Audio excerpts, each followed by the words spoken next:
Are you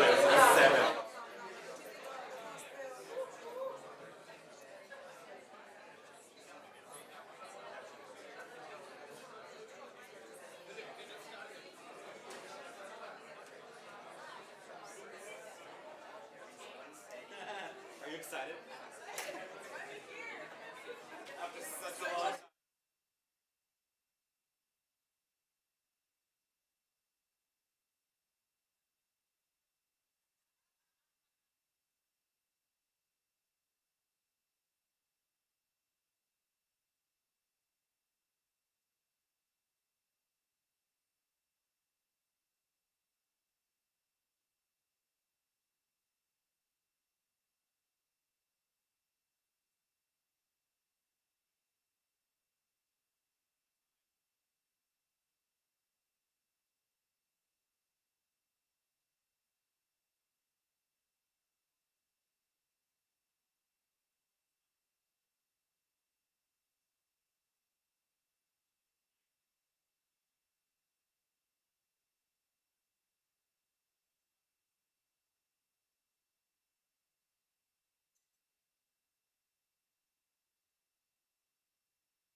Hello, hello.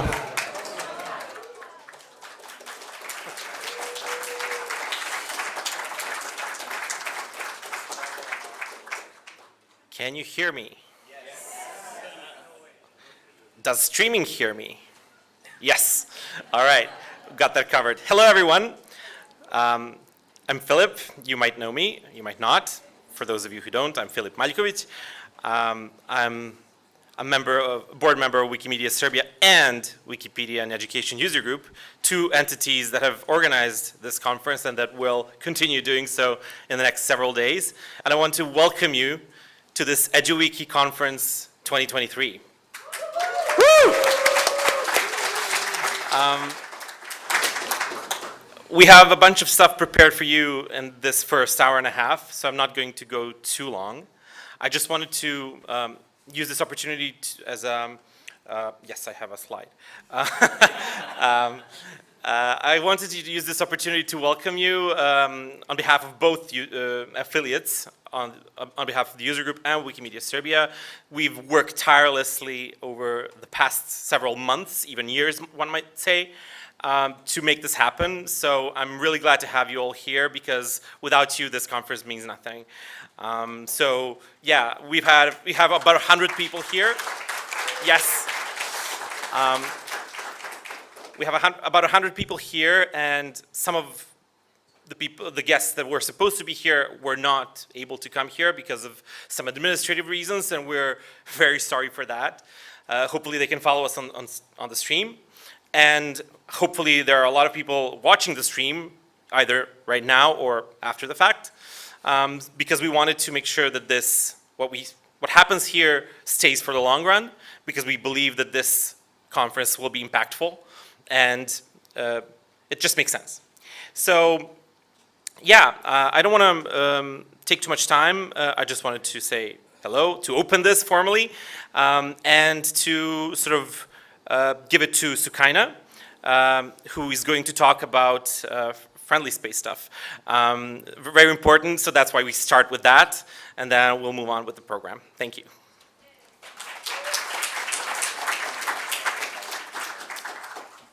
Hello everyone, my name is Sukaina and I'm here to remind you of the friendly space policy. As you can all see that the organizing team is committed to provide a harassment-free experience for everyone, regardless of their race, age, ethnicity, religion, sexual orientation, gender, and political affiliation, and the list goes on. There is a list of do's and don'ts that you should all respect, and any violation of the rule might lead to sanction,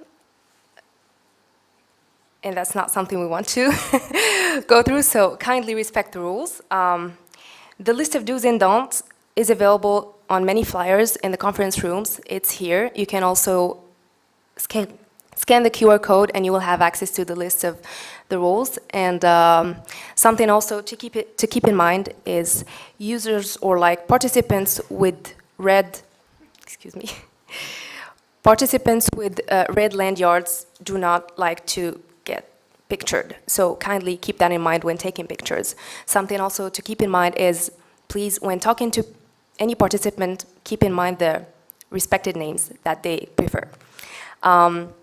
If you have any issues or would like to report any case or anything, please feel free to reach out to me, Silesh, Philip. We are the Trust and Safety team members. You can easily identify us by the green badge. So it says Trust and Safety team members. There is also another way to reach out to us. It's through this email that is shown on the slide. You can also reach out to us or to Philip specifically using this phone number shown in the slide. I wish you all a safe and fruitful conference and welcome again. Thank you.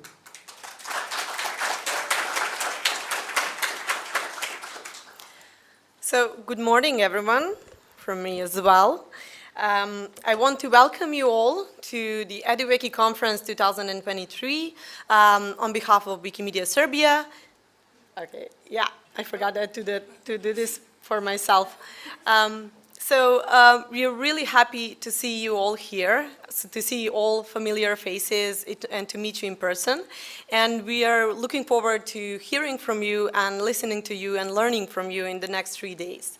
I truly hope also for you to enjoy this amazing program, and that was prepared by the program committee. So many thanks to them for putting so much effort in it, and for you who submitted your presentations and who are willing to share your experience from your affiliate or your community.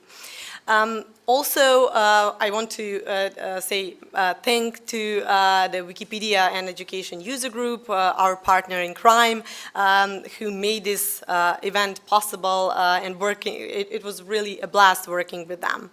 And of course, to the Wikimedia Foundation, who supported us with the grant, and not only with the grant, but also support in terms of event management and consultations, and to make this event the best one. Unfortunately, as Philip mentioned, not everything went smoothly as we wanted to, as we planned. So we faced a lot of challenges in terms of some participants getting visas. And I want to say really to apologize for this stressful process for you who got the visa at a late moment, but also for those participants who are not here with us today. But to make this less stressful and less painful for them, we created streaming links that are sent via a Telegram group, so you can share them with anyone, of course, not just participants who applied for the EduWiki conference. And I also shared it via mailing list, so you can also forward it to anyone interested. I'll just remind the speakers to use the microphone for the streaming and to remind you that only sessions in Atrium and Forum will be recorded. In Belgrade Room, we won't record any because this is going to be focused on the workshops. And right now, I remember that I didn't explain the venue first. So you can see here the layouts of the room. Everything is happening in the ground floor. So this is the main room, Atrium, and we will have plenary sessions here and also some individual sessions. We'll have forum. It's on my right and on your left side. And Belgrade room, which is near the receptions, you can see the roll-up.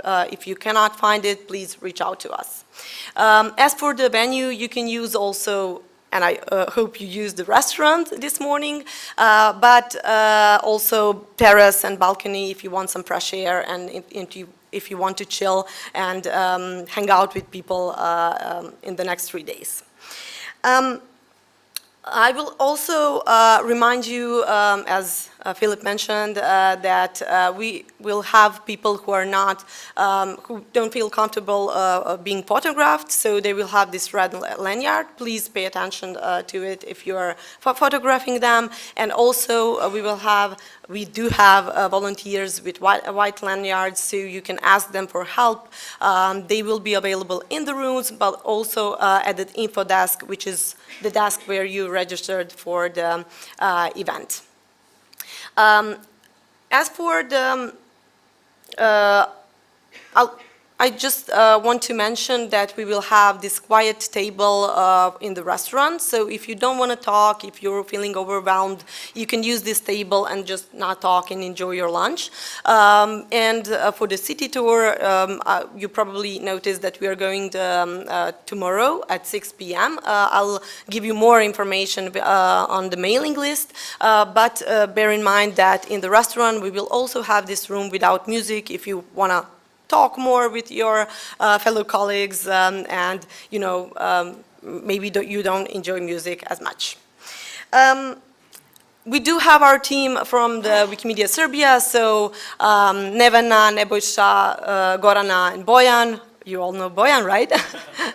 So they are also here to help with anything and to, if you want to reach out to us, you can do that at the space. You can also contact us on the mailing list, on the Telegram group. You can find some information on the Meta as well. So just feel free to enjoy your stay here in Belgrade and your stay at the conference. And I hope it will be really nice to you. So, without further ado, I want to announce our next speaker. This is Nebojša Vasiljević. He's director of Foundation Petlja, and which is actually formed in 2017. So Petlja is the foundation with the goal of making accessible programming to everyone who are interested in it. So children, students, enthusiasts, so everyone who wants to acquire new skills in their professional development. And similar to our movement, they strive to make this educational materials free to a wide spectrum of people. So thank you, Nebojša, for coming here. Thank you. And I'll give you the word so you can tell us more about your work.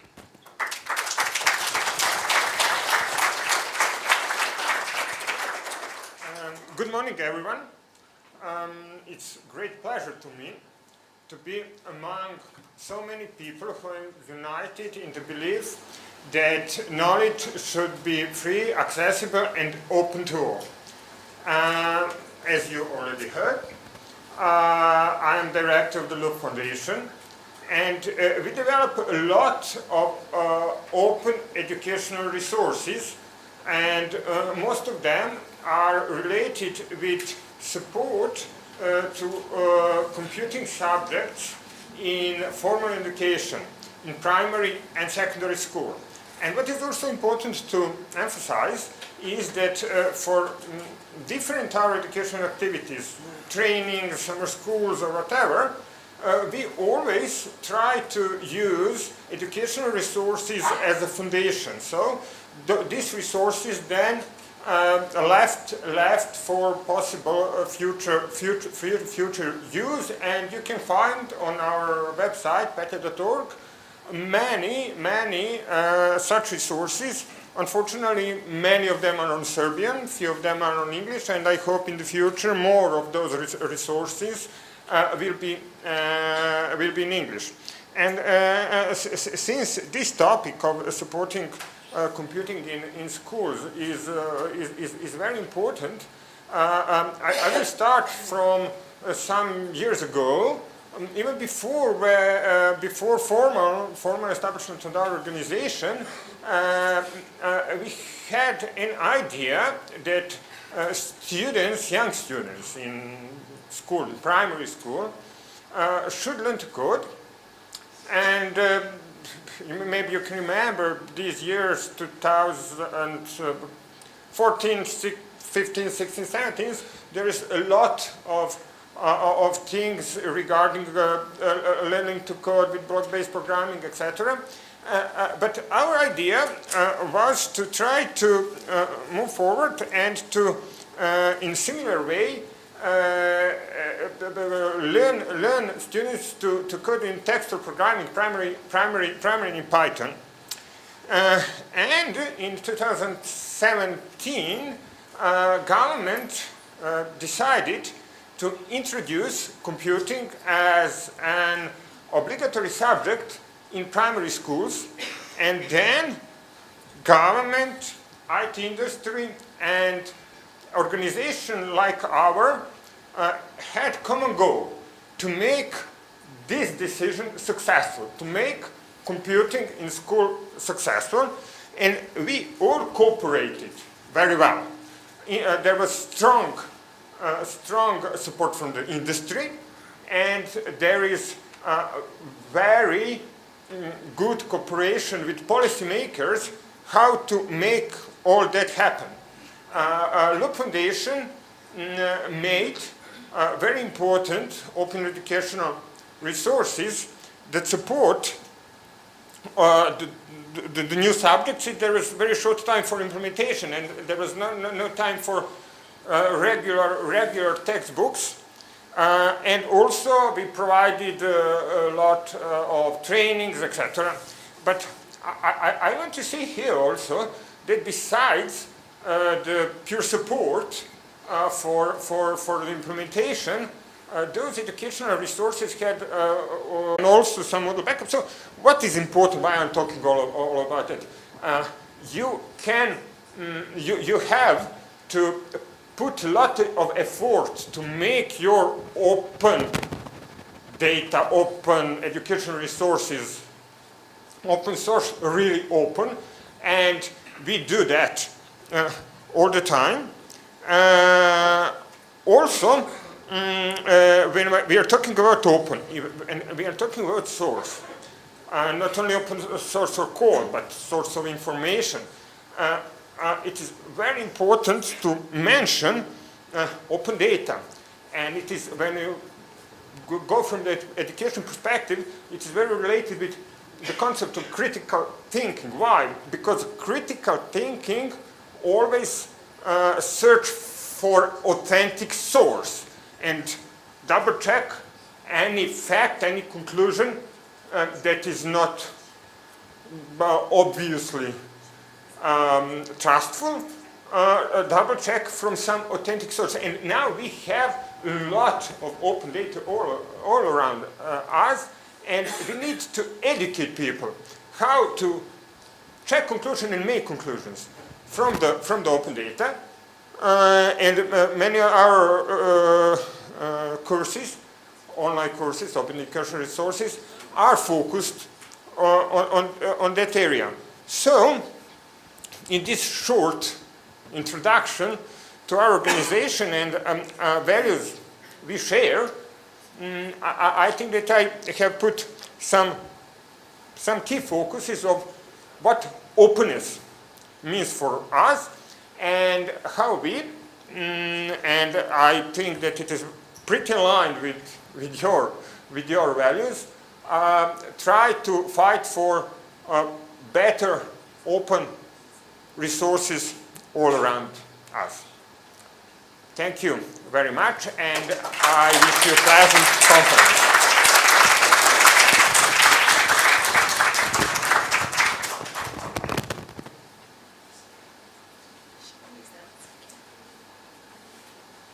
Okay, hi everyone. Nice to meet you. My name is Bukola James, and I'm a member of the Wikipedia Plus Education User Group, and I'm from Nigeria. So,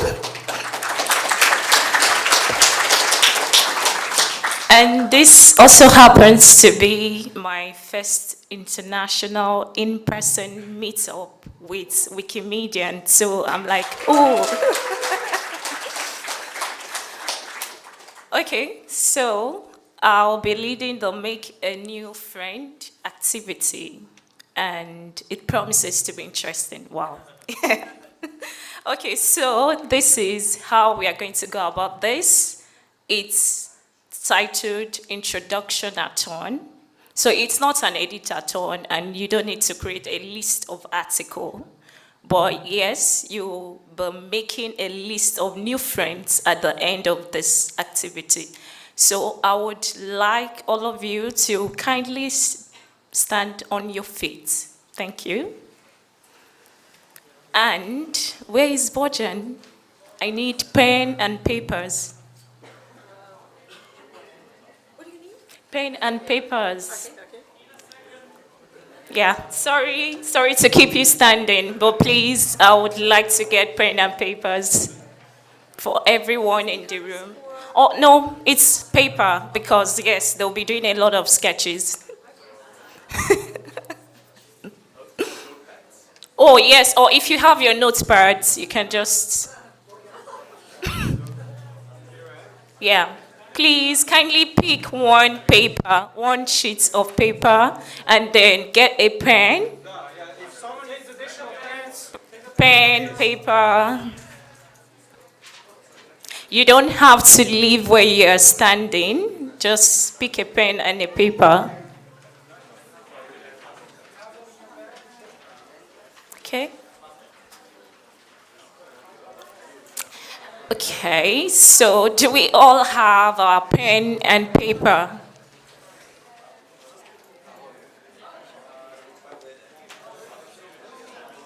Okay.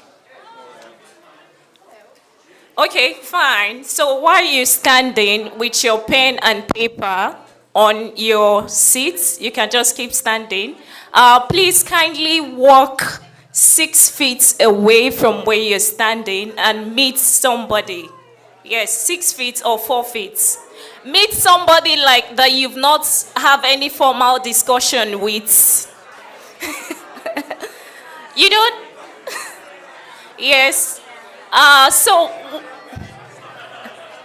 So you just have to meet them, but you don't have to talk. Yeah, please just face the person. You're not facing anybody, Frank. Okay, nice. So now what you have to do is make a sketch of that person that you're facing. A facial sketch. Yes, you have to face someone. Please pick a partner, anybody.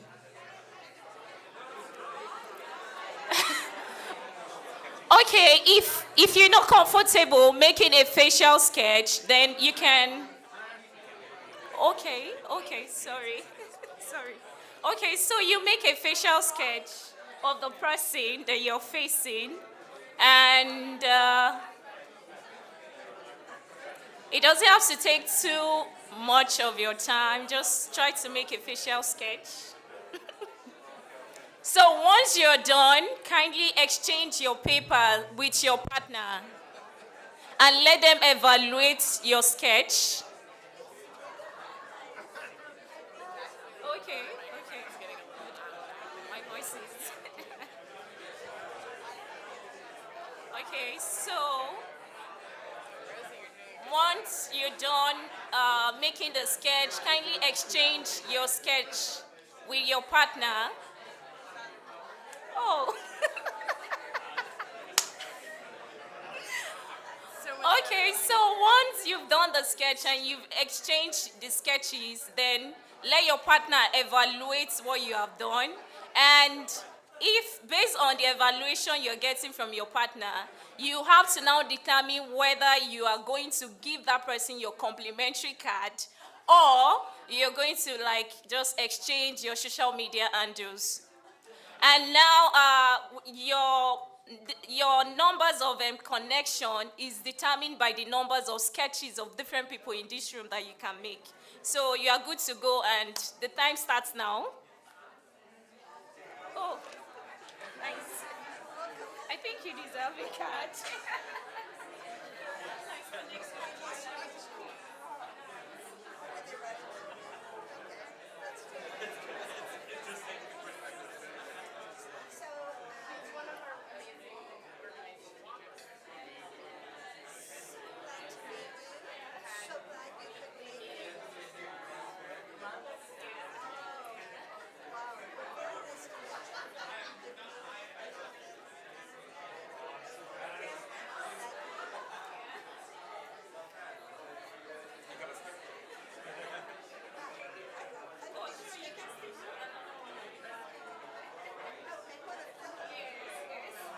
You know me.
Okay, thank you. Thank you for the connections you've made, and I hope you find this activity very interesting, and I hope that you are also able to sustain this. Hello? Yeah. Thank you, thank you, thank you. Okay, so thank you so much for accepting to carry out this activity, because initially I felt like it would not interest anyone to get engaged, But yes, I love that we are able to connect. I love that we are able to like put smiles on our faces, and I hope that we would try to sustain this connection by getting an exchange of our complimentary cards, business cards, or like just getting the social media handle of that person. So thank you so much, and do enjoy the rest of the conference.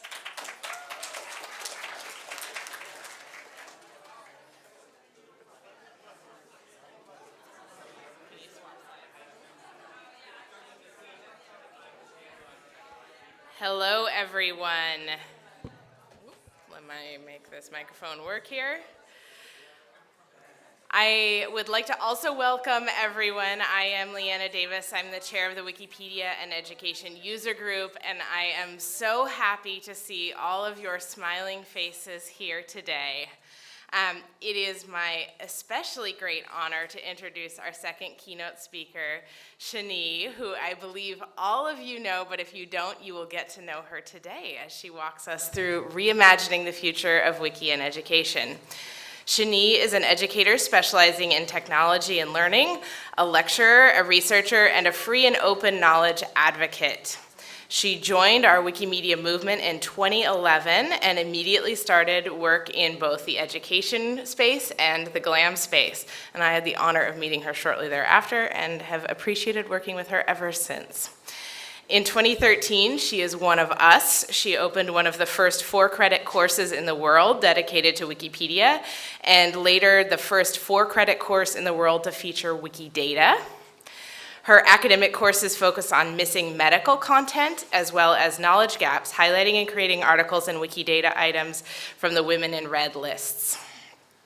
She has not only been practicing implementing Wikipedia into the educational and academic curricula, sponsoring countless others to do the same, but has also written peer-reviewed academic articles about the topic, including one that she co-authored with me and Philip and Joao that came out earlier this year that you should all read about our global Wikipedia education program.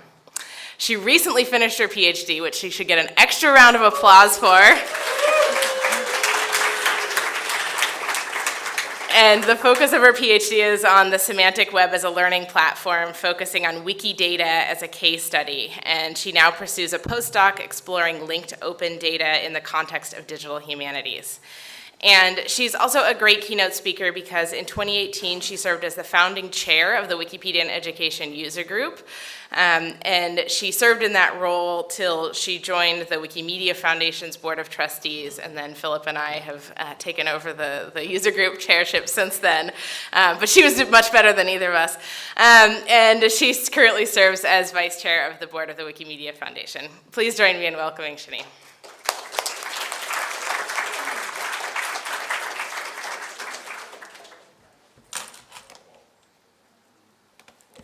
Thank you so much for this introduction. It's really honestly so great to be here with so many friends. You are my community, my people, so really a true honor. And a moment before we begin, I actually want you to also join me in thanking a bunch of people that I think really deserve some thanks. So first and foremost, can I please ask the Wikipedia and Education User Group leadership to stand up? Liana, Philip, Joao, stand up. Zico and Susanna.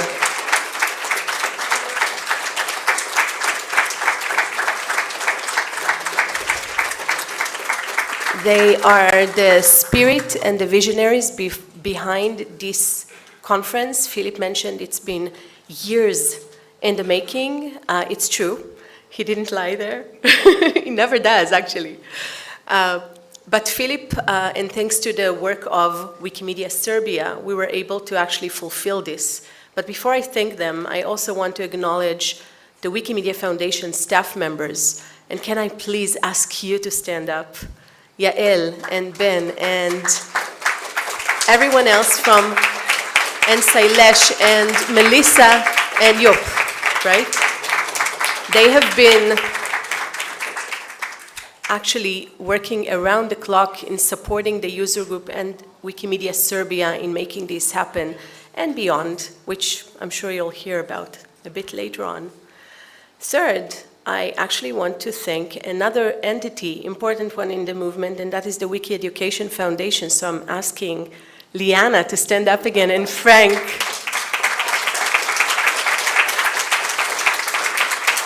They have been important allies in reimagining the strategic work that we'll be doing together throughout this weekend, and generally in inspiring our work globally and supporting us with the dashboard, etc. So thank you all. A special thank you, here it is, to Wikimedia Serbia. I want a huge round of applause, and I want all the volunteers to stand up. Please, stand up.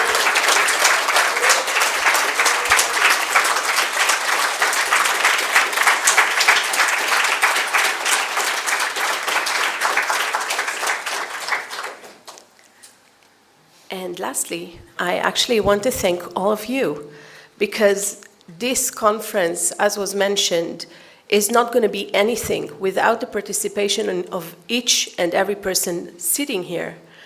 And I actually want to continue for a second this rising up. And please stand up so we also get to know each other a bit better. If you're really new to the movement and have been doing EduWiki things for less than a year, or sort of a year, do we have anyone really new here? Yoo-hoo! Thank you for being here. I hope next time we have a few more newcomers. I really do. Oh, wonderful. Stand up, please.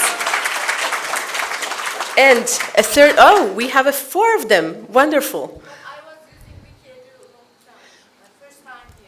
Wonderful. It's great to have you, and I think, this is a good reminder that it's our job to help initiate the next generations and make sure that we are inclusive and welcoming to everyone.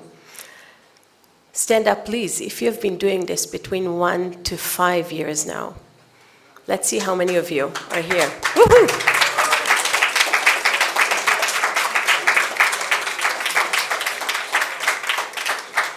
That is a long time, up to 5 years.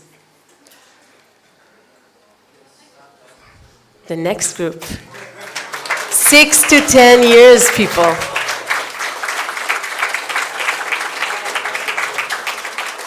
Can you imagine doing this for a decade? I think they deserve more applause, but okay. And the last group, between 11 to 15 years.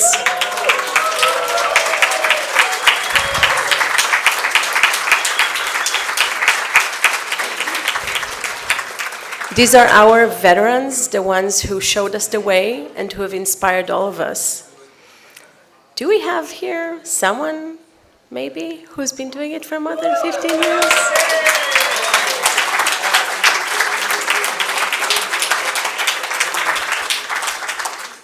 A smaller group, but you saw Philip there, and that was intentional because I really want to highlight our hosts again, who have been actually doing it for over 15 years. It's crazy. They really started out, I think, Philip, it was 2005 that you started. Quite amazing. So kudos to all of you. And now, what do we have on the menu today? So I'm going to keep it quite simple, because I think this keynote is more about all of us having a shared understanding and vision and a starting, sort of a plain starting ground to further discussions that we're going to have throughout this weekend together. So I'm going to divide it into 2 non-proportionally parts. One is going to be about the state of EduWiki from my perspective, which is a limiting one, and you're welcome to share more insights and add to this presentation when I'm done. Share some of our successes and celebrate them, but also talk about the challenges that we have, all leading to us discussing the futures and the specific opportunities that we have. So without further ado, let's jump into the first part, the present. So I wanted to start with these 2 inspirational quotes, one from Nelson Mandela and the second one from Kofi Annan, both of them discussing the power of education. Nelson Mandela said, Education is the most powerful weapon which you can use to change the world. And Kofi Annan said that knowledge is power, information is liberating, and education is the premise of progress in every society and every family. Now, these words remind us the incredible impact that our collective effort can have in transforming lives, communities, and the world at large. As Wikimedians, you actually play an integral role in dissemination of free knowledge. You've been fighting misinformation, disinformation, fake news, deep fake, vandalism, right? But also addressing knowledge gaps. All of that to empower learners from all different backgrounds. Your dedication and your passion are what makes this global movement possible and inspire me on a daily basis. So I commend each and every one of you for your invaluable contributions so far and for the contributions for the future of EduWiki that is going to happen hopefully this weekend. And with that, you know, we've been mentioning EduWiki a lot. And I just wanted to touch base on what that actually means, because EduWiki means different things for different people. Historically, you've heard that some of us have been doing it since 2005, and there are some mentions of it even before, as early as 2002. I remember Andrew Lee talking about that and implementing it in one of his courses very, very early on. So EduWiki, in terms of scope, has been an umbrella of various activities from K to 12, right? Primary school through high school, etc., through college and university, and including lifelong learning. And we've been quite diverse, actually, on this EduWiki spectrum in terms of the types of models that we implement into the curriculum. You see here that we've had wiki clubs and wiki camps, especially in Armenia, right? But not only. In K to 12. We've also engaged with offline Wikipedia through Keyweeks in areas in the world that don't have infrastructure. In higher education, we've had various types of engagement. The most prevalent, the most common use has been done by many of you, I think, sitting here in the room, and that is using Wikipedia. And by the way, I use Wikipedia as a general name to all Wikimedia projects, as you'll see very soon. But we've been using it as an alternative assessment. That means that we've been collaborating with different educators to give an assignment in a course that is related to Wikipedia or to other wiki projects. You can see a picture here from the EduWiki, the WikiEd program in the US and Canada. But we've also developed, as Liana mentioned, since 2013, we actually have another model, which is a main assessment. So for credit, dedicated courses to Wikipedia or Wikidata that are running in various places in the world. These are my students in the Wikipedia and Wikidata course at Tel Aviv University. Another model that has been very widely used actually in various places, including here in Serbia and Israel as well, is teachers' trainings. In these models, we actually collaborate with ministries of education or various formations of teachers that allow for credit accreditation for actually working with us. So that's another important one. In recent years, we've seen another model emerge, and that is Wikimedians in residence, which we've known for years in the GLAM sector, suddenly coming into the education sector. I think the first one was Ewan McAndrew at the University of Edinburgh, and since then, and this is their project of the witch hunts, if you don't know it, it's an amazing project to look at. And this is another model of collaborating with higher education institutions. And finally, as I mentioned, we go from K to 12 until lifelong learning with various countries and programs in the world, working with senior citizens training them as part of a lifelong learning effort to do education. So various models, these are probably not the only ones. It's important to say these are some highlights from the diversity of what it is that we do around the world. So quite different things. We've also, as I mentioned, are not focused only on Wikipedia. We have 13 sister projects altogether, and throughout the EduWiki, I counted last night 9. Now, I'm a tad jet-lagged, so I could have missed something, but you get the idea. We've been working with Wikipedia, with Wikicommons, in some countries with Wikiquote and Wikibooks and Wikiversity and Wikidata in recent years, etc., etc. So again, various models, various ways of engaging, all in order to create open educational resources and open knowledge for the rest of the world to be using. And some of you know that I really like to talk about education in the context of other outreach efforts. And we've been using education in collaboration with other outreach efforts in our movement. So we've been collaborating through educational programs or initiatives with GLAM institutions. That means we can work at a university course with a museum or with a library, right? Or with governmental or archival material, like they've been doing extensively in Brazil and other places in the world. We've been collaborating with medical research institutions or sciences in STEM in general, working specifically on medical content, but not only, in open science and open data. And we've been using education also to address the gender gap and other knowledge gaps. These are some of our Hebrew, you see here the Hebrew, but I'm sure that I have a sense that you recognize the logo from the women in red, even though it's in the weird right to left Hebrew. So these have been helping us to address DEI, or EDI, as they say in the UK, right? I'm trying to be not US-centric too much. So diversity, equity, and inclusion, or equity, diversity, and inclusion, depending on where you come from the world. But it's the same idea.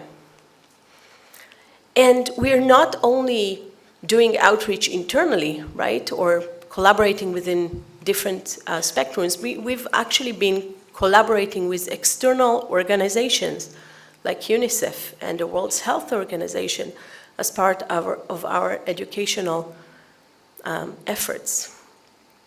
All of that means that we've accomplished something together, I think, at least. So I want to talk a bit about what that is and what I think we've accomplished so far. I'll start with internal things, right? In terms of reach, you can see a map here of the different places in the world where we are present. This is based on information gathered by the user group, the Wikimedia Foundation education team, and also you people attending this conference. We know for sure, we don't know many things for sure, right? But we do know for sure that education has become one of the most prevalent, one of the most common programmatic work area for any affiliates, entities working within the Wikimedia movement. That's amazing, right? Consider it for a second. But you can see here that we are engaging roughly, and I'm saying roughly because tracking numbers is a bit tricky, as I'll talk about it a bit later on, but we know of roughly 90 countries or organizations that have been collaborating with us over the years. And we do know today that around 70% of all the grant money given by Wikimedia Foundation goes to educational programs and initiatives. That's a wow. I didn't know that. It got to 70, but that's quite amazing. And it is estimated that we spend as a movement around 5 million between us. It sounds like a lot of money, but when you think about the whole world, to me, that needs to grow. And we'll maybe discuss throughout this weekend how we can make that happen. And how did it come to be? I think one of our strengths and one of our accomplishments that we need to celebrate is the fact that we're an actual community. It started very separately, individuals, grassroots efforts in various places in the world. But something happened in 2014. Actually, Liana and Frank happened. Back then, they were working for the Wikimedia Foundation. And Liana had the insight to actually say, hey, we need to gather all these people who are doing educational work and make sure that they are a united front and that they speak to each other, not only to me, right? Or that was Liana saying, not me.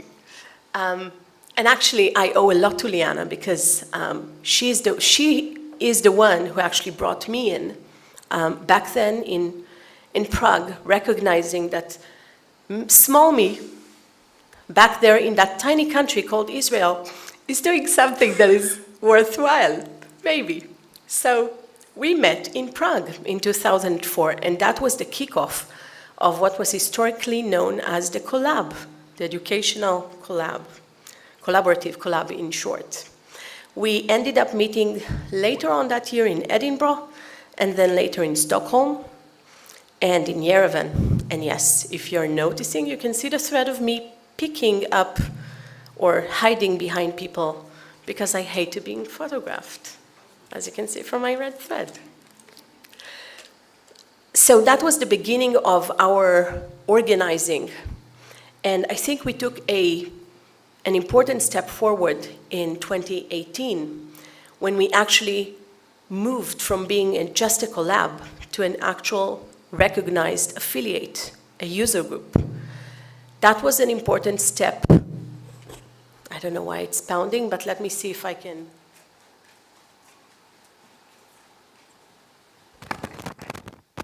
Do that. Can you hear me well? Perfect. That means I can actually move. Yay. So in 2018, we actually took a step forward by starting the collab.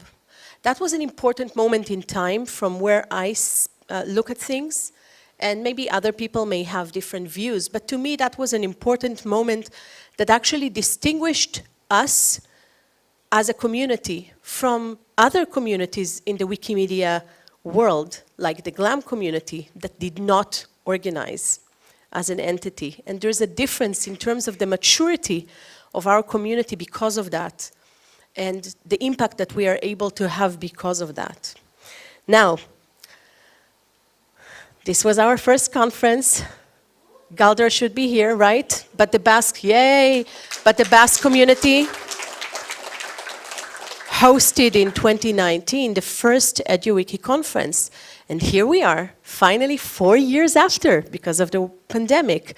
It was supposed to be much earlier, as Philip was alluding before. Sorry? Okay. So we are here together finally after 4 years of not meeting, and I'm going to talk a bit more later about this important moment in time. But I also need to highlight one more entity or stakeholder that I think has been tremendously important in making all of that happen, and that is the Wikimedia education, the Wikimedia Foundation education team, and the efforts that they have been doing behind the scenes and actually on the field as well to support, to encourage, to do some things where there are no affiliates working, and to help advance our mission together. So I think altogether what happened is that we became a global community that is sustainable and is now celebrating over 10 years of joint work, right? Because we've been working separately even longer, but we've been working jointly for a decade now.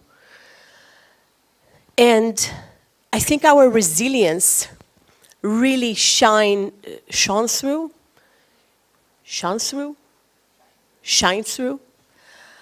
It's weird in V3, right? Sorry. A moment of a non-native speaker here. I think the resilience of this community has really it struck me when COVID hit, because suddenly we were at a moment in time where you see the numbers, it's quite staggering, right? 1.6 billion students in 200 countries were suddenly out of school. More so even out of university, etc.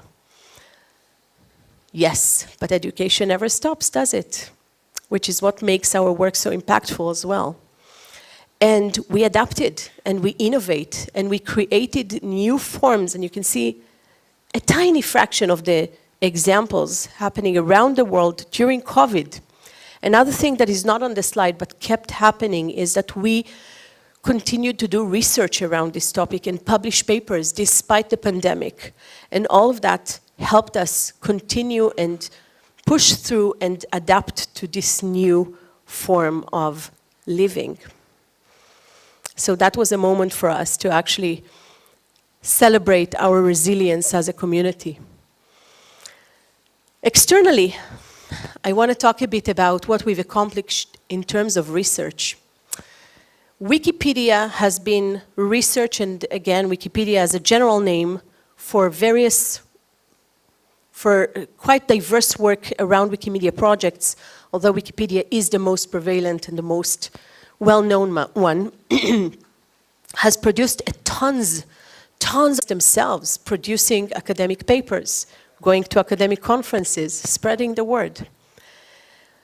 We've been collaborating with external researchers that have been investigating our movement, and the fact that we suddenly have data through the dashboards, the various dashboards available to the public, means that we have research happening without us even knowing, and suddenly we get to know about it from papers that get published.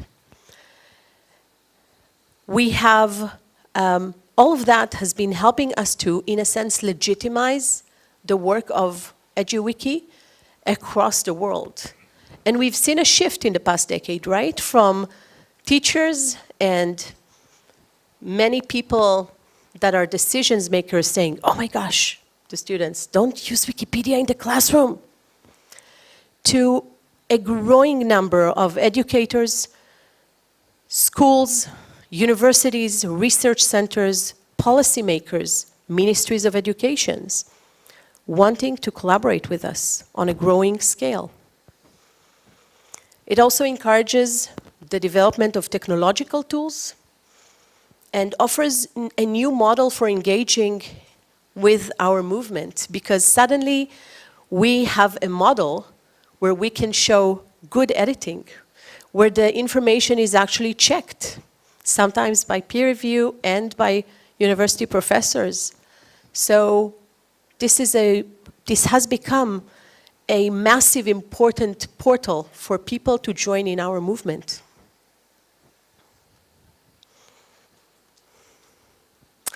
And in terms of our impact, I can claim today that from my perspective, doing it for over a decade now, I believe education and other outreach efforts, but mainly education, has been one of the driving forces of new high-quality content to our platforms. I think that fact that I know for sure, though I don't have any immediate numbers to showcase for it, demonstrate on the one hand our impact, but on the other the work that we have still ahead of us. We need to get so much better in tracking what we do, measuring it on a larger scale, and we'll touch about that in a second. But what we do know for sure is that at least 10% of all newcomers to the movement come through editing programs of sorts. Actually, in the US alone, I think it comes to an 18%, 19%, Liana says. 19% of English Wikipedia. Can you grasp it? It's unbelievable.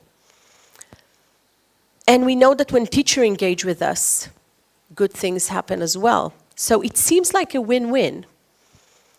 But that actually brings me to the challenges that we're all facing.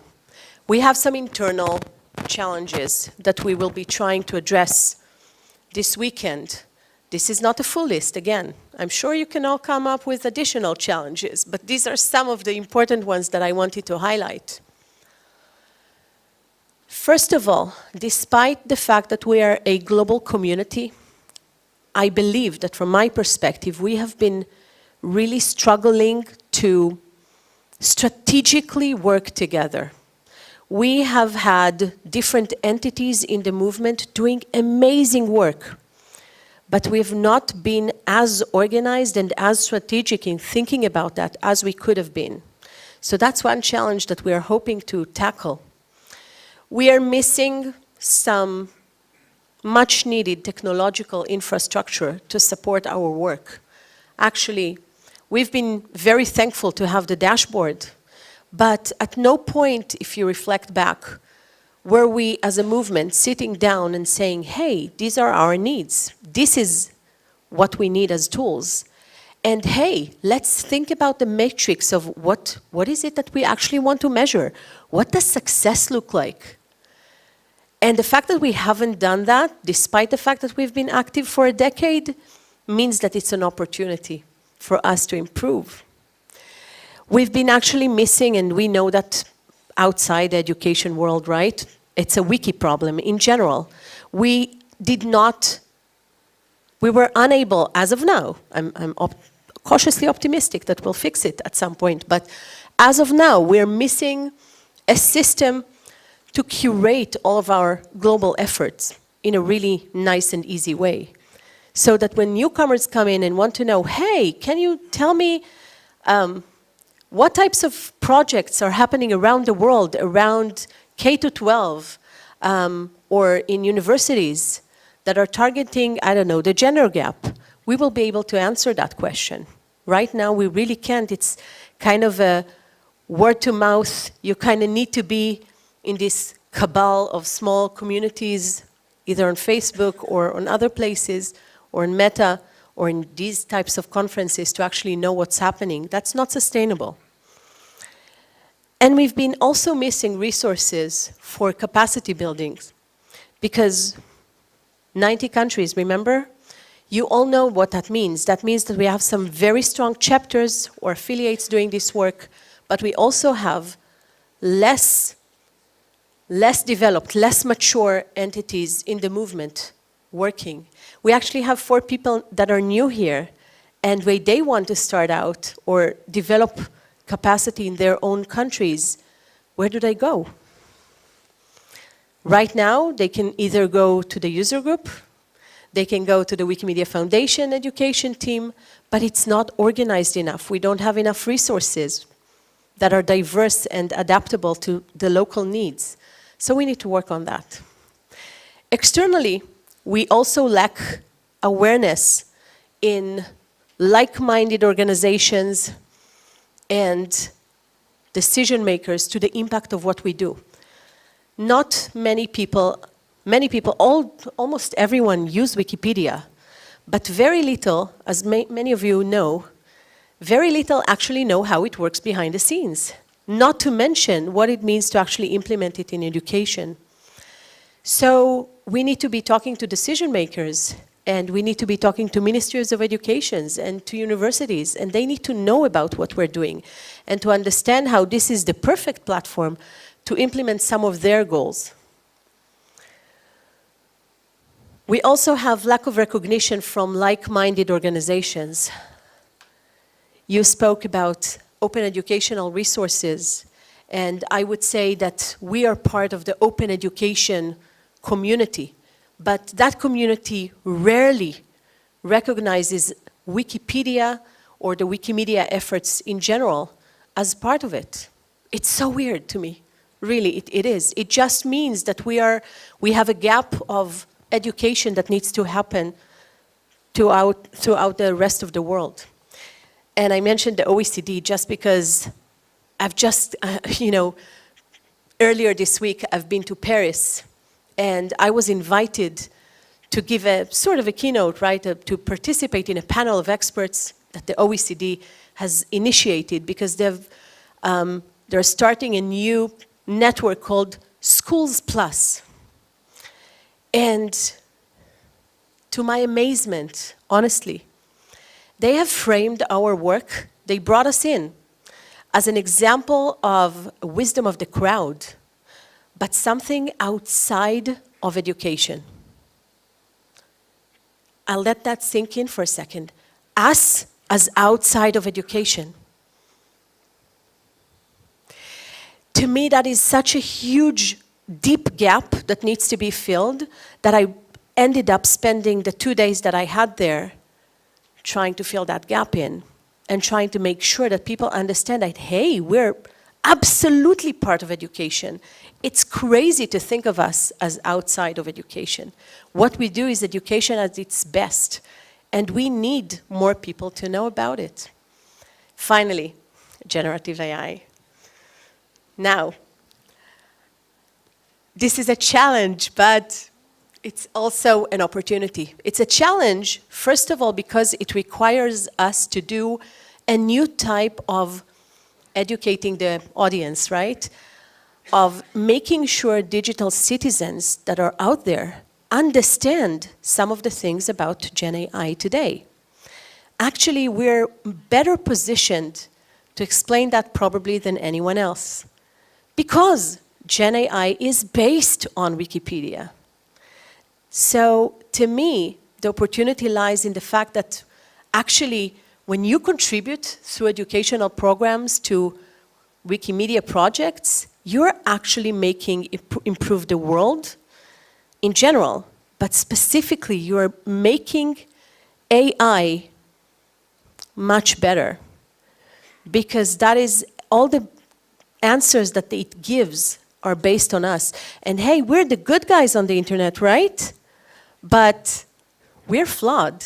We have misinformation and disinformation and a bunch of missing information. And if they're using us and a bunch of other misinformation out there, you can imagine where that comes from. So we're working on that as well. And I think that's a good place for us to step up and actually discuss what that new literacy needs to be, of provenance, of understanding, hey, give me the reference to where that comes from so I can actually judge. That brings me to the future. When I talk about challenges, it's always connected to actual opportunities. And I want to recognize this moment in time as a unique moment in time.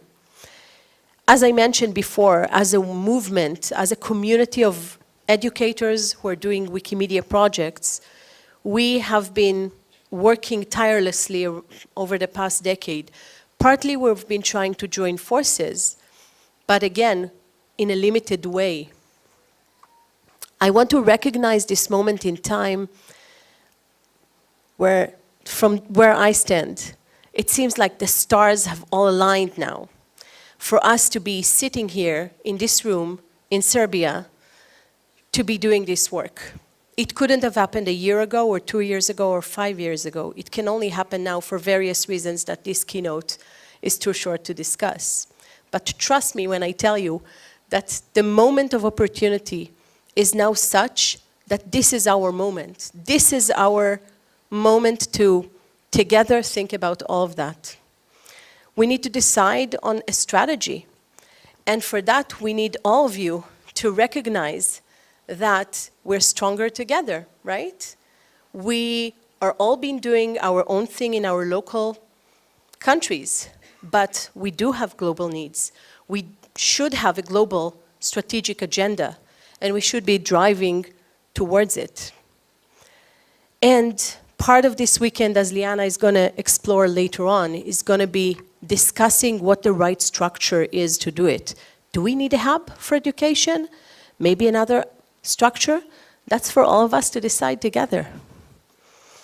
And as I mentioned, our work has never been so important as it is now in fighting this misinformation, disinformation, and missing information, fighting systemic bias, and fighting for actual diversity, equity, and inclusion, including inside generative AI, which is disrupting and changing the world. And what we want is for this work to be grounded in our strategic direction. Because we already have a strategy for the movement that we've decided upon, right? We do. We have 10 recommendations, and yeah, I have a clicker. And as you can see, although education is not specifically mentioned in the recommendations, it can't be because the recommendations are high level. Education, I am arguing here today with you, is the perfect platform to actually realize some of our strategic goals for 2030. I want to specifically highlight that we're in the best position to actually identify topics that may have impact and closing specific gaps, because we can collaborate with specific university courses and tackle or invite specific crowds to work with us. It's a way for us to provide inclusion, and also a way for us to show what it really means to have equity in decision-making. And this is a good moment to recognize that, yes, it's quite amazing that 100 of us were able to come from so many places in the world to talk through this weekend and make decisions together. But I want to recognize the hundreds, if not thousands of people that are back home and weren't able to come here. And we want to include in this process.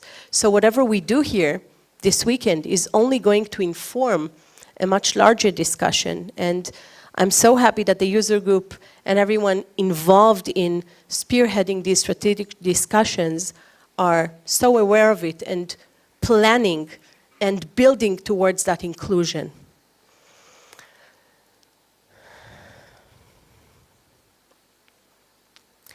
So I hope, in wrapping up, I hope that we're now aligned that what we're here to do this weekend is actually discuss the future of EduWiki, making sure that we are working strategically and collaboratively with various entities to actually address some of the issues that were mentioned. And in the meantime, one thing is very clear to me that I want to highlight, is that every single person sitting here is part of this. I really hope that you understand that as individuals who are leading different programs that are successful on your local countries, you have a role to play in this global network. And we are stronger together. The success that we've had as the Wikimedia movement comes from the scale that we work in. And while you continue to do your local work, I encourage you that it's worth addressing our global needs and the big picture. So, you know, a few years ago, I think it was Ezin Olario, and I gave a talk that I called Imagine a World Where Every University and every school have a wiki program. I still believe in that vision. I still think it's great. And we're very, very far from there. So I want to end basically with this inspirational proverb based on Antoine de Saint-Exupéry, who wrote The Little Prince that many of you know. And that proverb says, if you want to build a ship, don't drum up the men and women to gather wood, to divide the work, and to give orders. Instead, teach them to yearn for the vast and endless sea. I think we've all been building small ships, each in our local countries. We've been yearning, but it's time that we join forces and build an international fleet of ships. And how will it look like? Well, maybe like this. This was actually generated by Leonardo AI. I asked it to give me a picture of the Wikipedia logo in a futuristic way. That's how it envisioned it. We might envision it differently. Really, no one knows, but it's for us to determine. And as Ruth Bader Ginsburg, may she rest in peace, said, real change, enduring change, comes one step at a time. So we invite you all to take this one step with us this weekend. And I hope that you are as bold as Wikipedians can be. as creative, as innovative as you can be, and that we will be also fearless in addressing any elephant in the room that might hinder us from progressing together forward. So thank you all for listening.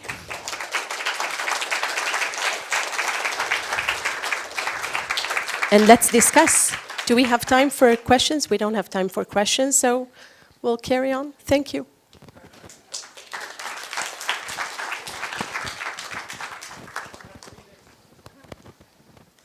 Hello, everyone.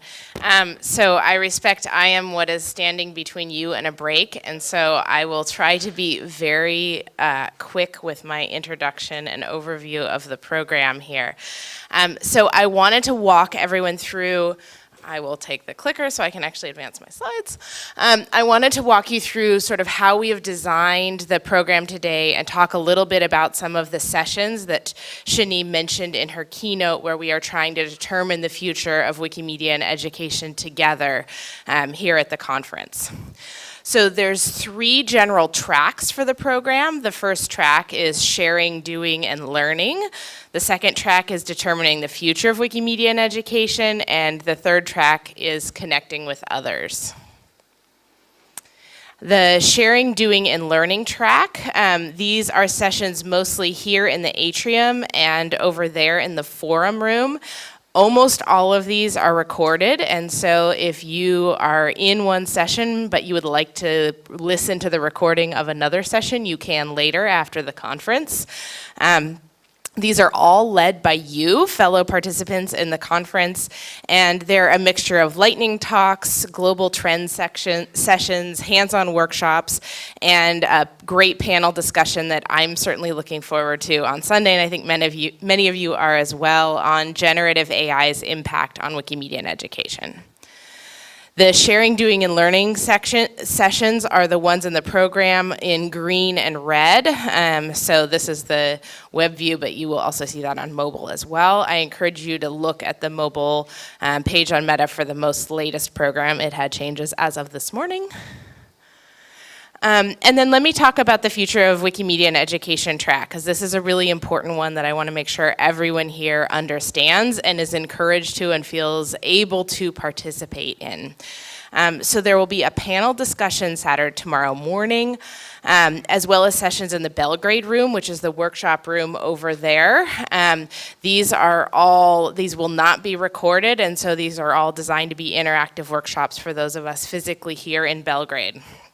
They have been designed in collaboration with the Wikimedia and Education User Group, the Wiki Education Foundation, and the Wikimedia Foundation. So there's a whole group of us who have been working on this track for a long time. And it is a participatory opportunity for you, that means the person who is listening to me right now, to help shape the future of the Wikimedia and Education corner of our movement. And so if there's one message you take away from my talk here, it's that I want you to participate in this section. So it's part of a larger research project that Wiki Education is facilitating with collaboration from the EduWiki user group and the Wikimedia Foundation's education team to see if an education hub would be beneficial for our movement. I want to be super clear about this. This is not predetermined that we are creating a hub. This is an exploratory research project to see if a hub is the right answer. This is in contrast to some others in our movement who have set out to sort of do a hub research project to identify the needs for their hub with the idea already in place that they will create a hub.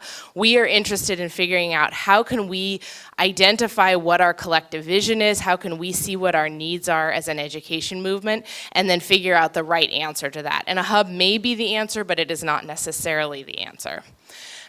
So because of that, we're trying to identify the why and the what and not the how.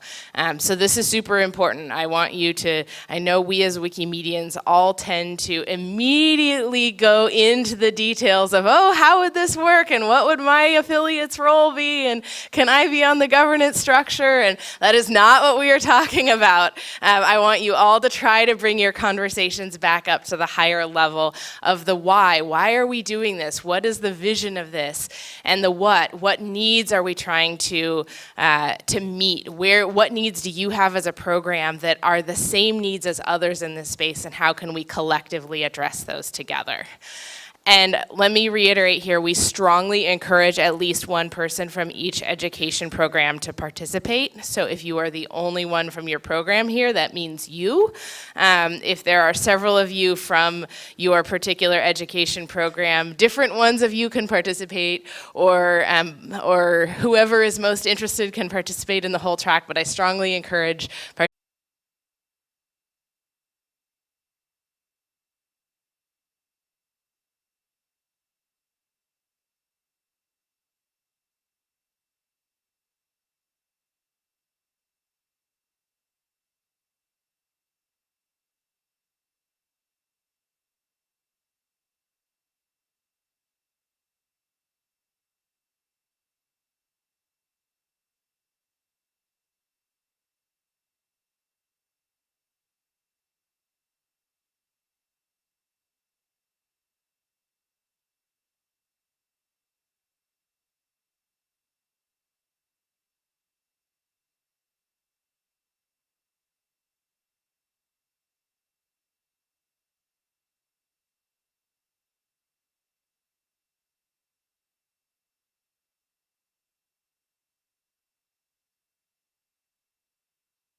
Get back to the rooms, please, so we can continue the program.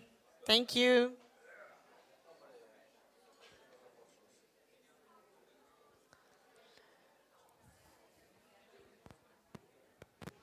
Hey guys, in the back.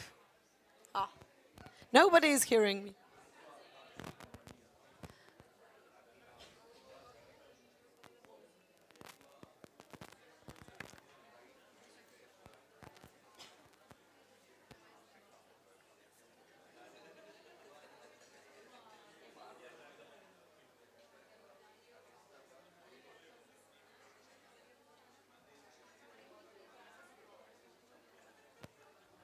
We can now start. Can you please join us at Atrium or Forum or Belgrade?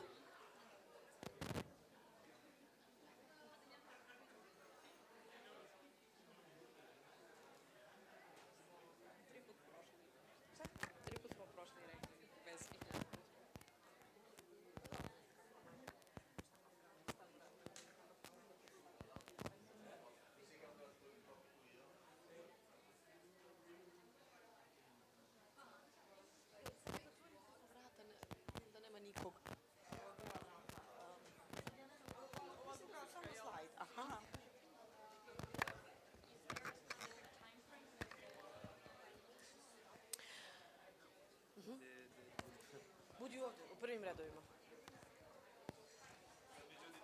Da.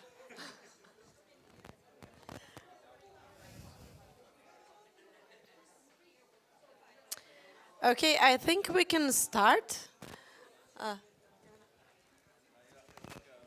So,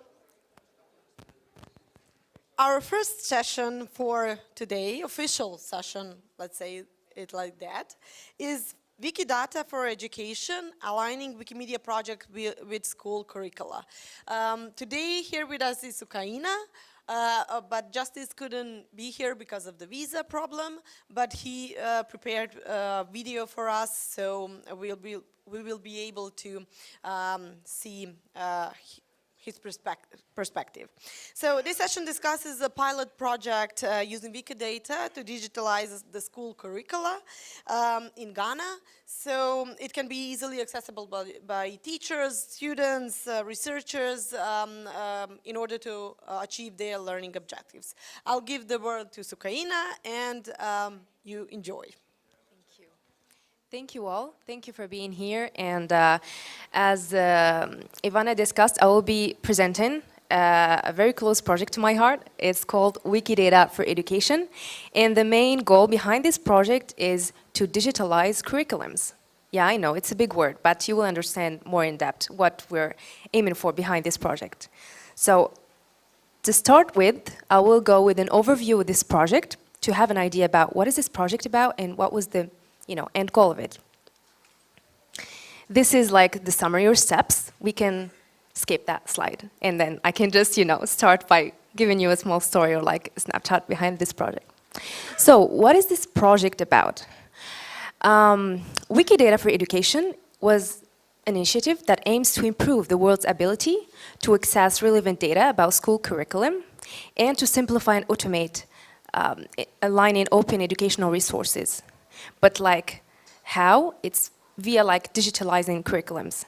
I will tell you like a small story like behind what happened during COVID. So during COVID we had 1.6 million students that were out of school, right? Many schools shut down. And then people were like freaked out when they've seen these numbers and they wanted to help somehow. But the challenge was that they couldn't know how. Okay, let's say someone from UNESCO wanted to support education somewhere in the world. And let's pick Ghana as an example. They decided to help Ghana somehow, but there is a lack in information. They didn't know what Ghana teaches. We don't have any information online about what is this curriculum about. What do they teach in high school? What do they teach in primary school? We want to help, but we don't know how. We don't even know what they are teaching. So many challenges appeared during COVID. Many people wanted to help, many organizations wanted to help and support education, but they had no clue about curriculums or what each part of the world teaches in their schools. So this is where this project came from. Like we wanted to open that door. We wanted to facilitate this kind of projects to arise and appear. And luckily, we have something called Wikidata. So we wanted to digitalize curriculums, and therefore we needed a structured way to do that. And luckily, we have something called Wikidata, and as everyone knows, it's a central storage for structured data. So we were lucky enough to have this infrastructure that we could use within our ecosystem to upload and digitalize curriculum. So yeah, we have it. And once we knew that it's a possible thing to do, we started to think about the next step, which is, okay, now we have the infrastructure, but we need to digitalize the curriculum. We need to convert curriculums into more of a structured data. As you might know, curriculums are presented in a textual way. For example, in my country, curriculums are shared via PDFs in Words with teachers. So every year, the government or the Ministry of Education sends PDFs to schools and teachers, and they're telling them, hey, this is the curriculum that you need to follow, so please do that. But as an outsider, you wouldn't know about these curriculums. It's not available online. It's not available in structured data. So that's the main challenge, I think, of most of curriculums now in different parts of the world. They are presented or shared in a non-structured way, in a more of textual way, documents, PDFs, sometimes online on governmental officials' websites. And it's not easy to access. So the next step for us was actually, we need to transfer this information into more of a structured data. Therefore, we thought of, we need a data model for this. We cannot use the curriculums as they are. So yes, why modeling? Why even thinking about this? I will present few use cases, and then you can also reflect with me to understand why this is important. Okay, let's start with the first one. Let's say I'm a Wikimedian. I like to edit articles, but I heard about what happened during COVID, and I wanted to support high school education in my country. But I have no idea which article is linked to which curriculum in high school in my country. I want to edit articles, but I don't know which one to edit. So I need a query. I need to do something to be able to list the articles that I might just focus on to support a specific level of education. And that was not possible before. But now with this project, it's possible. You can now know which articles are linked to which level, which curriculum, which country, and you can just focus on these, improve them, and by that you will be supporting education in that country. Second use case that I can think of. Let's say I'm a school teacher, and I'm planning to innovate in my course. I want to create a plan for my course, but the problem with that is that I don't know if Wikipedia can help me with that. I don't know which articles on Wikipedia are linked to my course. Let's say I'm teaching mathematics, okay? And I would like to know which articles on Wikipedia are aligned with what I'm teaching.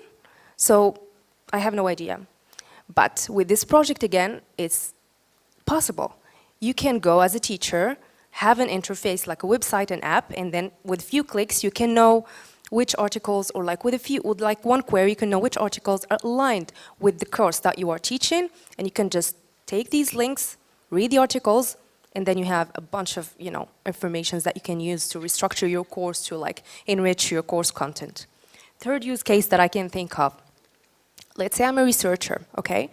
And my mission is to improve education in Africa. And to do so, I need a comparative analysis to do so, which means I need to compare between curriculums. Okay, I know I have access to curriculums in my country, but I have no idea about curriculums in other countries. I cannot compare my curriculum with other curriculums. But again, with this project, if we had this data available somewhere, we can just have a query, a website, and any researcher can just go, get the data, and start their analysis and comparatives between curriculums. A fourth use case. Let's say I'm a web developer, okay? And I've been always thinking about building a platform to facilitate access to curriculum. But where is the data? I'm a good developer, but I have no data. I don't know where I can find this data. Well, luckily, it can be available now in Wikidata, and you can just use that infrastructure again and build up on that a website that can easily help you to have an innovative idea and like a website that anyone in the world can use. So I hope that you can sense the importance of digitalizing curriculums and having that available on Wikidata. Now, where are we on this project now? What have we done so far? So the first stage was actually to collect different curriculums from different parts of the world, just to have like a first step analysis to see what are the common points between these curriculums, what are the differences between these curriculums, how can we modelize this? So that's what we've done. We've took like multiple, like in total 4 curriculums, we studied these things, and then we come up with a model that could at the same time save the differences, but is more generic, like it can be used in different parts of the world, but at the same time it will save the specific, like the special things, or like the local, the identity of each curriculum. The second step was coming up with a data model. So after doing these analysis, we built it like a data model that was able to spot all the important information of the curriculums, and after that, we uploaded the data. And for that, we picked one example, which is Ghana's curriculum for high school. We just picked that, and then we uploaded the data, respecting the data model that we developed, and now we have Ghana's curriculum on Wikidata, and it's available. And using that, we managed to do some comparative analysis, and we realized that actually we do have missing articles that are aligned with some curriculums on Wikipedia. We have some articles in only English, but we need them in local languages to support Ghana's education. So we already started to sense the importance of what we've done. Only by having this tiny part of the curriculum on Wikidata, we were able to do a lot of things. We were able to already improve the content that is aligned with the curriculum of Ghana. So it's pretty impressive, yes. And the last step would be publishing a report, so that's something upcoming. You can, it will be published like soon once the project will be finished, and you can all read up into all these details and stuff, but yes, these are the major steps that we followed to implement this project. Yeah, this is a sneak peek of the curriculum model. It's a bit technical, yes, but I will try to be a bit like, I don't know, I'll try to easily explain it. So the first layer of the model is, we always mention which curriculum are we talking about. Is it Ghana? Is it Morocco? Is it Serbia? Is it the US? Which country are we talking about? Second level is which specific level we're providing. Is it high school, primary school, secondary school? So which level are we talking about? Second layer, we're talking about which specific level. Is it first year, second year, third year? Which one? And then fourth layer, we're specifying the subject, mathematics, physics, English, social studies. And then we provide external details about which specific course title we are mentioning, because mathematics can have like, I don't know, 10 courses or like 20. It depends on the country, it depends on their curriculum. So we are able to provide all these details in a tiny manner, like in a more structured way on Wikidata that can be easily queried and analyzed. And yeah, you can do a bunch of stuff with this data now.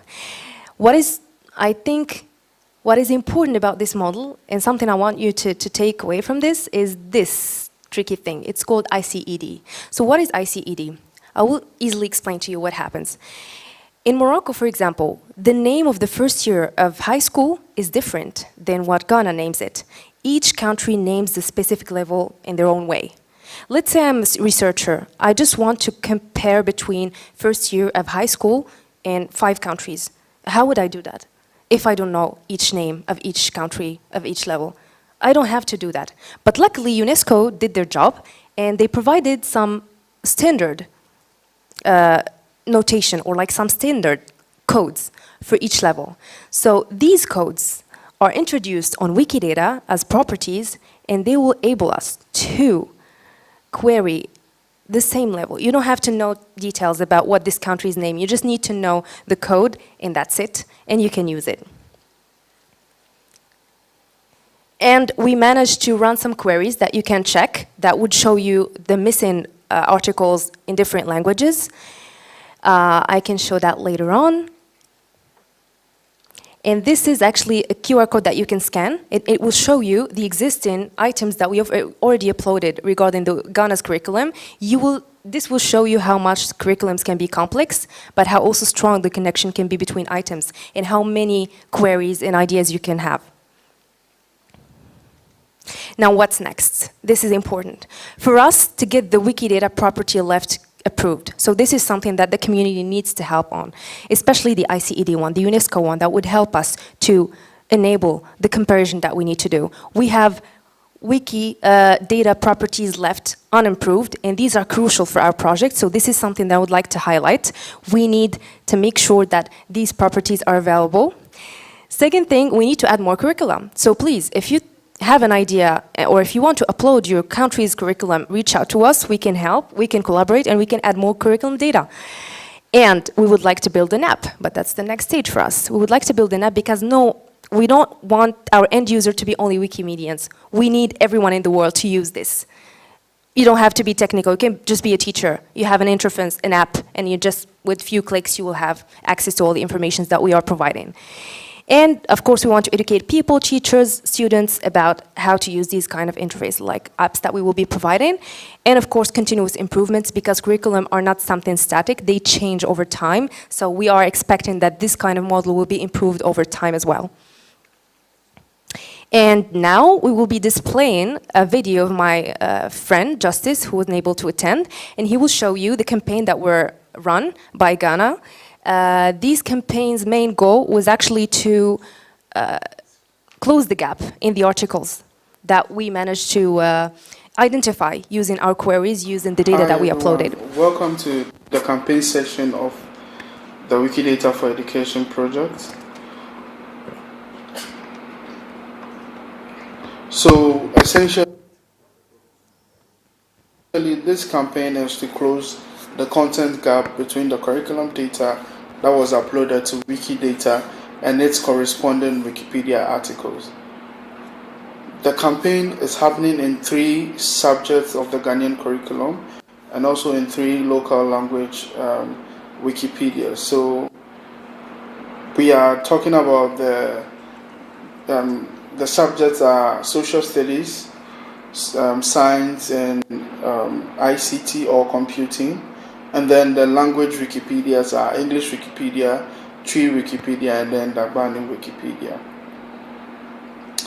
Essentially, this campaign is to coordinate an overarching multi-part campaign that is looking at improving content in at least 2 subject areas, and then 1 language or 1 local language Wikipedia and English Wikipedia.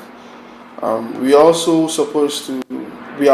to organize at least 3 content drives for each subject area we select, and then engage on average about 30 people per event. We started with the first campaign, which was sort of a test for us also, the social studies campaign. During the campaign, we had 28 editors joining us in person, and throughout the period, we had about 42 articles created and then 317 articles edited in total by the 28 editors. This was a sort of a test for us, so we tried as much as possible to learn from this campaign that we organized, and also to essentially have an understanding going forward for the subsequent subjects within the campaign. These are some of the photos from the campaign. There's a link in the presentation that will take you to the page where you can see more about the campaign in photos. I would want to share My name is Nina Chachu. I am also known in Wikimedia as Abrewa, Accra Lady. My full-time job is head librarian at Ashesi University here in Ghana. I found it a lot more interesting than I was expecting. I was glad that it had links to Wikipedia and how to improve Wikipedia and the information that is there on Ghana. I think it's something really great. I think it will help the students, but I think it will actually help the teachers a lot.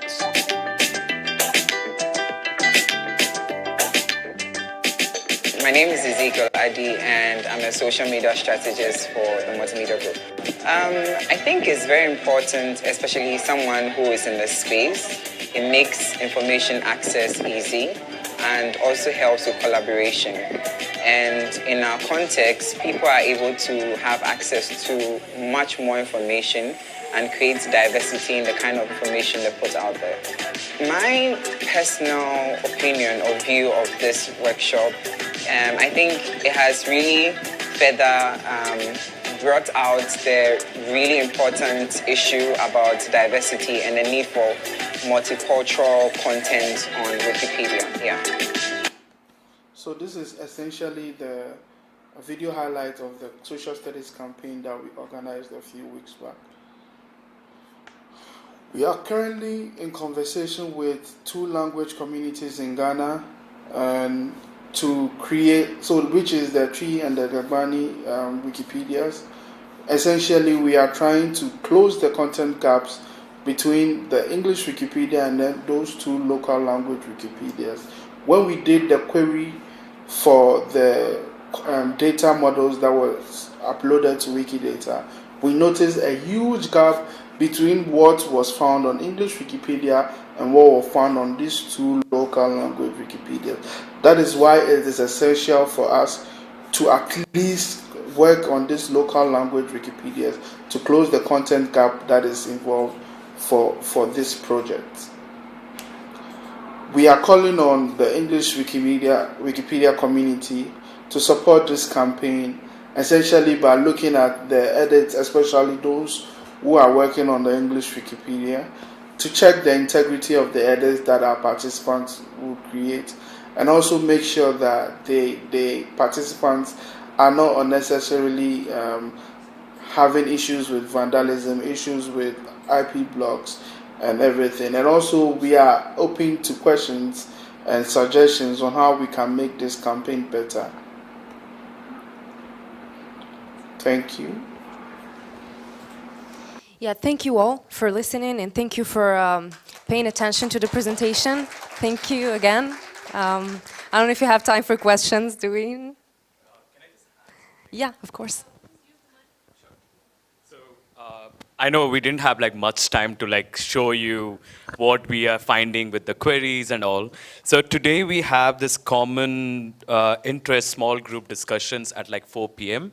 So if you're interested to see how exactly is this data showing up, and how can you do comparisons, how can you see data, how can you link articles, how is this results coming up to find the knowledge gap between two different languages. So we invite you to one of these common interest small group discussion. So we can explore it together. We can also find some interest to work and collaborate together. So looking forward to see some of you today at 4 p.m. Am I right, Sukena?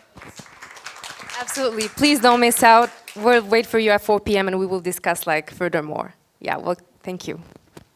Thank you, Sukaina, for this lovely presentation. And we want to thank Justice for making this video in such a short notice.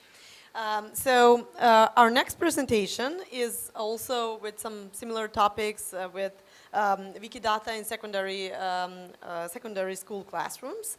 And I want to invite Akbar Ali to present the next presentation that will show how Wikidata can be used and as a teaching and learning tool in secondary schools.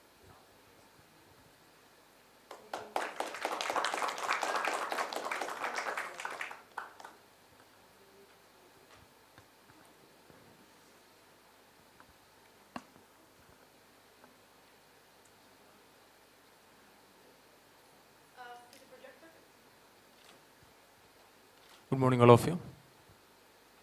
Actually, this is a continuation almost too similar, but there are slight changes. So if you feel boring, sorry for that, if it is a repetition. Okay, anyhow, this is mainly 2 areas I would like to focus. Can you just, okay?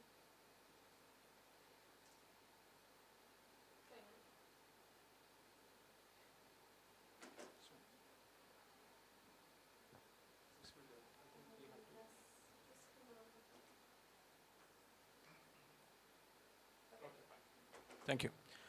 So, within 15 minutes, we would like to cover this, how we use Wikidata in theoretical as well as practical applications, especially in the secondary school curriculum.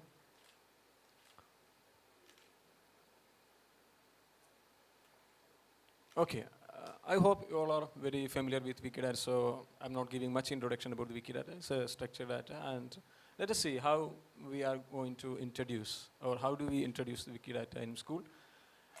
First of all, I would like to focus the theoretical part.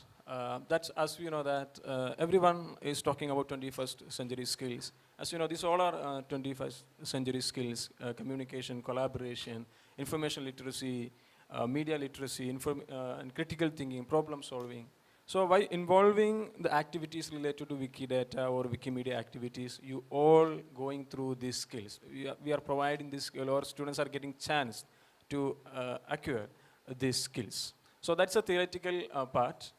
And also, almost every subject in every curriculum, they're designed based on the certain cognitive abilities. We can call it Bloom's taxonomy. In every curriculum they follow, when we prepare a lesson plan or curriculum, the learning activities are happening actually based on some of the learning theories. One of the very prominent theory is our Bloom's taxonomy. So that Bloom has categorized the knowledge into various levels, like it's starting from knowledge level, recalling, then comprehension, application of the knowledge, then analysis, synthesis, then finally evaluation. This is the highest, evaluation is the highest domain as per the Bloom's taxonomy. So when we go through the Wikidata, how can we connect Wikidata into these domains? That's one of the theoretical part. So teachers prepare the lesson plan based on this. And such activities will be done in the classroom. So when we talk about remembering, there will be very, very basic recalling or knowledge level, very basic activities we can see, like there will be searching information in the Wikidata or Wikimedia, then hyperlinking, connecting the site link, then checking the spell or fixing the punctuation. These are the very, very basic editing, but we can do in the classroom. So that's very basic level of editing in the Wikidata as well. When we come to the second level comprehension, it is taking little more advanced version of the learning. There will be translation. Translation will comes under that. So the students are not only or recalling the facts, they are categorizing the facts, they are translating the facts. These all kind of things will even adding statements and also linking to one not existing data. This kind of connections we can do using Wikidata in the classroom. I have given some of the Wikidata samples here, adding labels in different languages, not only in English. So students can translate the English label into their local language. That's a translation part. Similarly, you can see all kind of examples. Now, when we come to the application level, it is little more higher order, learning activity. In this case, students will be able to create labels or create items in Wikidata. Similarly, in Wikipedia, we can add into creation of a new article. Similarly, there are a lot of concepts which are presented only in the text, but we can draw the diagrams in the format of SVG format, and it can be, for example, photosynthesis, or you can find any example related topic, then that will be created in the SVG format, and that SVG format can be uploaded in the Wiki Commons. That's an application of the new learning. Similarly, when we come to the evaluation level, so there are little more higher order of learning and activities. Specifically talking about Wikidata, we can see verify the data with the Wikidata from the database another database. For that, we can use the tool mismatch. And also open refine. This kind of tools, but it comes in a very higher order level. Similarly, in this stage, students will be able to analyze constant violations of on a list of Wikidata items. And there are so many tools in Wikidata for data validation and checking the correctness of the data. So these all kind of activities will be done in the evaluation stage. Finally, this is creating. So there are so many examples in the creating stage. For example, Wikidata visualization. Though we have a lot of data we get from Wikidata, we can present in a different visualization method, like in the form of graphical presentation, maybe timeline. We have one example that Historiopedia. It's a very famous. So it helps to generate timelines. So other visualization tools also is in a developing stage. This is a final, or we can say very higher order stage of learning integrated with Bloom's taxonomy. So these all are the theoretical part. Now let's see some of the practical example what we have done in the Dubai, UAE. This is ongoing classroom activities. Especially these are some of the cases related to social studies subjects. So in this stage, this is one editathon using Wikidata the teachers have done in the class as part of their regular teaching, not in a separate program, as part of regular teaching. So for example, grade 7 students, when they were learning the civics topic, political science topic about state governments and chief ministers or governors, so that time the students were changing the Sparkle query and they were adding to their state, and they will create a list of chief ministers with their photographs. So that time they will be able to identify, or they will get a full of list of their chief ministers as well as their governors or any other political leaders. And if they find any chief minister is picture is missing, or name is missing, or governor is any data is missing, that time they can add it. So this is mainly related to Sparkle query and finding the gap and filling those gaps. That's related to editathon. When we come to this is another project, citation hunt. Though we can see a lot of statements and qualifiers in Wikidata, but without having much citations. So what the students are doing that, especially in grade 8, it's part of the Republic Day of India. They were going through the topic, they got the list of freedom fighters, but there was not enough references or citations. So students were searching and they're finding information about these all statements, and they will take in the citation link from there, and they were adding into this part like as a citation. So that was the citation hunt. The link is attached in that presentation. It will be available later.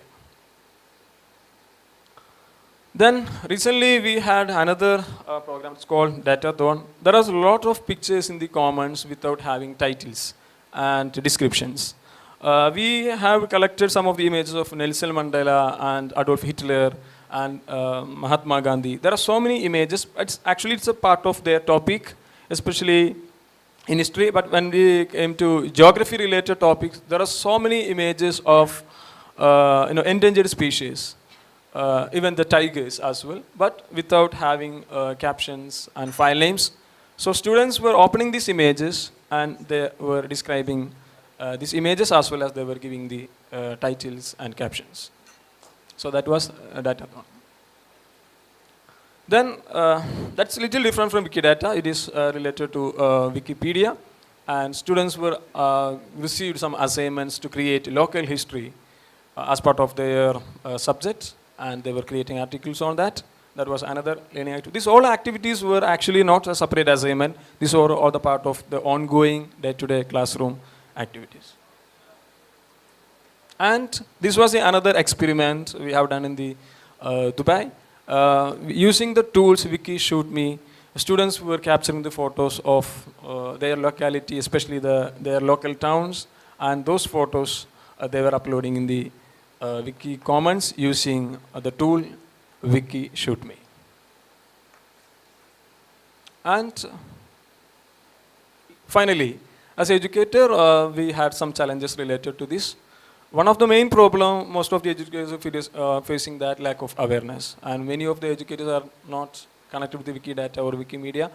They have a lot of misconception that everyone can edit, so that what is the relevance in that? We cannot trust in this. This kind of awareness issues are still persist. That's why many people are not using this platform. That's one of the challenge. And so getting approval to use this kind of platform in school also need permission from higher authority. So this awareness is creating challenges, so we need to give proper awareness. That was the challenge. Then digital divide, especially in India, there are so many people without having devices. So when we conduct this kind of activities in the classroom, they need devices, especially the laptop or tablet and all. But that was one of the challenge. So they were collaborating with other students, those who are the device, and they were, somewhat adjusting that. That's another.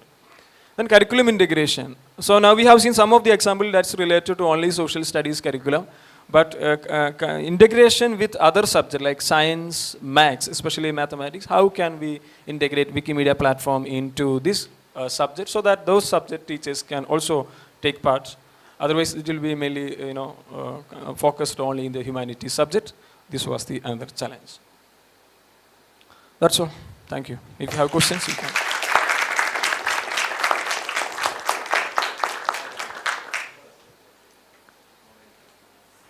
Do you have questions? We do have time.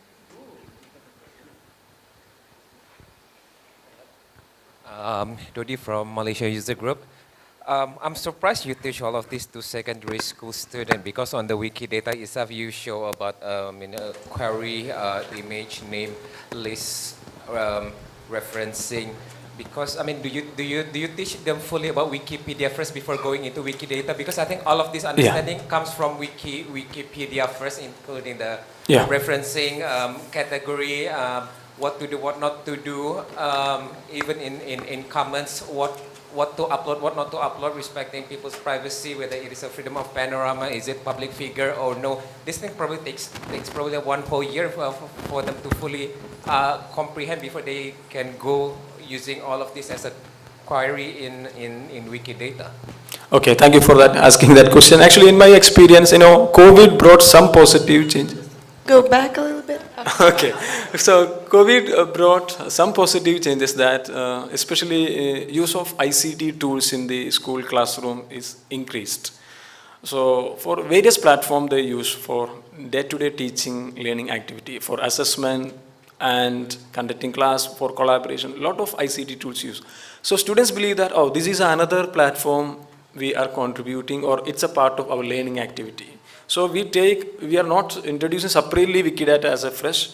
So as part of every lesson, according to that lesson activity, they will have some activity related to Wikidata as well. And they are experienced about Wikipedia before the year as well.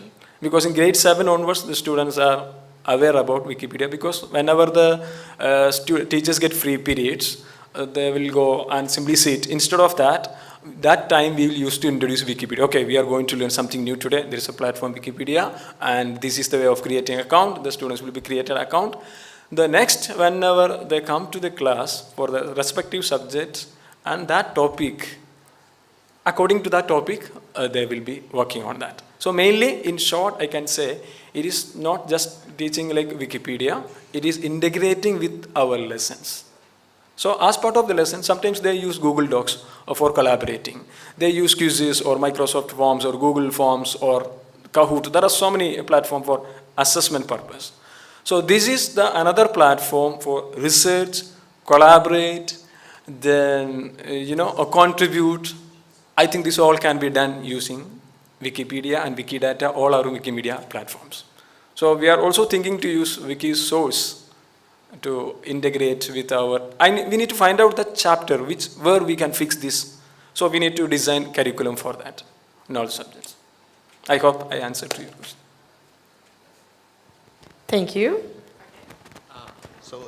Thank you for this beautiful presentation. So my question is that when we run any editathon on Wikipedia, so we have dashboard and same there is another tool for Wikisource. So when we run any editathon on Wikidata, so do we have any tool to track how much work we have done in this particular time? In this case, I have used Wikimedia outreach dashboard. Outreach dashboard we used for some of the programs to track how many students have edited, what is their number of edits. And also we used to appreciate the student. Actually, not Wikimedia side, but we used to give some certificate. Oh, those who created 5 articles, or those who edited 10 edits. So I will give some star points in the class. So that's a motivation. Those who are getting more, because they are small kids, they're very happy with that. If I provide some certificates, they will be super happy. So I didn't try certificates, Sandra, but I used to give stars, that's a motivation. So that will be tracked using Outreach dashboard. We can get the result of references and how many edits they made, how many editors are, this all kind of, yes, Wikidata as well. Thank you. Thank you. Okay, Buka.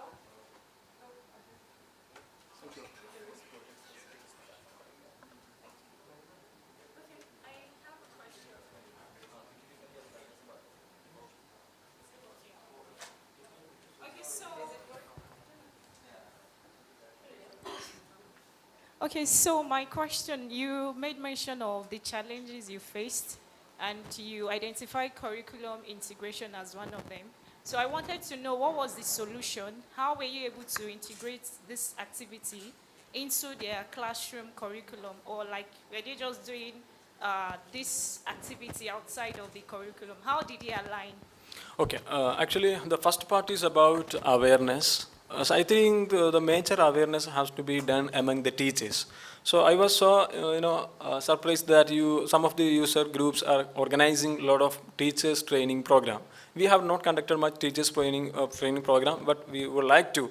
So I think once the teachers training programs are happening, definitely it will scale down to the students. Students, it is not a problem. They are ready to do what the teachers are telling.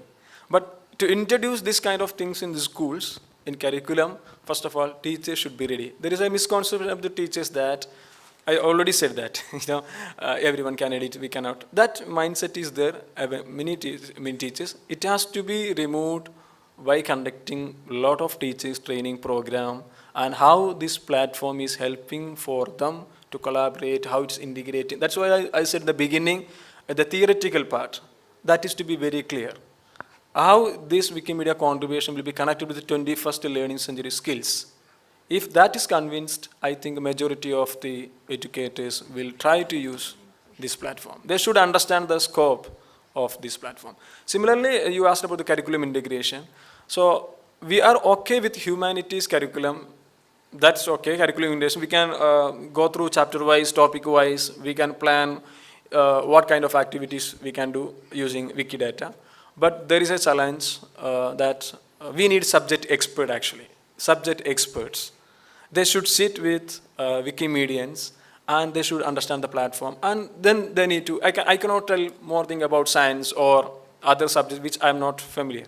So we need subject experts, we need Wikimedians, sit together, let's find out the possibilities so that they can also, in the beginning of academic year, when they prepare the curriculum, there will be a column that technology integration. So in the technology integration part, they can purposefully bring Wikimedia platform so that it will get more visible and it will be our ongoing day-to-day activity. It will become like that.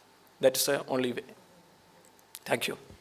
Thank you all. We don't have any more time for questions, but I will be available. We will be, of course, you will be, of course, available at the breaks and lunch, so feel free to approach and talk even more.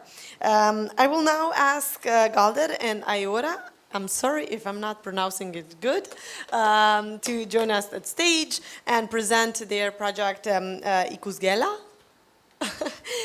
Which is a project focused on adding free pedagogical videos to Wikipedia and with the goal of increasing the presence of Basque language on the internet, but also increasing the scope of Basque Wikipedia as well. So, welcome. Thank you.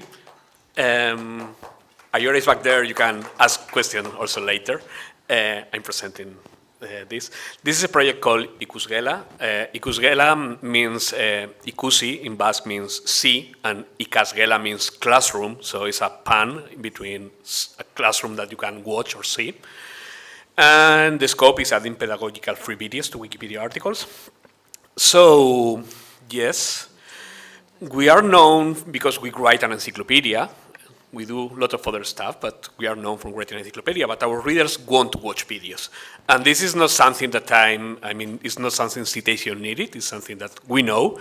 And furthermore, students, secondary students, are actually searching more on video platforms than in Google itself, like YouTube, TikTok, others. I don't know what they are seeing in other places.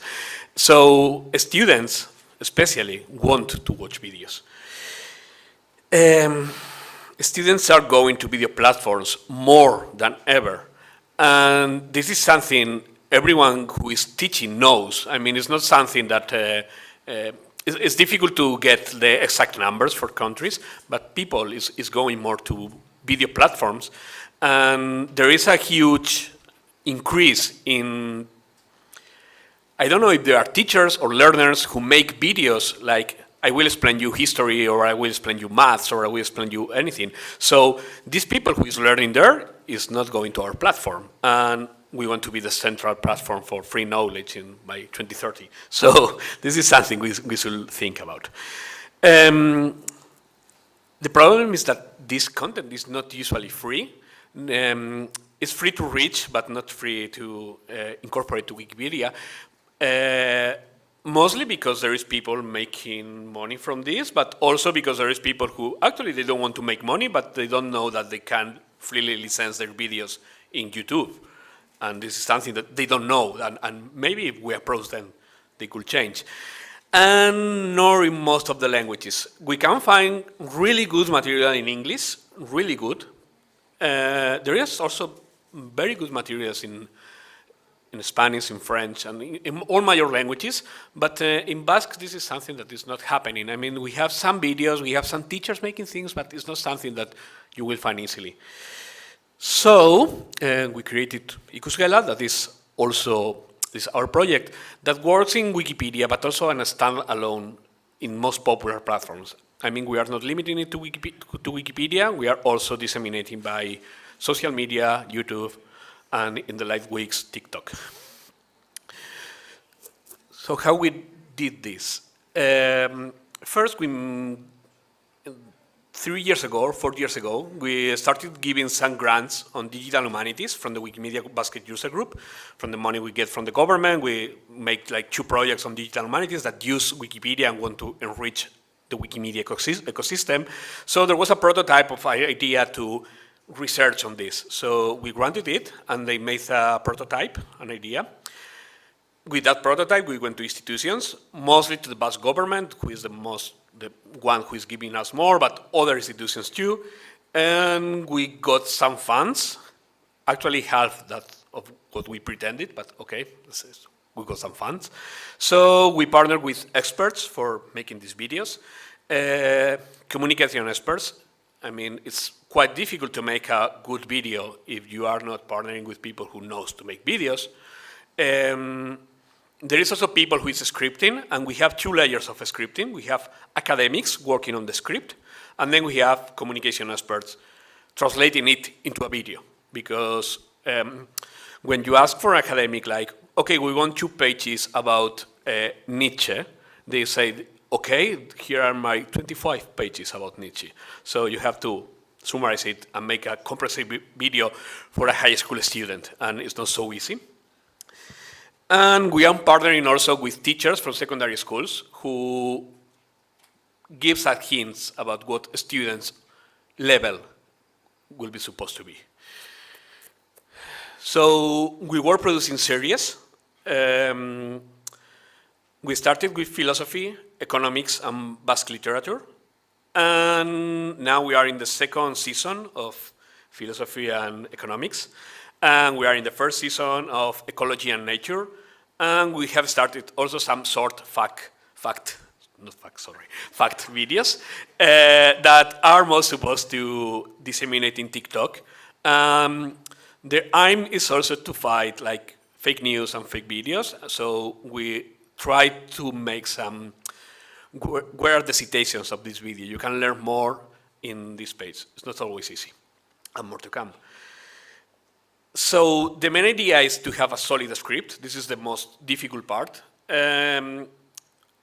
We create the script with topic experts from university to secondary education, and they tell us what's important for students. For example, for the philosophy videos, they are the authors that are learned for the university access exams in the Spanish school system. So these are the ones you have to learn, and these are the topics you have to cover in the exam. So, okay, we have to make the video exactly with these topics.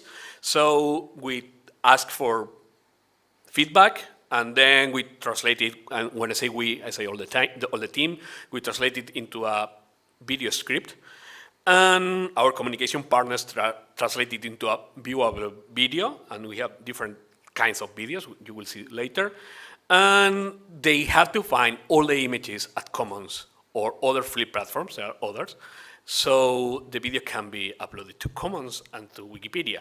And this is quite difficult. I mean, a video of 7 minutes could have like 150 images and videos from Commons, so finding the exact image and licensing it is quite difficult.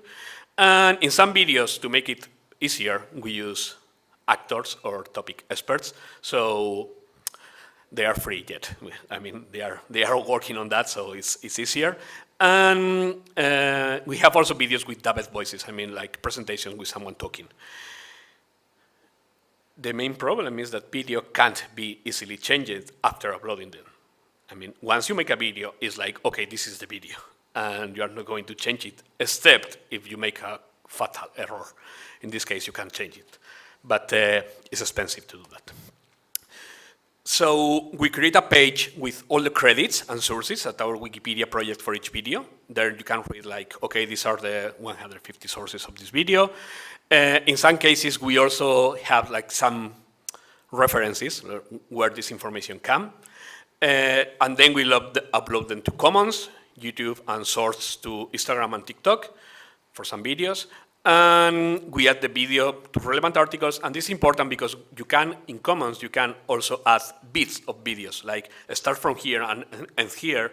So in a video, if you are talking about 4 or 5 topics, you can cover in more than one, with more than one video, more than one article, like only the relevant part of the video in each article. And every Wednesday, not actually, I mean now we are every other Wednesday, we present a new video, and we use mainly social media to propagate them. So now our feature presentation will be, this is our YouTube platform. I'm showing the YouTube platform, not because I don't trust the Commons platform, but because most of the students are going to visit YouTube and not Commons. So this is how we have them. These are like the last videos, and this will be nature, this is short facts, and well, etc. And then you have like literature, philosophy. These girls are from economy. So we have these videos. You can see like my playlists, like ecology, short videos, literature, economy, and philosophy. And so you can see like the series we are doing. And if, for example, we go to this video, like Plato, I will, yes, not Basque, let's see. Oh, we have in Commons sorry, that's interesting. We have the subtitles in English in Commons, but not in YouTube. Hannah Arendt, I mean. Wait, 10 seconds. No, but I wanted to show it. Like,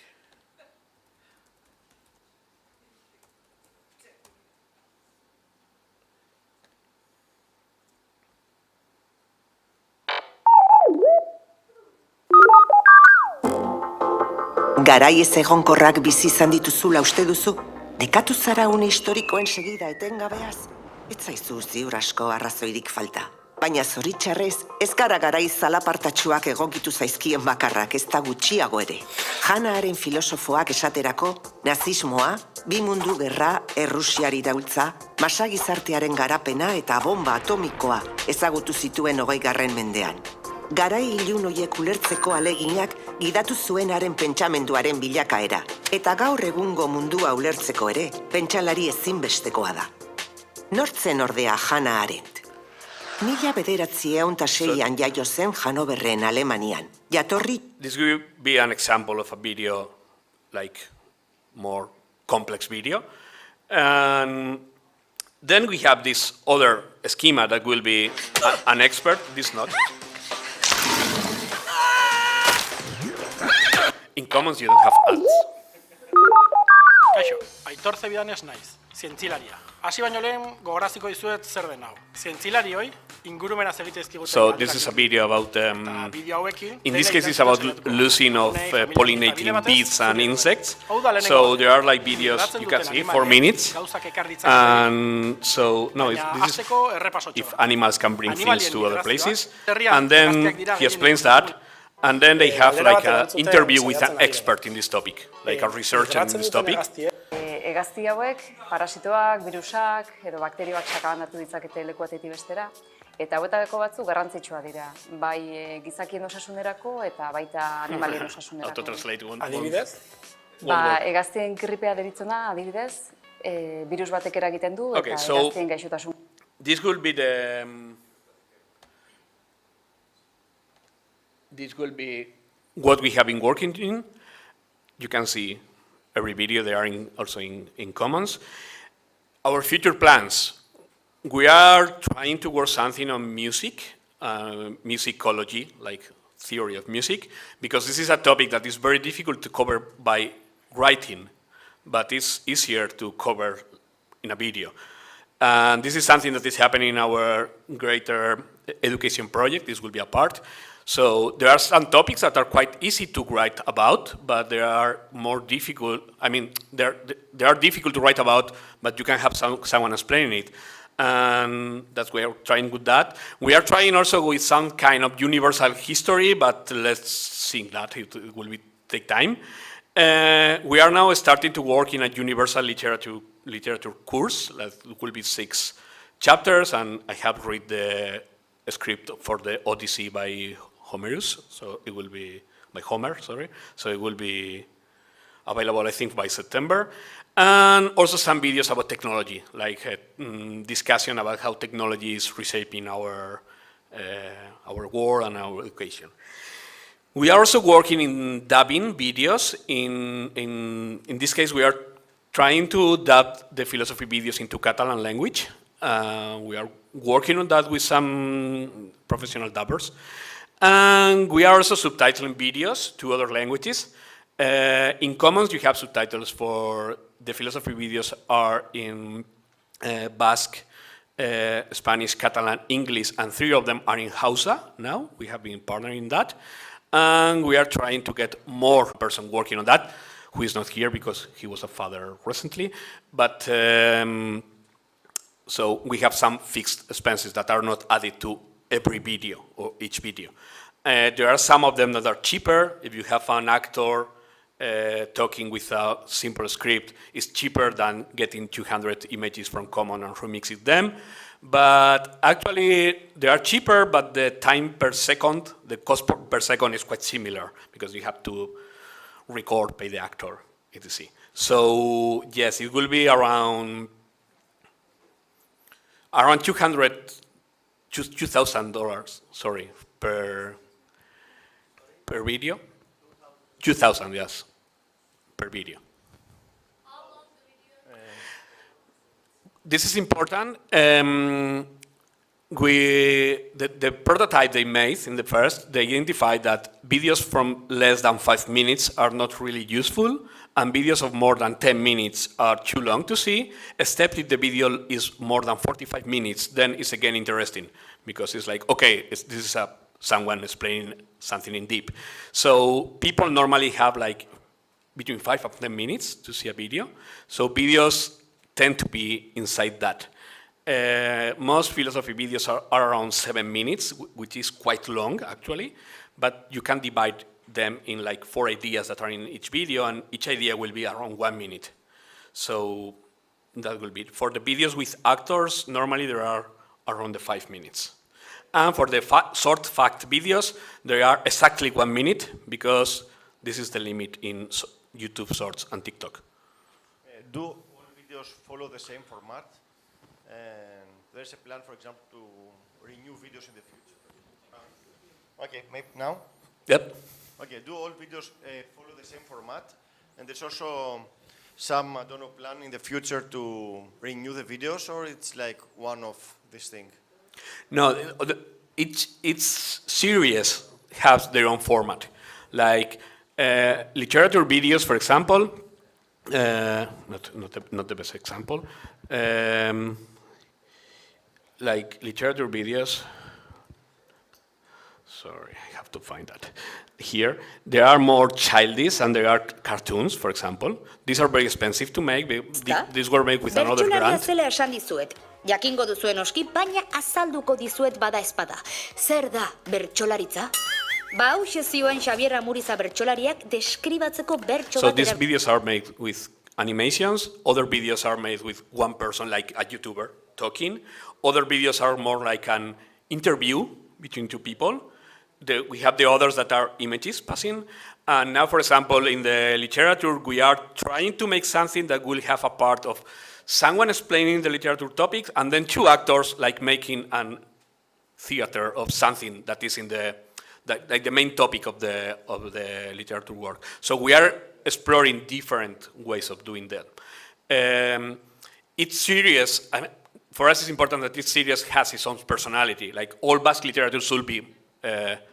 I mean, we decided to make cartoons, so there will be cartoons, and the videos for philosophy will always follow the same kind of images, color codes, and voice. We have a professional voice dubber. It's a woman who is 65 years old, I think now, and she has been an actor for 40 years. So it's a professional voice, and we will keep that because it's important to keep the things together.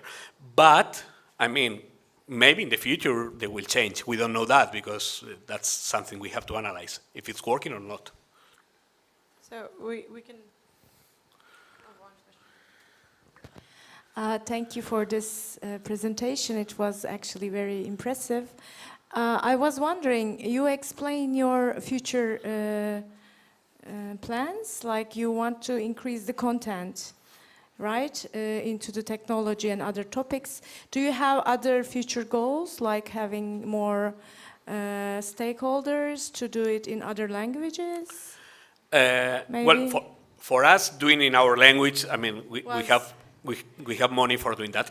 So for us, yes, but if there is another language that, I mean, once you have created the video, the dubbing part is not so difficult in some cases, or subtitling it is not so difficult. So if someone wants to partner with us in that, of course we are open to that. But the main problem for us in the videos is that we have a very fixed budget. The total budget the government gives us is $100,000 euros, which seems a lot, but it's not so much if you are going to make a video every week. So one of our goals will be having more people interested in that, who is giving more grants. So if we can double the budget, we can make 3 times more videos. Is that our calculation, because the fixed costs are the same.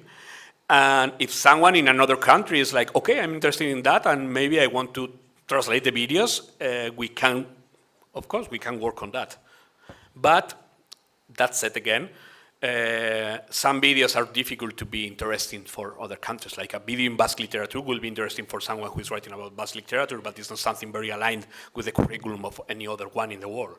So we have to measure also these kind of things. That's why we are subtitling philosophy videos, because the main philosophers are not the same in all the curriculums in the world, but they are quite known. Thank you, Galder. Thank you all for questions.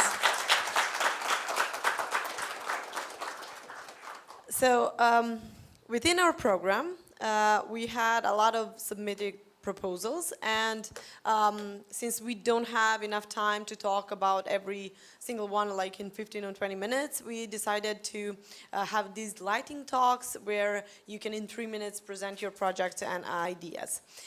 So we'll have in total 6 lighting talks in this in the next 3 days, today and the next 2 days.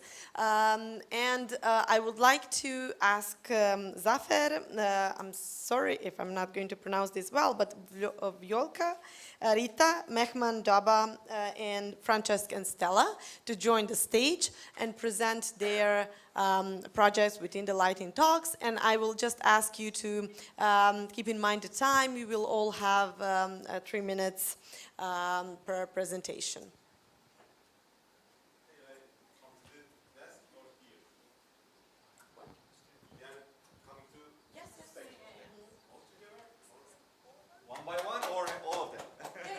You can sit in the first line, so we don't lose a lot of time in switching the speakers. Sen normal mikrofonu al istersen. Take this one. Yeah, you can use this one. Okay. Okay. Is it? Yeah. It's our. Okay. Hi everyone.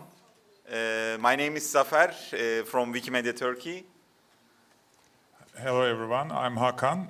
I'm from Wikimedia Turkey user group, also Wikimedia Stewards user group, also Wikimedia Turkic language user groups. Yes, we have a short discussion about our education project.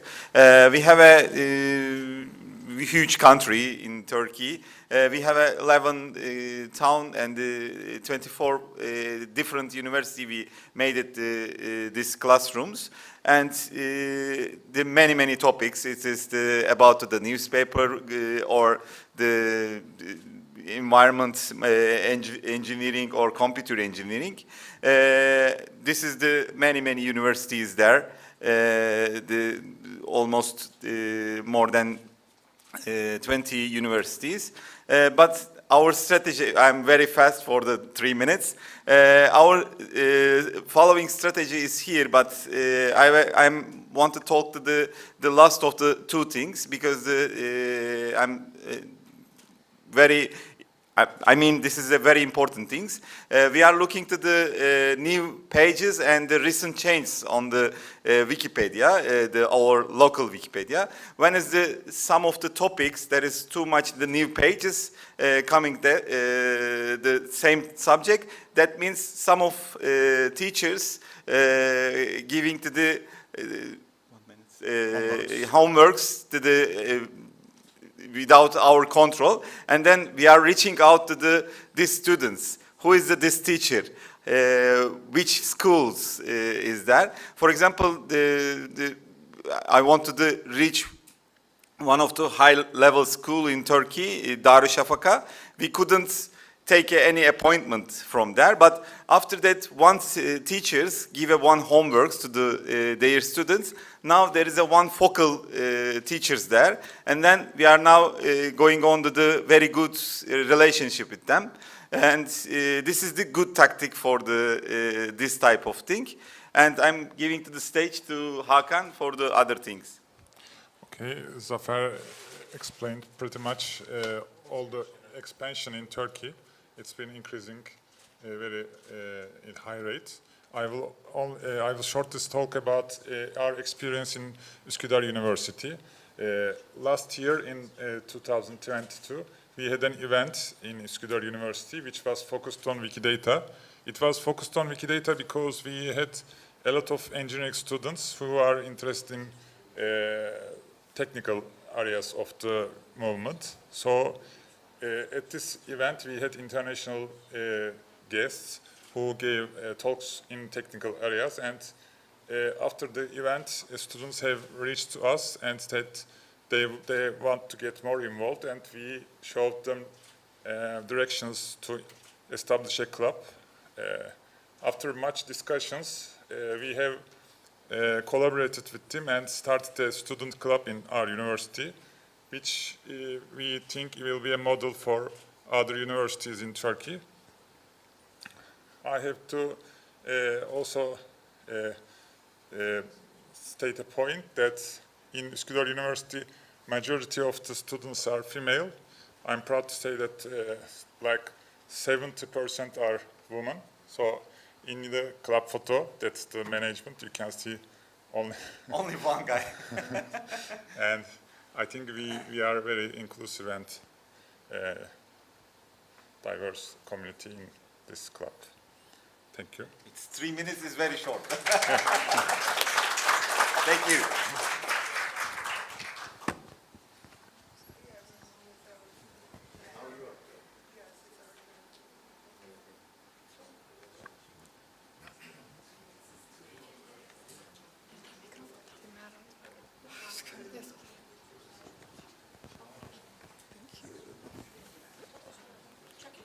Hello, can you hear me? Yes. I swear I practiced 3 minutes in front of the mirror for 3 days in a row, and I think I got this time. Okay, so hello everyone. My name is Viola Merdani. I am the project manager for the Wikimedia's Albanian language user group, and I operate in Albania. Hi everyone, I'm Rita and I'm in the same user group, but I operate in Kosovo. Okay, so today we would like to focus on some of the points, what we're doing in the education program, both in Albania and Kosovo. So lately, we have borrowed a kind of program that Wikimedia France came with this idea, which is called the Wikis. So we try to bring this format even in Albanian. And then what we also do is career education through Wikipedia. 2 years ago, while we were discussing and working with different schools, a high school principal came with the idea, what we can do about career education. This is like one of the things we're really facing with these days, and how to raise or improve students' skills so they better understand what career education is and how can we approach this kind of thing through Wikipedia. And then one of the other things we do is wiki clubs, university editathons, which Rita can talk about it, and that is happening in Kosovo, and high school editathons that's happening both in Kosovo and Albania. So why we're doing all this kind of thing? Based on the need assessment, we have noticed that we should focus the program education in 3 main topics. I heard today that there are so many things from Shani. She mentioned there are so many topics. We can talk about it, but anyways, the 3 main things are awareness, improve and increase the number of articles on Wikipedia, and through these wiki clubs and all activities, we try to retain a number of contributors. How we do that? Through information sessions. One of the things that is being very successful, we try to align the schools and universities' topics and goals with Wikipedia goals and bring Wikipedia to class in order to create this diverse mindset through all the activities we have. Conclusion so far, based on all the activities during the academic school year 2002-2023, we've had, well, you can read the figures yourself. So the result is satisfactory, as you can see. And the last one, thank you everyone. And nice to be here. So if you have any questions about anything, you can also see us. No, not right now, but like throughout the conference. You can stop us and ask us. Great. Rita, let's go.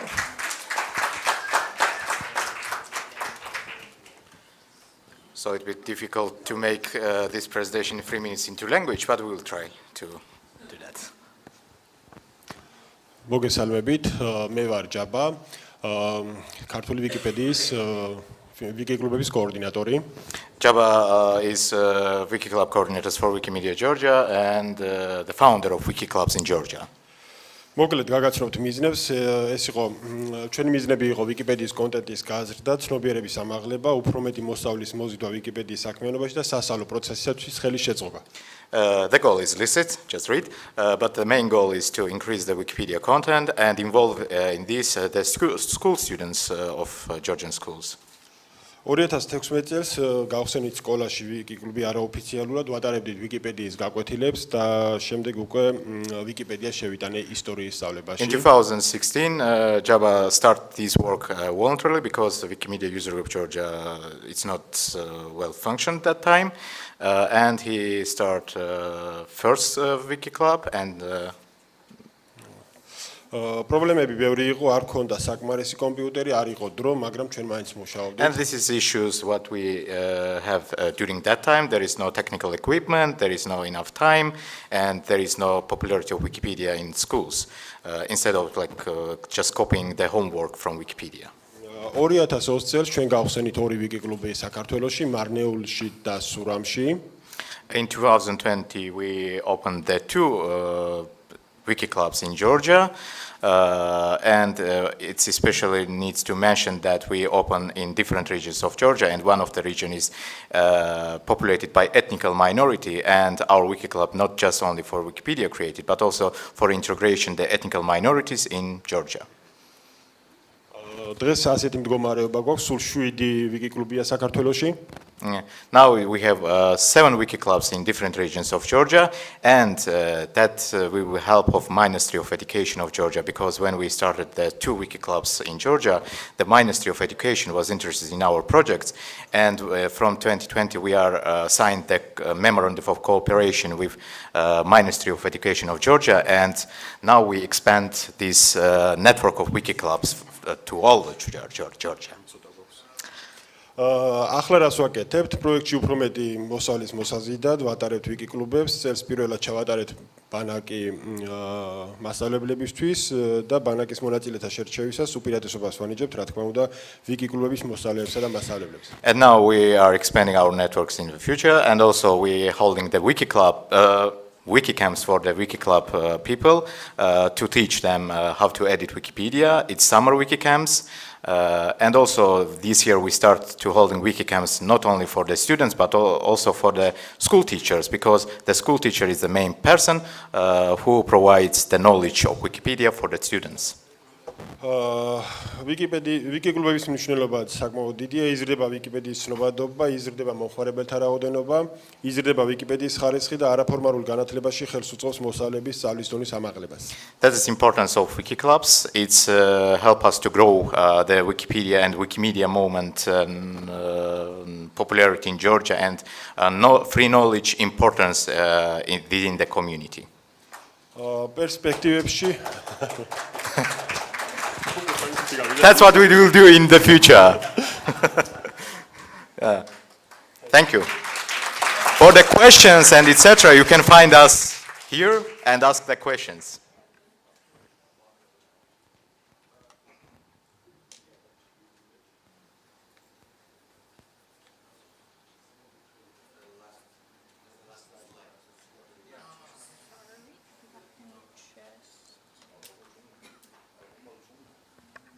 Of this year, between January and February, we made the first, it was as a pilot program in order to implement a small adaptation of the Reading Wikipedia in the Classroom program, but instead of teaching teachers how to implement Wikipedia in the classroom programs in their classrooms, what we made was to teach the professionals of the youth to implement that in their work.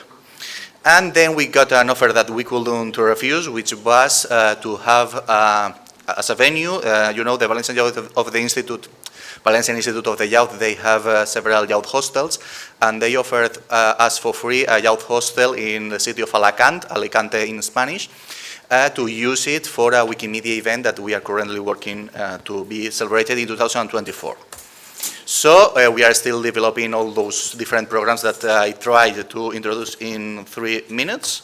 But of course we will keep working. We will work with innovation. This logo is the logo of some kind of Spanish lotto related to football, and that's a clue of let's see what can we invent in order to have projects that are attractive to young people.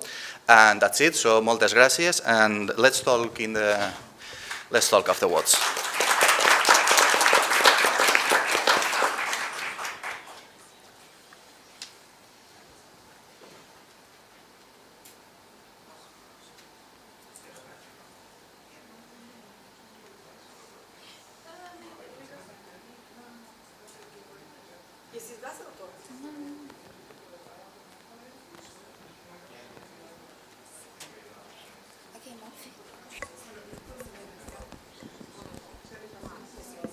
Hi, my name is Stella.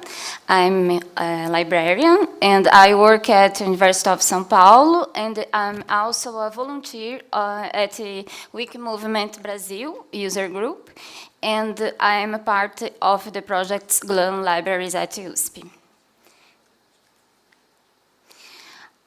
This presentation is about professional development through Wikidata, a case study of a workshop for Brazilian librarians. and the organization was of the GLAM libraries at the University of São Paulo, as no USP in Brazil.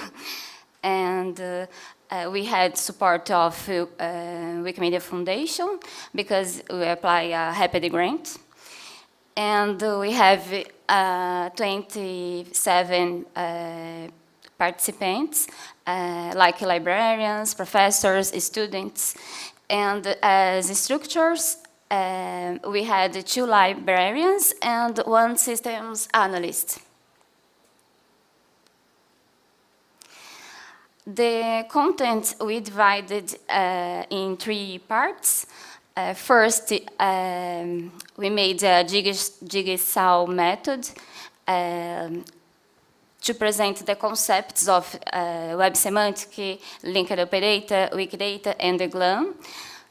And the second part, we created the items from Brazilian women researchers. And the third, we presented Sparkle as a way to retrieve the data and generate the visualization graphics. The feedback from participants was very good, positive, and they would like more emphasis on data visualization possibilities. And they prefer modalities with instructor-led, like tutorials and video lessons. And the forward interest in partnering with the Wiki Movement Brazil user group to create a GLAM project too. As a result, we learned a lot and we identified the potential uses of the Wikidata from the library community, create items about the local authors and researchers.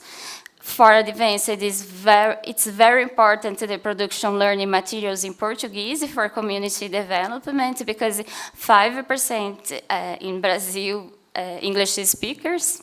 Okay, it's possible to integrate the workshop with undergraduate librarianship courses too. And finally, aimed at information professionals and expand their knowledge and skills. Thank you.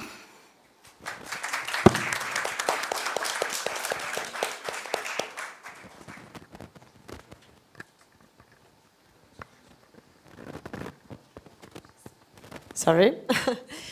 So thank you for your presentations. Thank you for presenting in this all of this awesome material in 3 minutes. So it's awesome. And now, if you do have some questions, we can maybe have like 5 minutes, and then we can go to a lunch, or we can talk during the lunch. Okay, thank you all. So I invite you to the restaurant. We will be having lunch until 1, and then go back to the sessions. Oh, sorry, 2, sorry. Around.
us because I assume they are still on the break. So thank you for coming back, and I hope you are refreshed and ready for our next session. Our next session is related to democracy and Wikimedia, and here with us today is Daria Cybulska, who will share with us how activities and her experience working on Wikimedia projects can actually affect information literacy skills, which is basically boosting the people's skills and making them more informed and skilled citizens. So Daria, here you go. And this one? Oh, okay. I will try this one. It's working. Okay. Thank you for coming back. Apparently the outside is really beautiful. But I hope this will be interesting as well. Like Ivana said, I'll be presenting research that I've done with a colleague, Agnes Prusik, about how our work as Wikimedians increase information literacy and how that in turn builds a better civic society.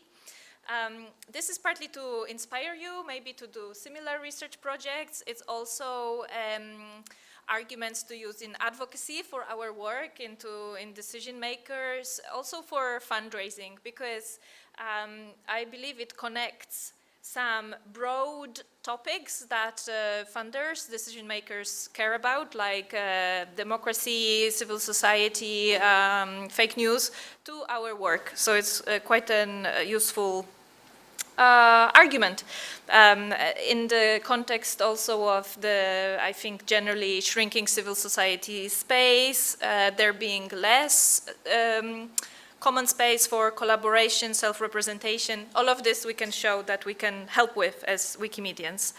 I have some booklets with the summary of this research, which I think I'll leave at the registration desk after this talk, so you can see it. It's also online. I'll give a link later. First of all, though, I wanted to show how I got inspired to do this research, and the inspiration came from Wikimedia UK strategy, my affiliate that I'm working at as a director of programs. So first of all, Wikimedia UK's strategy, it connects a little bit to some of the earlier talks we heard from Shani this morning, for example. So this is Wikimedia UK's vision of an informed, democratic, equitable society. As you can see, it doesn't even mention Wikipedia. It talks about open knowledge, but it's all about how we can help a better society through our work. So that's the vision. How we see our contribution to this is by growing people's understanding of the world, helping them make better decisions, understand each other, the issues that affect them, for example, in climate. So this is how we see our contribution through, but it also sits in like a wider strategic framework, of course, of Wikimedia 2030, but also we connect this work to United Nations Sustainable Development Goals. Of course, there's one about education, but interestingly for me, there's also one, number 16, in this wall of text of making effective, accountable, and inclusive institutions. And to make institutions accountable, I think it's useful to have citizens that can question those institutions and make them accountable. And for that, you need information literacy. So again, it all fits together this way. How Wikimedia UK does that, I mean, I think a lot of the same things that maybe your groups would do. Of course, we have the education programs in universities and so on. But we also advocate for inclusion of education activities by talking to people like Ofcom in the UK, Department of Culture, Media in the government, and so on. And lastly, we also do research to help show how our work functions, what's the impact. And here is an example of kind of doing advocacy working in collaboration with partner. This is from University of Edinburgh. Shani also mentioned it this morning, how a director of learning who supports our work there says that our work makes students really critical thinkers, which I think is really key of our work. And now some of the recent research that we've done, there is the Wikimedia in Democracy, which I'll start talking about in a second. There is also work we've done showing how various models of student engagement, like internships, placements, can also be used for Wikimedia. This is a different model that I won't be talking about here, but it's quite interesting, and there is a booklet about that also. I left at the registrations, like a green balloon, if you want to check it out, and some information, some case studies we also do. So just to summarize, the reason why I wanted to do the Wikimedia and democracy research is that we start with this broad vision of the equitable democratic society. This is what we want to see. And on the other hand, we do these workshops, editathons, all the education activities that we all do. How do they connect? How can we say that an editathon leads to a democratic society? Because I felt intuitively that there is a link, but I wasn't sure how we can show it. And this research investigates that link, and I hope shows that there is at least a correlation. So just to jump maybe to the conclusion of this research before I go into the detail, with my colleague, we were able to show that our work, Wikimedia activities, increase participants' information literacy. And as the second important step, that when people have higher information literacy skills, they are more engaged in the democratic process. They're better empowered citizens. So our work can be shown to be really, really impactful. Now, in the full booklet, the full research, there is a lot of information about the frameworks on which we based this. There is many different definitions of information literacy, for example. There is different ways of understanding, like media literacy, citizen engagement, all of those things. There is a lot of discussion about how they're understood. I'm not gonna go into this here. It's in the booklet, but also I think the important thing is that we take them as the sort of fuzzy and broad terms as they are, and just focus on this general link between them. One thing I would say that I speak here about the civil society a lot, and that's also quite a complex term with different understandings, but for me it just means it's any sort of activities of citizens where they take collective action for social good, for some sort of good outcome, independently of government or business. And that's what I mean by civil society, empowered citizens.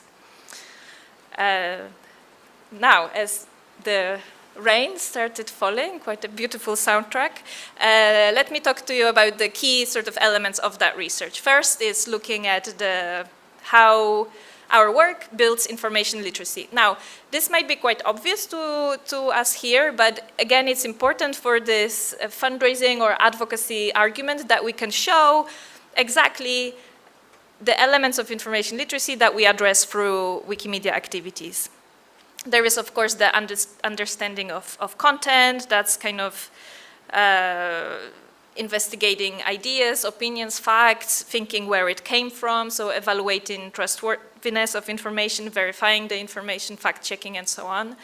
Then the applying critical thinking skills, so sort of analyzing, detecting bias, evaluating, interpreting, and reflecting also on the impact of false or misleading information on society. Then, of course, the heart of Wikimedia, using collaborative and group learning skills, if it works well, I suppose. That can include communication, team working, and so on. And lastly, quite a sort of lofty term, but encouraging civic disposition. What I mean by that is things like respecting diversity of opinion, which I think functions well on Wikimedia, taking personal responsibility for how you operate online and also how others might see that. I think an important element of information literacy. And I believe, I hope you can see, that being a Wikimedia contributor, learning things in a workshop, hits all of those areas. You do build information literacy through our participating in our work. So now on to the second element of this. I believe we were also able to show through investigating various sort of frameworks of civic engagement how our work supports strong civil society. And it's being done in those 4 areas. So the first one is more about like providing free and open information. This is important because it kind of records cultural memory of a society, which means that we can redress imbalances in representation, for example, that can challenge media manipulation, make a stronger, kind of more resilient civil society. Second, improve information literacy skills. We already covered this, but just to say again, that can make people less threatened by fake news, build more cultural understanding and tolerance.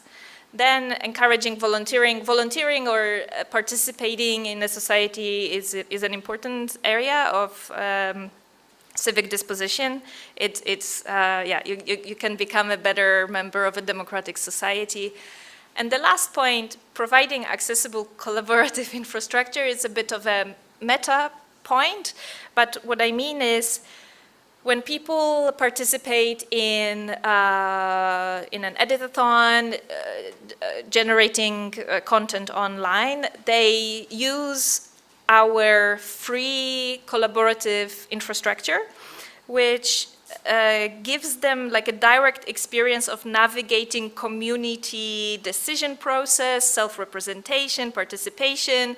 This is useful to become a better Wikimedian, but it can also be used outside of our movement, online or offline. People can get better at organizing through the experience of having run or participated in Wikimedia activities.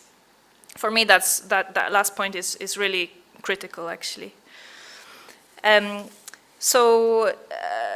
Because this research is a bit of an advocacy piece, we've also written it out as a series of recommendations to decision makers, policy makers, and to our partners. So just to run through them quickly, our recommendations, conclusions is that any sort of policymakers writing definitions of information literacy should use that to promote the importance of that literacy for democratic participation. The research has shown that often they're quite separated. It's not being talked in the same way, but if they're combined, it's much stronger. But also that this sort of democratic participation is included in formal education. Again, the research showed a gap. There is almost a decrease of focus on civic engagement in education, and this could be increased. And moreover, Wikimedia could be used as a sort of testing ground, practice ground of those skills. And then, of course, like we in Wikimedia have a lot of resources about information literacy that we've developed for our policies, like what's a reliable resource, verifiability, and so on. All of that could be used in formal education as our resources. And then we also have recommendations to partner organizations like in GLAM or Culture, showing how when they promote Wikimedia activities, they can frame it as a way of encouraging civic engagement. Here, what I would stress is it's particularly inspiring and important when this information literacy or civic engagement meets knowledge equity. When I was doing this research, we interviewed a lot of minority groups, including refugees from Syria, and they were talking about how editing and participating in editathons on Wikimedia was an incredibly meaningful way of self-representation, of sharing their heritage, especially if they were doing it on English, because they had like this sense of a big shared platform of sharing, of giving their voice, of self-representing in a way that was difficult otherwise, and perhaps also almost way that wasn't accessible for them because of their refugee experience. So this was really, really powerful. And so maybe to kind of summarize this in a different way, working on Wikimedia projects can facilitate a spirit of collaborating towards a common good, a common goal that we all share, collaboration, cooperation with others, activism, and all of that feeds into an empowered civil society, essentially. And this together, I believe, can go quite a long way into realizing this vision that I started with of a more informed, democratic, and equitable society, which I think is really beautiful. I think I mapped it out. This is our theory of change. So just to show, if you can see it, the different activities that we do feed into outcomes for information literacy that I've already talked to you about, which feeds into civic engagement. There's a connection to climate, which is important to us as well. And at the end, that democratic society.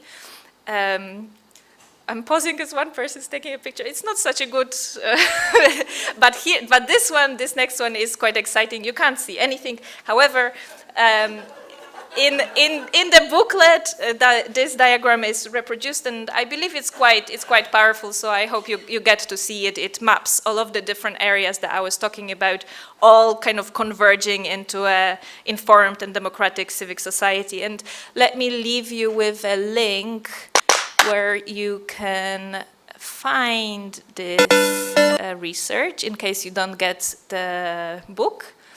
Oh, I have 3 minutes, but here is if you search on Commons, this is the report. I know we are behind time, so I'm happy to finish here, although I also have a video that I can play, so let's see. Okay, yes, I'll share that as well, but I'll leave also hard copies in the registration. So the video that I wanted to play is this one. Let's see if it works. No, it does not. Okay. It worked before when I was just clicking through. I don't know. Maybe here. Okay. Maybe you can help. Let's see if the sound works as well. Da ni yma yn M-Sparc heddiw efo disgyblion sydd wedi bod yn rhan o brosiect Wikimôn o fewn y 2 blynedd dwytha. That's okay. It was kids talking really inspiringly about their experience. Da ni yma Wikimedia. Da ni yma yn M-Sparc heddiw efo disgyblion sydd wedi bod yn rhan o brosiect Wikimôn. It's really cool video. Okay, I will perhaps share the link also in the Telegram. So that's it, and thank you very much. I think no time for questions, right? We just carry on. If you have questions, we can. Or find me later. Okay, that's fine too. Okay, thank you. Thank you, Daria. And now, the next session, here with us is Heike.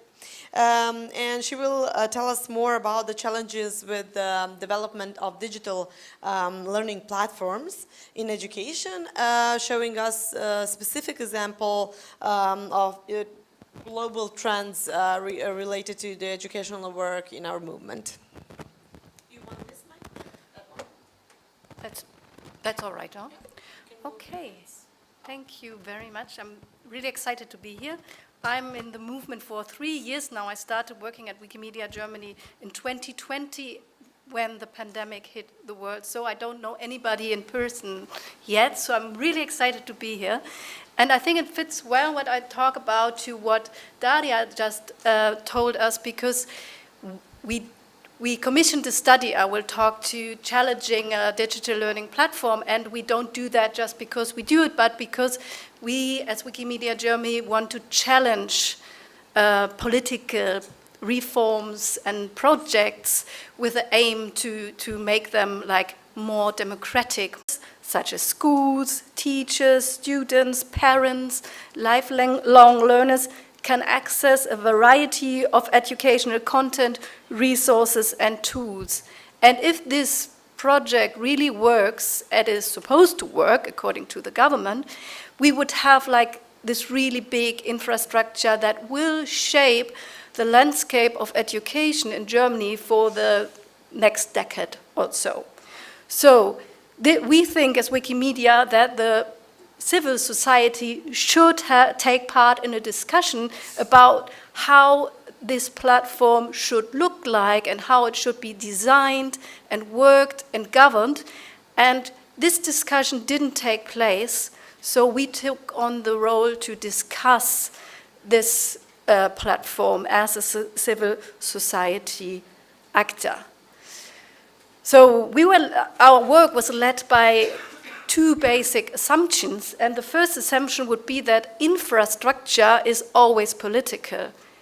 But like a government in Germany would say, and that's really specific to Germany, but they say no, infrastructure is neutral because it's just like you are just building a street. But if you think about a street is not neutral by itself. It needs rules, it needs kind of negotiation of who is allowed actually to be on the road, who needs to be off the road. So it is not neutral, it is a political decision of what you want to have rules for. So this was our basic assumption, that infrastructure is political, and hence designing an educational platform needs a discourse about how education and learning shall be conceptualized and what understanding of education and learning a democratic society has, and how this should then shape the platform. But this discourse hasn't happened yet.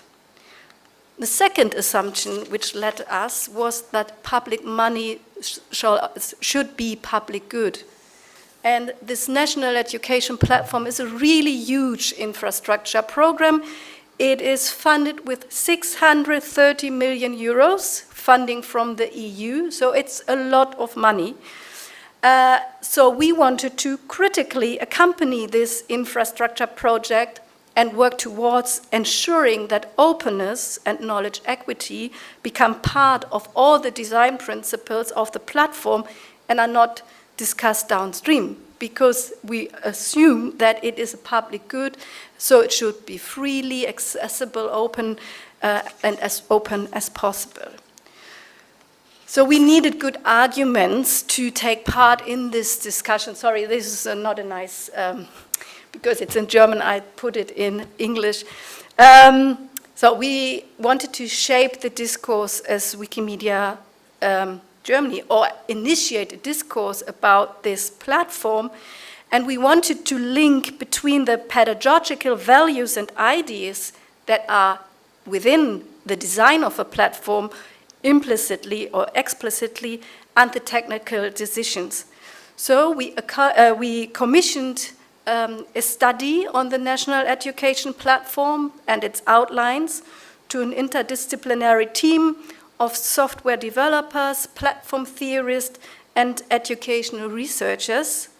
And the research question was, which fundamental understanding of education and learning underlies the national education platform envisioned by the federal government? Because we couldn't find any outlines about what kind of learning and what kind of education does the government want to promote in the 21st century, because they didn't think about the pedagogic, but there are always values.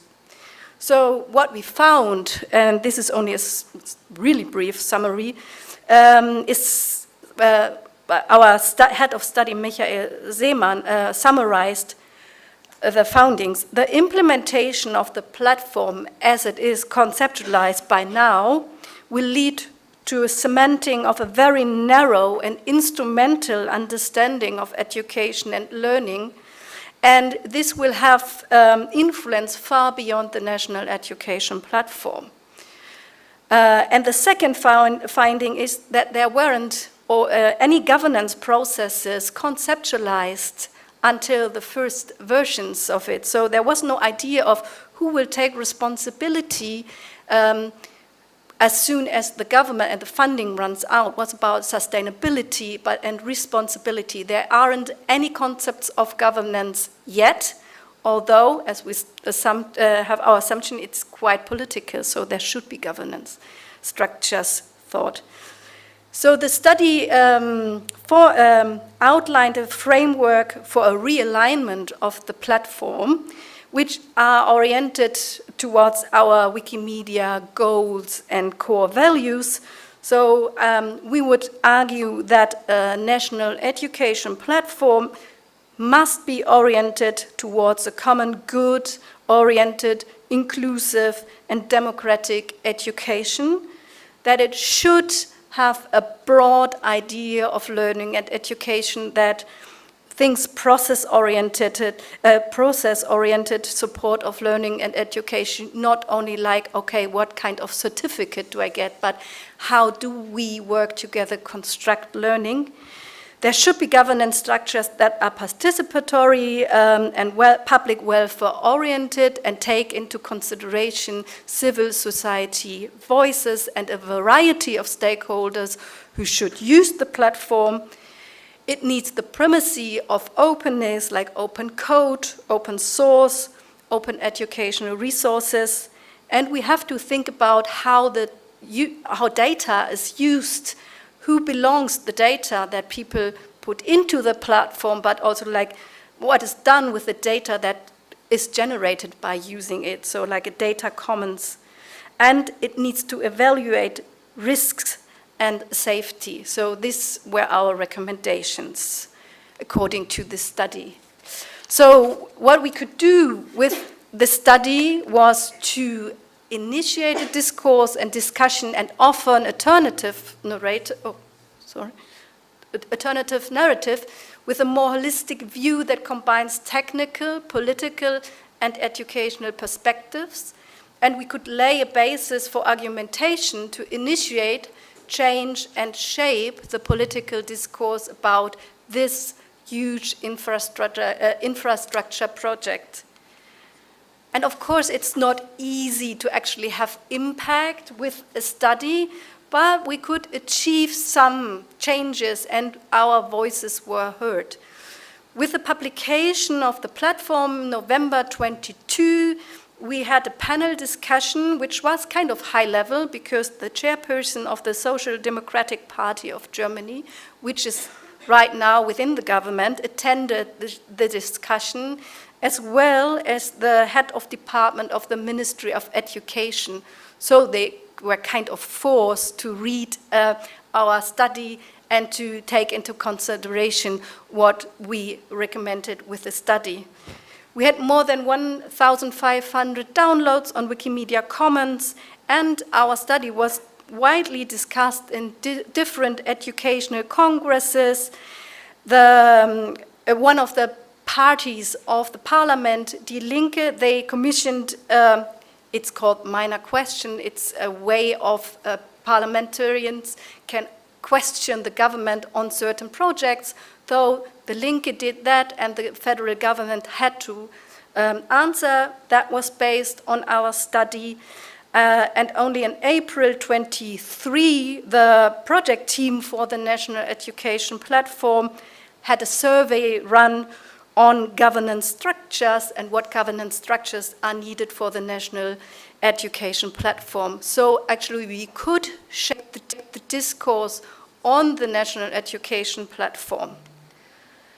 So why does that work? I think the most important thing is, and that's where I come back to Wikimedia, actually, what it does. I mean, we stand on the shoulders of a giant Wikipedia and the Wikimedia projects, because we are only credible and trustworthy because as Wikimedia Germany or the Wikimedia movement, our work is based on the values of Wikimedia principles and Wikipedia, on community, on participation, on knowledge equity, and that's why people trust and believe us. We try to take on the role as a critical friend. So we are critical towards this large-scale infrastructure program, but at the same time, we really think it's a great thing that the governments put money into public infrastructure programs. I think we need more of them, but we need, as civil society, to be part of those projects, and it's kind of important to negotiate about values and principles of those big public infrastructure programs. And we were able to then filling a void because there weren't any people, or the education policy discourse was lacking a voice for public good oriented education digital policies. So we were able to fill this gap. And what it needs is a long breath. Wikimedia Germany is doing policy advocacy work on open education and free knowledge for more than 10 years now, and there is progress, but it's kind of step-by-step progress, so it needs a long breath and lots of trusting relationship. So with the National Education Platform, we are still at the beginning of a journey. We were talking, like the study was based on the conceptions, and right now they are the first steps of development. So there will be a beta version of the National Education Platform in autumn. And we, as Wikimedia Germany, we try to accompany this development, and we are right now implementing a series, an impulse series, where we invite Wikimedia experts from Wikimedia, civil society, and academia to discuss certain subjects that are linked to the National Education Platform, such as like how sustainable or are those kind of large-scale projects? What does sustainability means in this context about finance? What kind of future do we envision for education in Germany, and how about the data commons? So that are kind of issues we want to tackle while the government is developing this National Education Platform. And what we also aim to is that we will be part of a governance structure, however that will look like. So that was an example. Thank you very much. There's a little time for questions.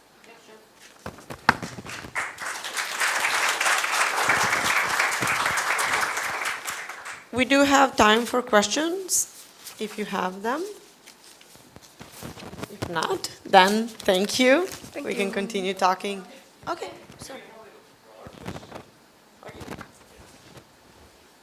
So it's really exciting to see like the work that, Wikimedia UK or Wikimedia Germany is doing. And that also like got me thinking about like, it's only like a space like this where we are hearing about the work. And I'm just curious because like you are all like big affiliates, in the movement.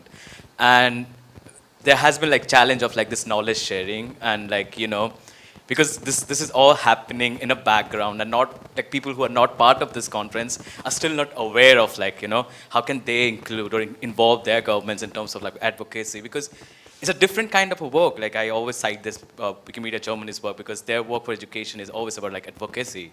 But we also have to like think of a platform or like think of a space where we can like share it with others. So just like want to hear like, if we have any plans or if we could do something around it. And the question is both for like Daria and Heike. My not working. Is it? Wow. Okay. My diff blog about this research is published next week. So yeah, there will be a diff blog. But I don't know. It's a good question because I did a similar talk at Wikimania last year. It's not just here. But yeah, I guess there's always knowledge management problem. I will share there. How about you? If you want, you can get up so the camera okay, sorry. Sorry. Yeah, I know that's really a difficult question because I come from a big chapter, and still we are only 3 people working on education. So and it's in German, so it's effort we have to put into to make it available to the movement, and that's why I'm here to get to know and better understand how the movement works, because in a way I'm still a newbie, but I see that and that's why I'm here to learn what can the role of Wikimedia Germany be within this. If we focus on advocacy and policy work, how can we bring this to the movement? But I don't have any answers yet, but it's, we're working on it. Thank you, Salis, for asking. Hi, I would like to ask one more. It's more practical. Is the platform this Wir Lernen Online or is another one? The name of the platform you were talking about, is it the Wir Lernen Online or it's a different one? But that's as well a project you've been part of, right?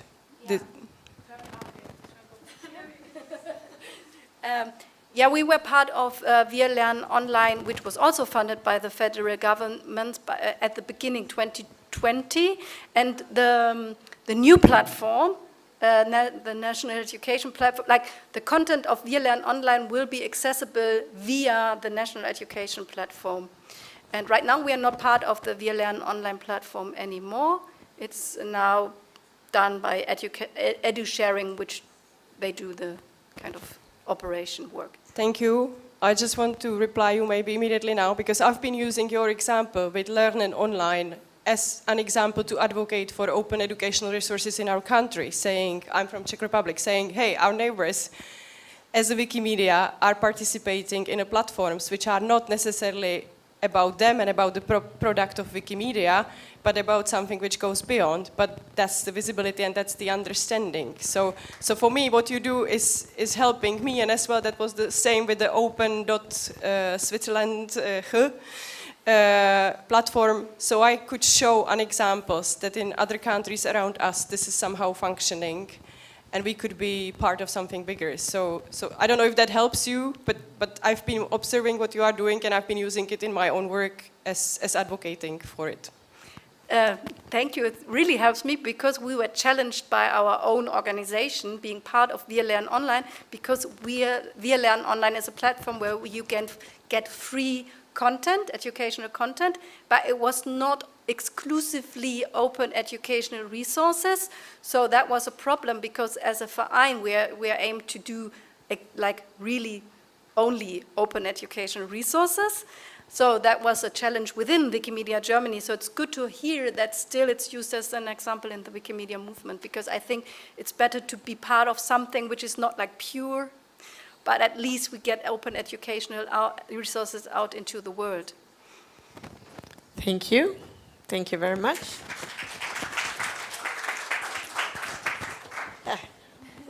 So Lucy will join the stage. And I believe that we all face at some point challenges within our work, and when we are stuck, when we don't know what should we do in terms of maybe innovation or in terms of some approaches that we can use. So Lucy here will share with us her 3 elements that can help us engage more people who are not responsive enough. So. Hi. Do I need to stand quite close to it? Or maybe I can. Sorry. That will be a challenge. If I walk away, please send me back, yeah? Or can can I have this one? Awesome, thank you. I'm a walking person. So I'm Lucie, I'm from Czech Republic, from the Wikimedia Czech Republic, and I'm celebrating my 4th year currently in the chapter. And I started as an educational manager, and this year, from January, I'm as well the community programs manager, just a little bit for the context.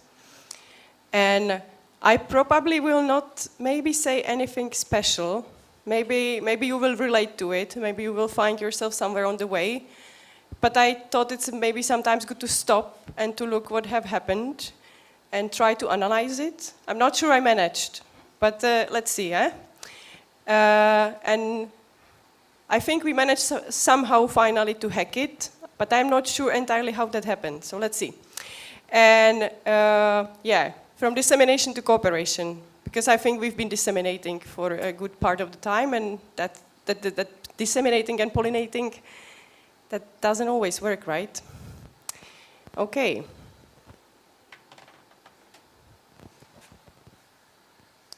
Do I shift it like that? Yes. So when I came to Wikimedia, I inherited the job of, like, the work which has been done already, and it was awesome work have been done in the education program already. And I as well inherited, I think, these few messages like, writing Wikipedia is really sexy, so just work on it, right? And I realized, not. I don't know if you managed to sell it, but I'm not very good in selling that Wikipedia writing is sexy. It doesn't appear to the people around me. And everybody wants to write Wikipedia, but they maybe just don't know yet. So again, dissemination. I try to inform them, hey, you can actually write Wikipedia with us. Come, awesome, editathon. Sounds good, no? And they were often not coming and not joining. So this is pretty much where we are right now. Before I worked in my educational program, and I was not necessarily knowing what my colleagues are doing. At the moment, we have three programs. The educational programs, where I have 4 other programs under it. We have a programs for community, and we have a programs for partnership. Partnership, you can imagine, it's GLAM, and it's a Wikidata community under it. Programs for community, it's all the editathons, and a lot about for the photographers and for the commons. This is an ugly one as well. I realized we all managed to incorporate some ugly slide in our presentations, so this is my one. It's our poster, but it kind of covers well all the diversity we have in the educational program. So we have the Senior Rights Wikipedia. I will not talk about that one that much. We have a program for libraries, program for schools, something which we call open education program, where everything else fits. And the students write Wikipedia and teach with Wiki. And the students write Wikipedia. When I came, I was said, you don't have to do much about it. It's like university professors, they just join the program and it rolls. And my numbers start to drop down. And it was the same with libraries. Oh, you just attract librarians, you train them how to run the courses in the libraries, and they do it. It was not happening. They were not coming for the courses, and if they came, they didn't want to run the training courses. I spent almost 2 years trying to, carry on, because the message was, this was working, you just carry on. And I think then some changes came, and these are the 3 elements or approaches. And I think we stopped to pollinate and disseminate, and we start to look for what is there and to work with what we actually have. And there is this golden rule in open space technology. Whoever comes is the right person. When it starts, and when it's over. And I'm not the one making this decision often. I have to listen to the partners, to the schools, to the librarians, because they make this decision by walking closer to us or walking away. And it's not me who can make this decision for them. So I should as well sometimes just accept it's like that. Maybe they come for one cooperation, they disappear for a year, but then they maybe come back stronger. Or they realize they've been with us already 3 years ago, and they want to come back again. But it's not necessarily me who can hold that and manage that. I have to let them to decide for themselves. So I can create the environment, I can open the doors and windows and invite them, but there it stops, and the rest I have to let go. What helped us as well is to be more needs-oriented, solution-based, and tailor-made programs. So even I show you this outline, what we all do, it's not fixed.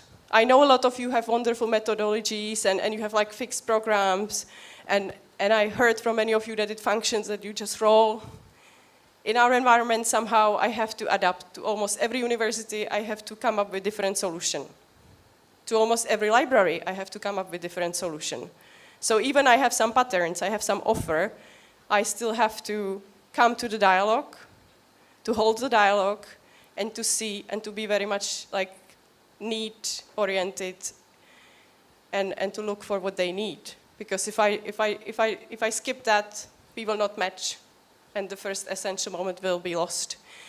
And with that, and it took me a long time to advocate for that within the community, I think, was this shift from writing Wikipedia is sexy to this like more listening mode. And my aim in educational program is a first positive experience. And I don't care so much what that experience is. If it's just that somebody opens Wikipedia and look at with different view on it for the first time, or they finally understand how the open licenses works, or where the pictures appears at Wikipedia, it's okay for me. For the first experience, I don't need more. But before we were looking often at this, like they have to register, they have to start edit, otherwise I cannot show the good numbers. I still have to show the good numbers, so I'm still in that game. But it helps us, I think, not to hunt for the good numbers always, but to look for as well other qualities in the whole thing. And the third very practical thing is the I call it thematic clusters here at Wikipedia, but maybe some of you are much more in that than I am, and it's the wiki portals and wiki projects. So I realize if we have enough topics or enough topical areas which we can offer, then I can engage some of the partners for a longer period. So I will give an example with a very concrete one.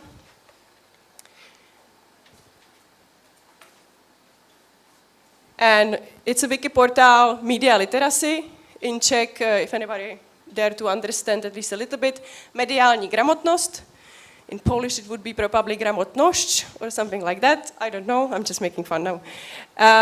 So the media literacy we established because we start to talk our partners from libraries. And they said that for next 2 years, they will have a topic to work on with all the libraries across the country, and it's the media literacy. And gosh, I talk about media literacy in Wikimedia for last 2 years, but I never get the mandate. It's the same with the open educational resources. But this came as a reach out from the librarian side, saying, look, we are looking for some platform. We need to start to work on this topic. In the same time, it came from the high school teachers. They start to organize some festival. They pretty much all happened within last year, and it clicked together somehow. And we said, okay, what we can do is to start the portal, to identify keywords from the media literacy which are missing, and to serve as a sort of a knowledge hub. Because keywords like fact-checking, for example, or now I don't have any ideas in my head. Maybe I can read it. No, I cannot. But as you can see, only these are not ready now, but all the blue ones has been created within last half a year. And that way, we somehow managed to start the conversation about what kind of vocabulary is used around media literacy. Because often all these words, like the good example is with the fact-checking, it comes from English. So how you call it in your language? Even if it's media literacy or media education or what it is, you know, and to kind of open that dialogue. So by opening this one, we managed to as well attract one of the universities to join us and to work with their students on writing all these keywords. And it continues. It's not like a big thing, but we never worked in education programs before with portals and with projects. We thought it's maybe for the community programs, but now it seems like a way for us. And I use this as an example when I talk to new universities and new partners now, saying, look, it can be like that. So maybe if in chemistry field you would like to have something like that, we can have a look if there is a portal, maybe we can start to build it up with your students. And suddenly the motivation is somehow there, that it's something more tangible, more long-term for them. Because if people edit single individual articles, they kind of disappear in the whole system. But if you can refer to this one and see after half a year that you actually created 20 new keywords, I'm using the wrong word for that in English, sorry, at the Wikipedia, then this feels a visual impact. Huh? I've done something with my contribution at the Wikipedia.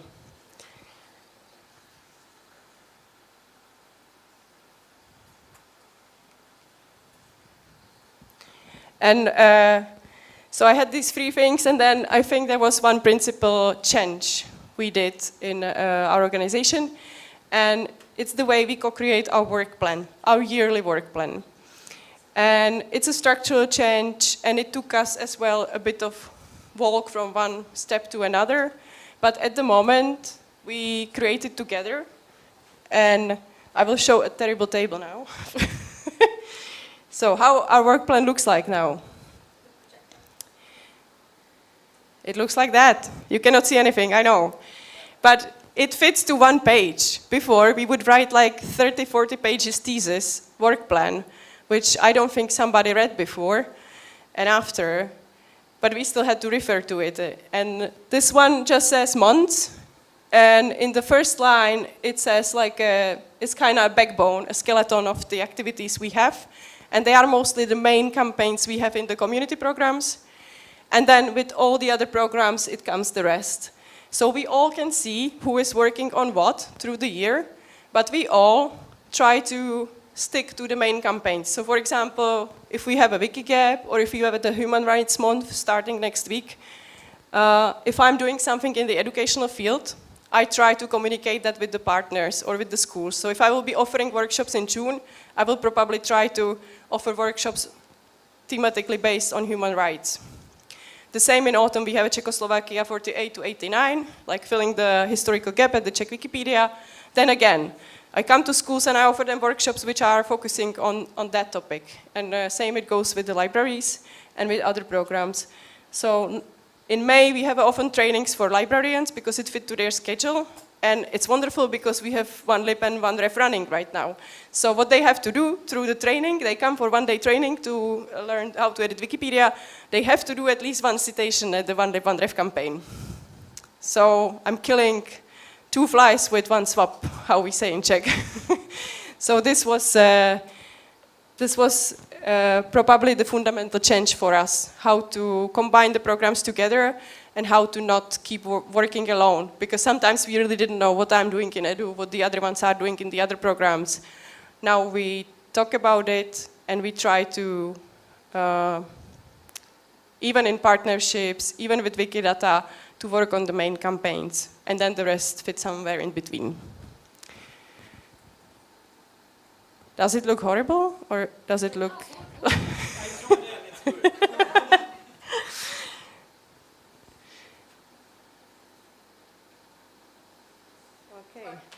think it's not in present mode, or this.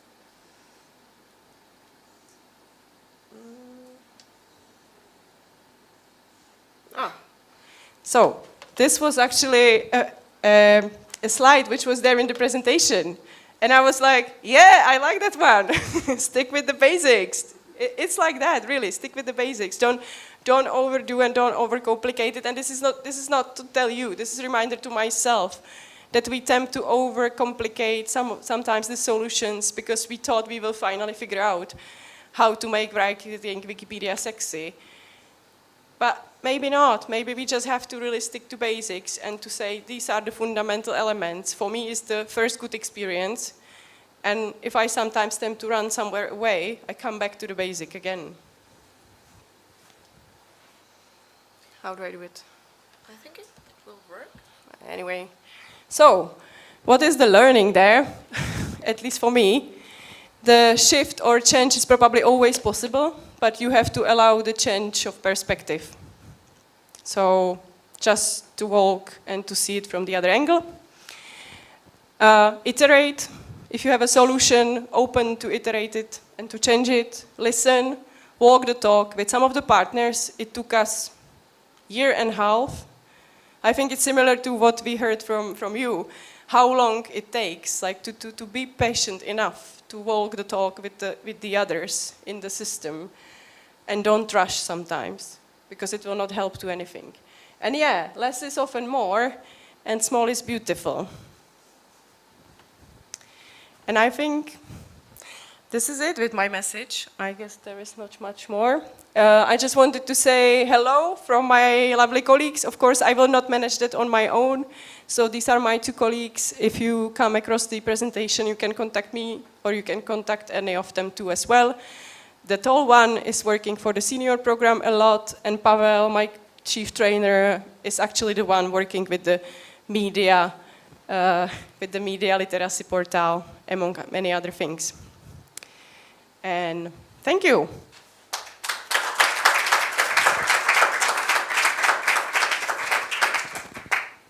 Do we have questions?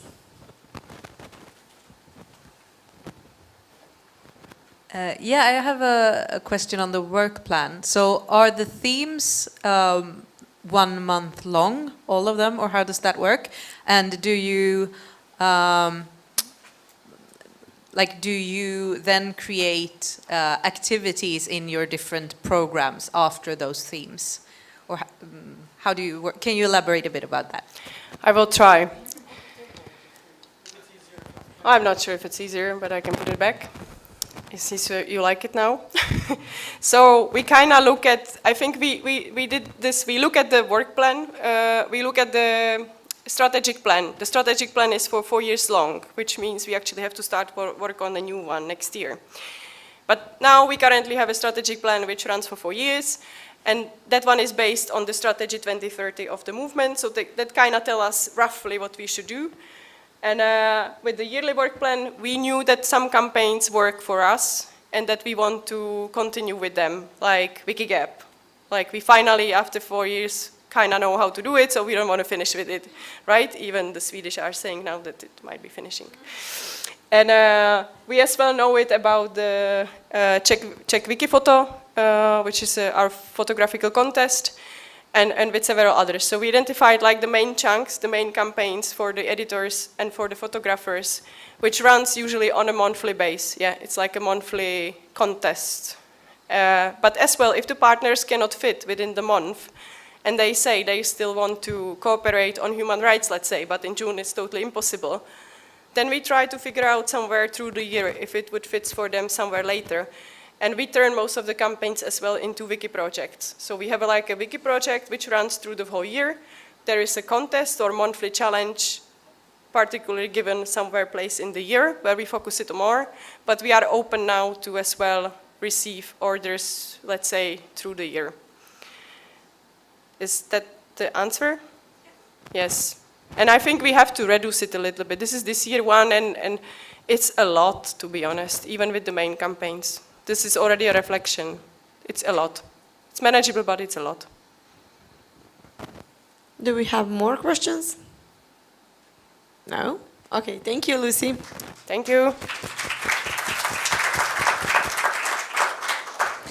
So, we are now starting the Light & Talks part 2. And I will kindly invite Ayora.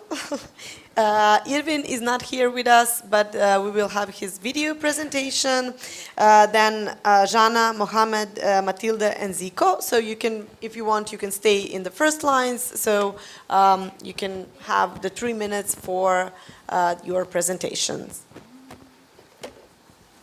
Someone's out there.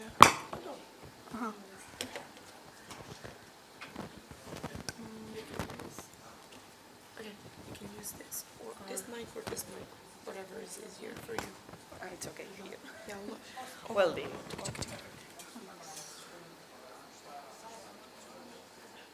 No. Okay. Learn. Okay, here you go. Okay. Like this? Just. Hi. Okay, hi, my name is Ayora. I'm from the Basque user group, and I'm happy I have only 3 minutes because I'm so nervous. Okay, let's go. I'm going to talk. Thank you. I'm going to talk about our project, Ikasi Otxorekin, Learn with Ocho or Learn with Wolfie. It's about comic strips for Wikipedia. So first of all, I don't know if everybody or anybody here knows about Chiquipedia. Chiquipedia is basically Wikipedia for children. That chiqui means small or little, for that tiny humans, yes? And pedia, you know what it is, so Chiquipedia. And Chiquipedia started in 2018. It's in Basque, obviously, and we have nearly 6,000 articles, and we have a lot to do. So some months ago, we had an idea, and what if we add custom comics to the written part of Chiquipedia to make it more colorful and bright and for children, yes? So we started working with Eñauta Yarzabuena, an illustrator, and he created Ocho, Wolfie. We decided the English name right here, it's Wolfie. So Ocho, Wolfie, is the character that explains to children the topics or the concepts or the ideas that through comics, yes? We decided with Eñaut and with some experts which topics we want to work. Sometimes they are general knowledge, sometimes they are more local things, and we upload the comics to Commons, obviously. So here you have some examples. We upload always two versions, one with text and one without text. So if anybody wants to use it in their language, you can do it. And here you can see one example, Amelia Earhart, I think. And that's it. We publish two comics every month, and we're working on it. So if anybody is interested in this, I also have the print versions of the comics, so we have more time. If you want to look closer, find me, ask me anything. I won't be so nervous when I'm there, so that's it. I'm going back, and I'm going to say, eskerrik asko, thank you, and I forgot how to pronounce this, so, Kuala thank you.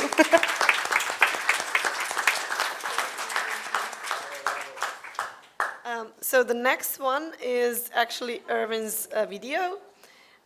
So I'm going to just, where is it? Hello everyone, Can you hear it? Oh, sorry. I am Arun Santo Tomas, and this is my presentation. I'm going to talk about our journey, learnings, and our hopes and dreams. In 2009, we formed the Bicol Wikipedia community and had several initiatives, such as promoting all the project at conferences. Also utilizing this information. Here it goes. Hello everyone, I am Arun Santo Tomas, and this is my presentation. I'm going to talk about our journey, learnings, and our hopes and dreams. In 2009, we formed the Bicol Wikipedia community and had several initiatives, such as promoting all the project at conferences. Also utilizing this information and media in publications, networking with different individuals. We also conducted editing activities at the local municipal library. We network with Parasora Bicol Non-Writers Organization and Wikimedia Philippines. In 2015, the PhilWiki community user group was formed. Our activities focus on advocacy. We network with teachers, writers, and librarians, collaborated with different affiliates, organizations, and even with the local government, and linkages with the academy in promoting our movement. So we learn about connections is not just about building partnership, it also means building trust. Establishing partnership takes a lot of time. And it's important to know the interests of our partners and work on common goals. And learn not to grab every opportunity. Be innovative and creative, not just editing, editathon. There are other ways to promote Wikimedia. Of course, the more the merrier. Our hope in this, we hope to establish wiki clubs, education programs. We hope to sustain the activities and collaborate with more teachers. So here are some of our activities. So this was in 2008. I promoted to my students the project, and 10 years later, we had an activity with their student at the Bicol State College of Applied Science and Technology during the Wiki Loves Monuments. We had 11 years of focusing on radio and local cable television. We had 10 years of partnership with Ateneo de Naga University, another 10 years of partnership with University of Nueva Cáceres, 10 years of outreach in different schools, 5 years of advocacy at Central Bicol State University of Agriculture, 11 years of collaboration with public school teachers.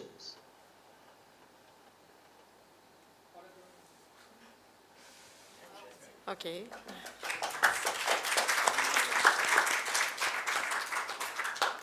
Now I'll invite Jana.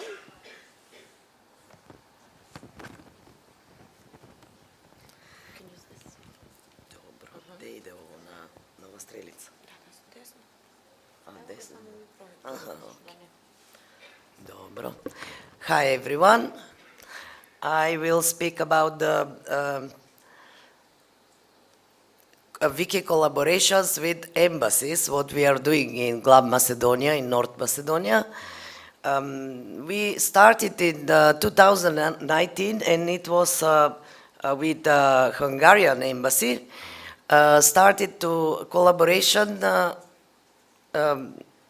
about creating articles for the country, and the project we called Beat Hungary. So we had, I will go through the photos first because 3 minutes are very quick time to say everything.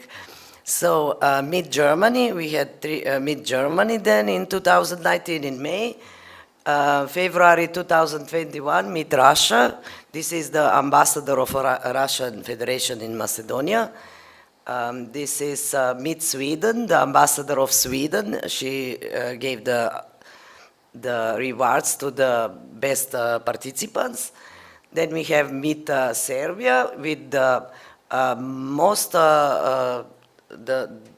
biggest number of created articles for 1 month, 1,206 articles.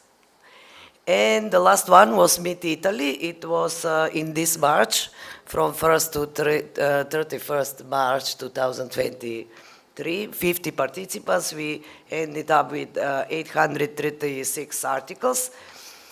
We can see the Italian ambassador with the students, high school students who are the best participants. I am there on the photo also, and the coordinators, the teachers. So 1 minute. I haven't even say anything about the photos. Okay, so the point is, we need embassy in Macedonia who want to collaborate in this kind of project. We need trained Wikipedians, so we use Wiki Clubs members, high school students from high schools in Macedonia, and we need, I don't know, that's it. So the students, they created articles about the country, and at the end, the five who are the best 5 are getting, they get the rewards from the embassy, from the ambassador of that country. And till now, we have a good collaboration with the embassies about this. So who wants to know more? Probably after on the coffee break, we can talk about this. And thank you.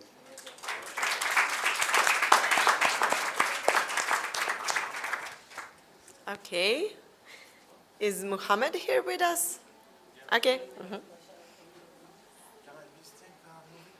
Yes, yes, of course. Thank you. This is the one, right? Yes. So which one moves?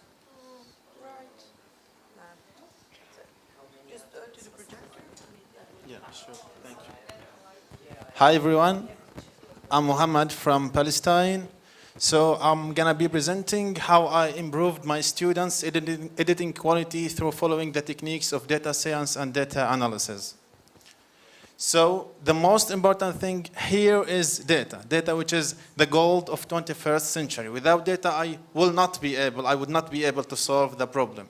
So the challenge I faced that most of my students had relatively low editing quality, 6.3 out of 10, as you can see.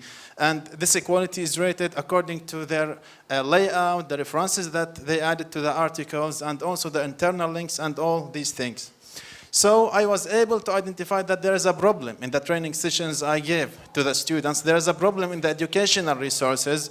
And I know this based on their feedback and based off the evaluation and the measurement process that I made.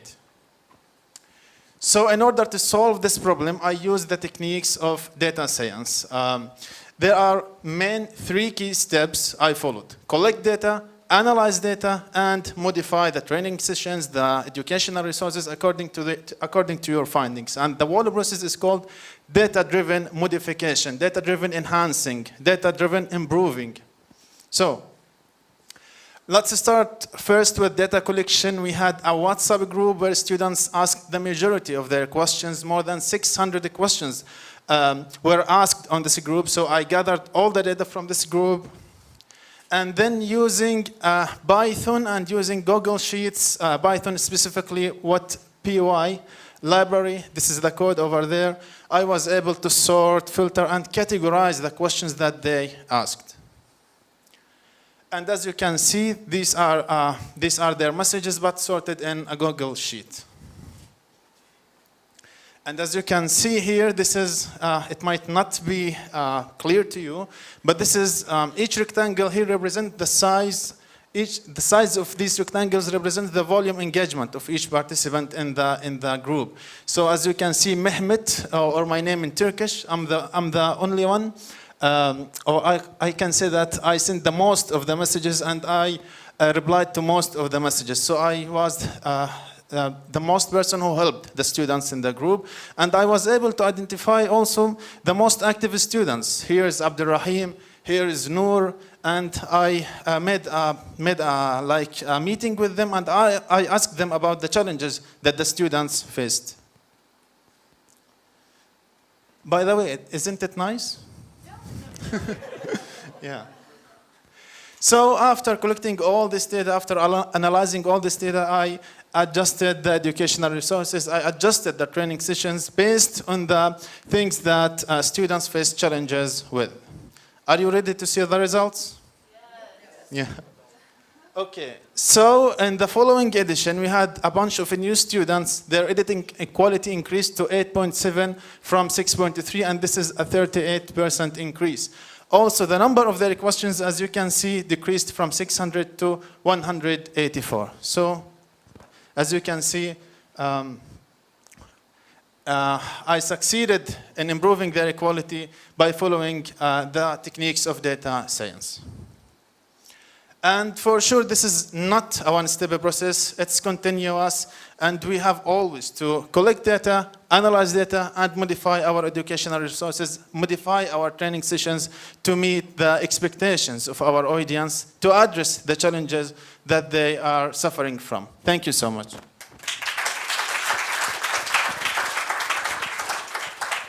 Thank you. Do we have Matilda? Yeah, she's here with us.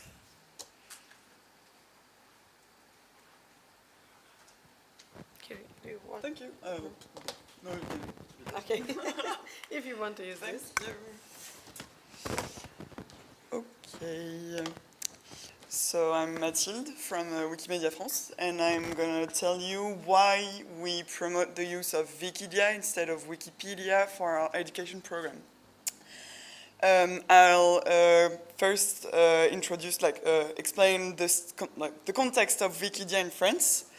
So Wikidia today is 2.5 million of visits each month, 250 active editors, 15 new articles every day, and almost 39,000 articles. And as you may know, Wikidia, its main interest is its accessibility, meaning the language is easier for kids to be understood, because it's supposed to be accessible from 8 years old. So at Wikimedia France, we launched a survey in the summer 2021, and we've gathered 800 answers, and we were able to understand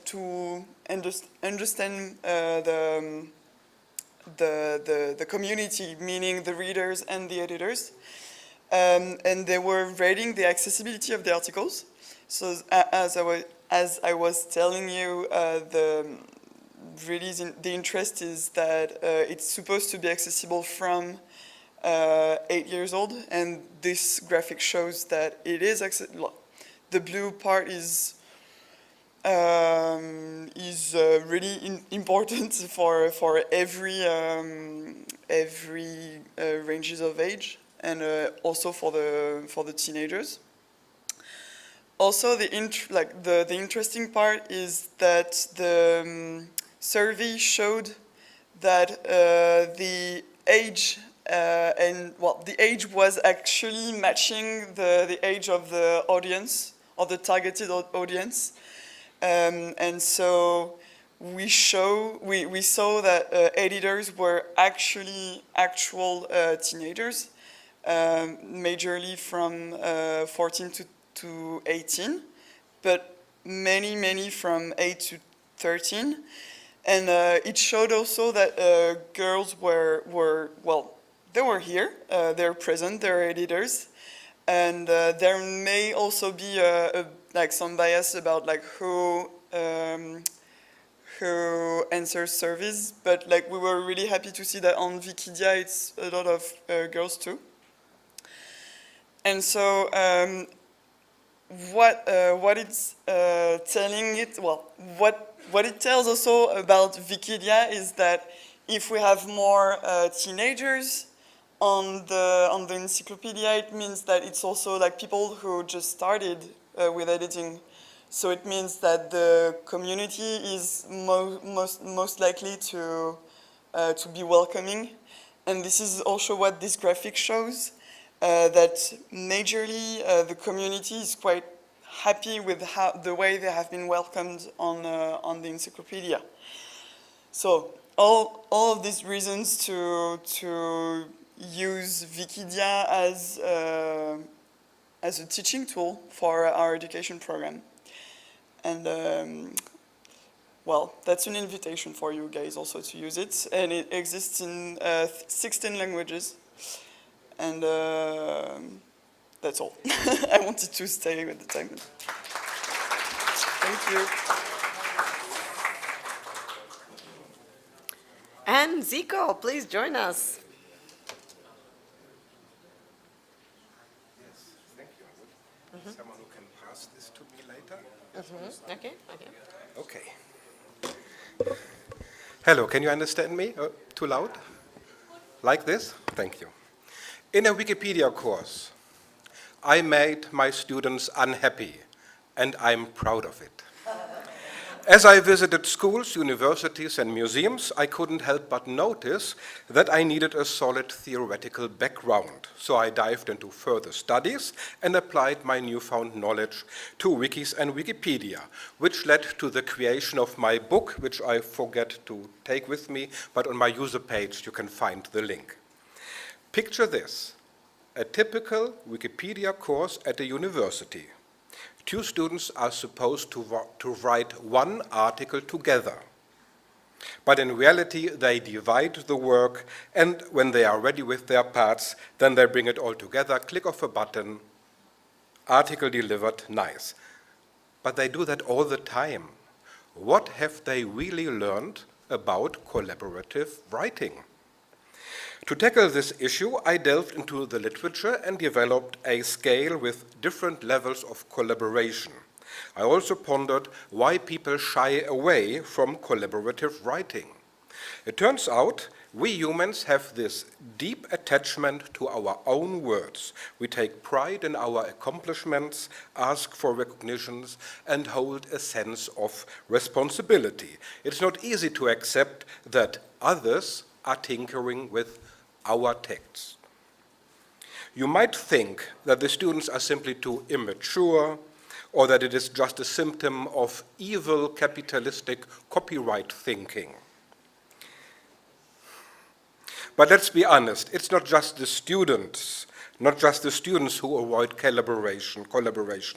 Even your friendly neighborhood Wikipedians, they prefer submitting fully polished text to avoid that others interfere during the writing process.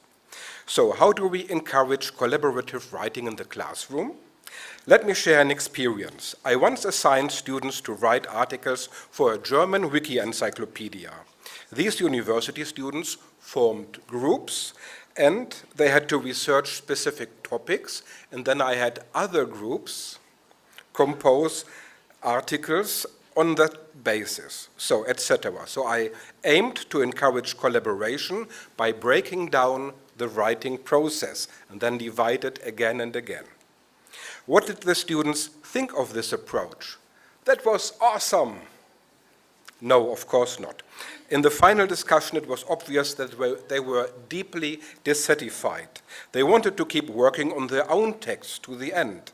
So I probed deeper, and I asked them, why didn't they help each other more? And what if they had worked under a pseudonym? Would it have then been easier to correct their fellow students' texts? So the gears in their minds started to turn, and they began to really grasp the purpose of the training. So this is an example how my exploration of wiki theory has transformed my approach to teaching Wikipedia. But now you ask, but Zico, how did you make your students happy again? Stroopwafels. So, an old tradition. Thank you very much. Have a nice conference.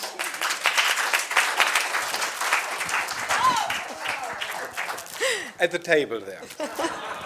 Thank you, Zico. Thank you all for your presentations. And now we will have a break until 4. So please feel free to use these cookies. And see you at 4.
I think we can start.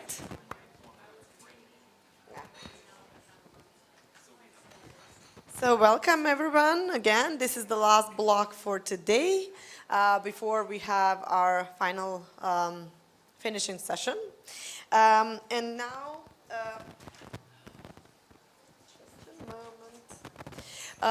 now I'll call Thais, Amanda, and Joao to join us at the stage. They will talk about their collaboration with, with professors from 6 Brazilian universities, the National Institute for Occupational Safety and Health, part of the Centers for Disease Control and Prevention, and the World Health Organization. They actually coordinated with them working and improving and increasing the content on health and hearing, and they will show their project with us and experience. Yeah. If it's not working, then you can use this one. If it's free, it's working.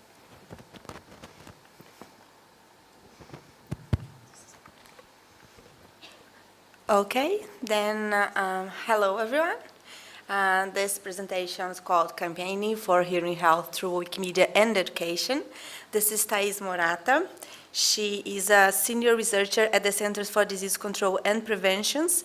João Alexandre Pechansky from the Wikipedia and Education User Group, and I, Education Scientific Dissemination Manager at Wiki Movimento Brasil. We three are also voluntary members of user group Wiki Movimento Brasil. The work we are presenting today have support of FAPESP, the São Paulo Research Foundation. Before presenting, it is important to mention all the people involved in the project. There are 6 Brazilian universities, 1 Canadian, and several organizations and entities related as collaborators, as Shelley Shada from the World Health Organization and Wikimedia User Group Wiki Movimento Brasil.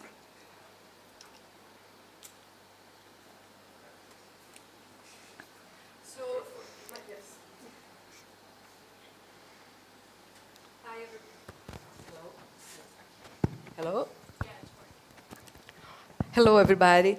So I'm going to describe this strategy, which became much bigger than I first anticipated. And it's not this big because it was a great plan.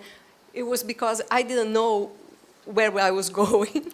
And so I tried many different things. And in the end, we're able to bring these different things together. So as you mentioned, I work for the Centers for Disease Control. We are a public health agency. And we are dealing with a public health issue that is hearing loss. It's a very serious issue and affects many people. And across the world, developing countries or first world countries, people who have a hearing loss, in general, wait 7 years to seek help. And that's a big problem. So sharing information can change the scenario. So in our strategy, we had this goal to improve knowledge regarding hearing loss. We had connections with different affiliates. In the case of Brazil, the Wiki Movimento Brasil, but also other Wikipedia projects. We used the technical infrastructure provided by the outreach dashboard and also Wiki Education. We also incorporated the creation of online free courses, open access. We published in scientific, because most of the partners are scientists and there is a pressure to publish in the peer-reviewed literature. So we reported what we were doing in the peer-reviewed literature, but also used other environments like blogs, newsletters to disseminate what we were doing. So yeah, to start, again, that's my story, but you could start from any point. I am here at a research institution. And we have many connections with academia, professional associations, and other key constituents like the World Health Organization. So because of this connection with professional organization, in 2015, I took a training about Wikipedia by James Haleman from the Wiki Project Medicine, and I was sold, I really wanted to do this, but at the same time, as enthusiastic as I was feeling overwhelmed. There's so much to do. And James is great. He said, no, you don't have to do everything. You take baby steps, you make a group, and so forth. So then I use the existing partnerships that we have. Partnerships that in many cases only exist in paper. It depends of somebody taking action, taking a step, making connections to make something of these connections. So we have partners in professional associations, and we started doing events at their conferences, training events. We have partners in academia. And remember, I took the training in 2015. 2016 were the year of science by Wiki EDU. So I contacted some partners, university professors, to use the Wiki EDU platform in teaching, in assigning students to do Wikipedia work. Also, we started with small events, but decided we could do bigger events with our partners. And of course, in the meantime, we were connecting with these Wikipedia projects, with Wiki EDU, and other groups, sometimes customer groups, sometimes groups of parents, of different non-governmental organizations that have the same interest that you do. So our example is a strategy regarding hearing and audiology, but this strategy is applicable to any topic, environment, transportation, whatever it is. And you don't have to be here, you can be in any of these locations to try to increase your network. And we took this approach, again, not knowing exactly where we are going, but we started. My organization has a Wikipedian in residence, so we received training to improve Wikipedia articles, also contribute to strategic planning, recruiting these partners, coordinating these trainings and events and classroom, connecting with Wikipedia thematic projects, and we started small again, organizing events, an open house at our place, inviting the community, come and spend the afternoon with us. And we had these elements to connect with these wiki projects. We did these events. We started small in-house, just open houses. Come on, come and spend the afternoon with us doing Wikipedia editing. And then it grew larger as, I think, João will. Oh no, this is the last one. We also, in getting to know the Wikipedia ecosystem, we learn about Wikiversity, and we are putting content related to the practice of audiology across countries in Wikiversity. This is still under development, but also to make it easier for countries who have the same interest to connect and collaborate. And one thing that I think, besides the importance of networking, as Thais was saying, another element that is really important, a cornerstone of the work we've done, is the existence of a technical infrastructure, which is for us the programs and events dashboard. This is infrastructure that allowed us to track editing coming from 7 universities across the globe on a worldwide campaign. It's a technology that provided to the foundation that is funding this work the metric that we need to justify the grant that we've received and that led to the continuation of this work. This is also the technical infrastructure that gives us a sense of belonging. Because you can imagine you have an editathon in a small town in Brazil, another one in Canada, another one in northeastern Brazil, then we had one in Switzerland. What brings these people together? How do you give them a sense that they are editing together? And one really important part of this work has been the dashboard. So this is the very early programs that were supported by WikiEdu in North America, that to some extent were the prehistory of the work that came to evolve. So this brings us back to 2016, when it emerged in the University of Cincinnati with Thais directly. Then we had other North American universities The dashboard, I don't know if you're using it, but if you're not, you should, gives you the content that is being created, the number of editors, then you can see the editor contribution individually, and especially, and this is the power of what we are doing, the number of views. You can move. Then this project grew, it evolved, it became, as I was saying, a multi-institutional program, multi-country program. This is now the global dashboard that provides the same metrics, but now applying to each one of the institutions that are being connected, including the World Health Organization that is contributing content. They have like 249 editors connected to this campaign. And this, again, is the infrastructure that we needed to make sure that we are running together. And of course... Can I make one comment? Sure. So one comment, that as you can see, we have different institutions from universities to the World Health Organization to a global coalition of parents of children who are deaf or hard of hearing. So representatives of the community too. It's not only restricted to academia. That's why when we try to expand the network to include all these different partners. Sorry, thank you, Joan. Another element, and I think this is a take-home message from this presentation for you who are thinking about doing campaigning through education, is that the topic for impact that you choose, in our case, audiology, as Thais was saying, a public health issue, also leads to emergence of a shared identity.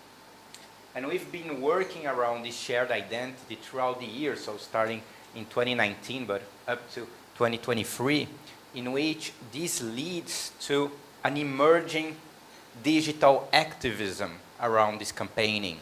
So you are moving to an individual who had a good idea and who is here with us today, to a whole collective action strategy, technical infrastructure, a campaign with identity, with impact, connection with global partners, different social stakeholders.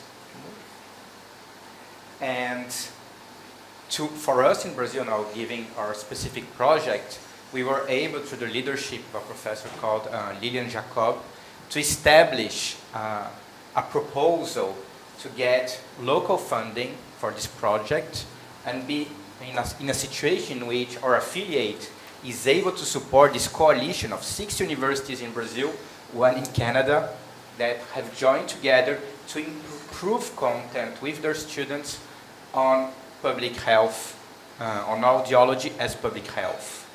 And this is bringing this project to a different scale, a different level, as not only it was now part of an activist element, but it became really an institutionalized process.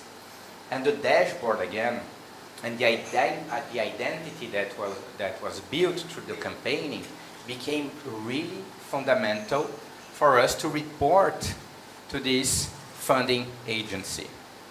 And you can see the links of the reference, because I really think that the project that we've built is a project that can be replicated in different contexts, on different topics, because it's the same idea. It's just understanding how you launch this kind of strategies. You're next. And so, again, when we do these global campaigns, and also some of it happened during COVID, mostly it's online. We create a page with tutorials, with suggestions of pages for people to edit, and so forth. But in this time, so we did, as he mentioned, 3 campaigns. Wiki for World Hearing Day 19, Year of Sound 2020, and the 2023 one, right? So in the 2023 one, the Brazilian project with the universities was already happening. And the students were editing Wikipedia for their grade and also expected to join the campaign. And you can see at the end of the campaign how, so edits happen in several languages, French, Mandarin. These are the top languages that were edited. There are some more. But you can see the great the highest percentage of edits were done by the Brazilian participants in the educational programs. So really tying the two things, a campaign with the educational program brings great results. Because also, now it's not so bad, but initially when we approached universities to use this program, there was kind of skepticism. They were not sure. Of course, as the semester goes, they get very excited, but in the beginning there is resistance.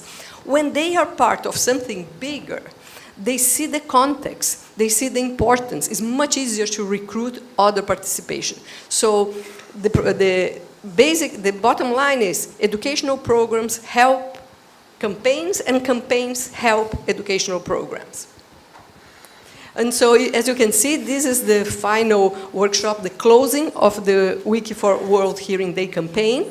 This was the group attending. We had several volunteers. And you can see, you know, if Beyonce were to ask who ran this world, we could say girls.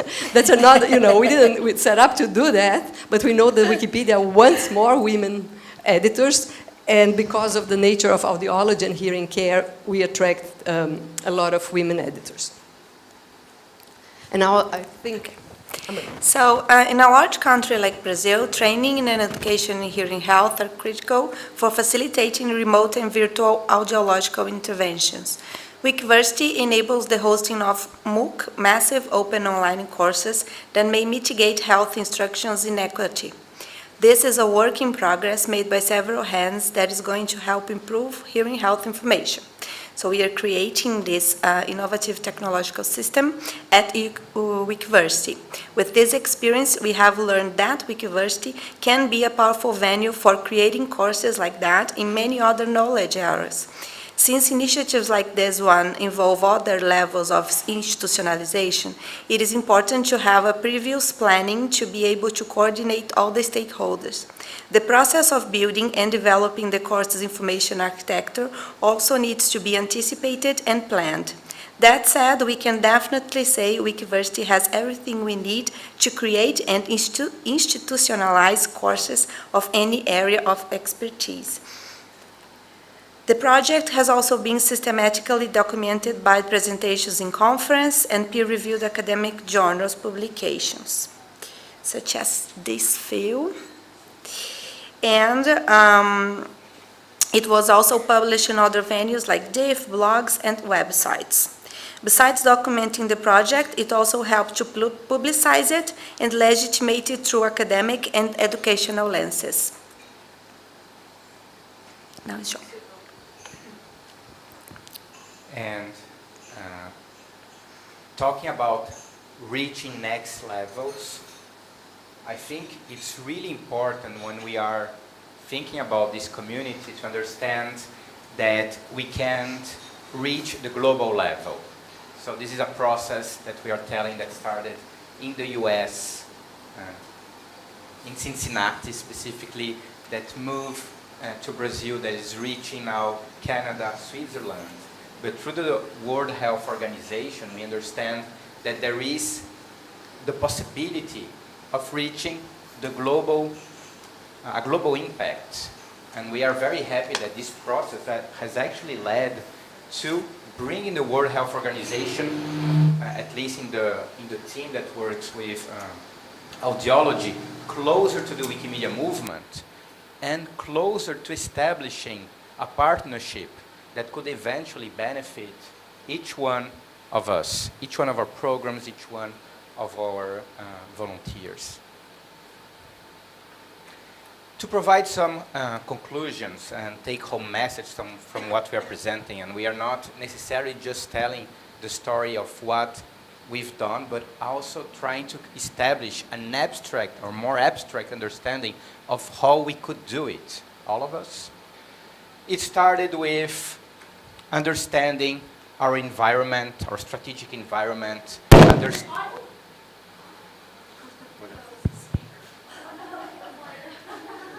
talking about audiology, here we are. So we could, yeah.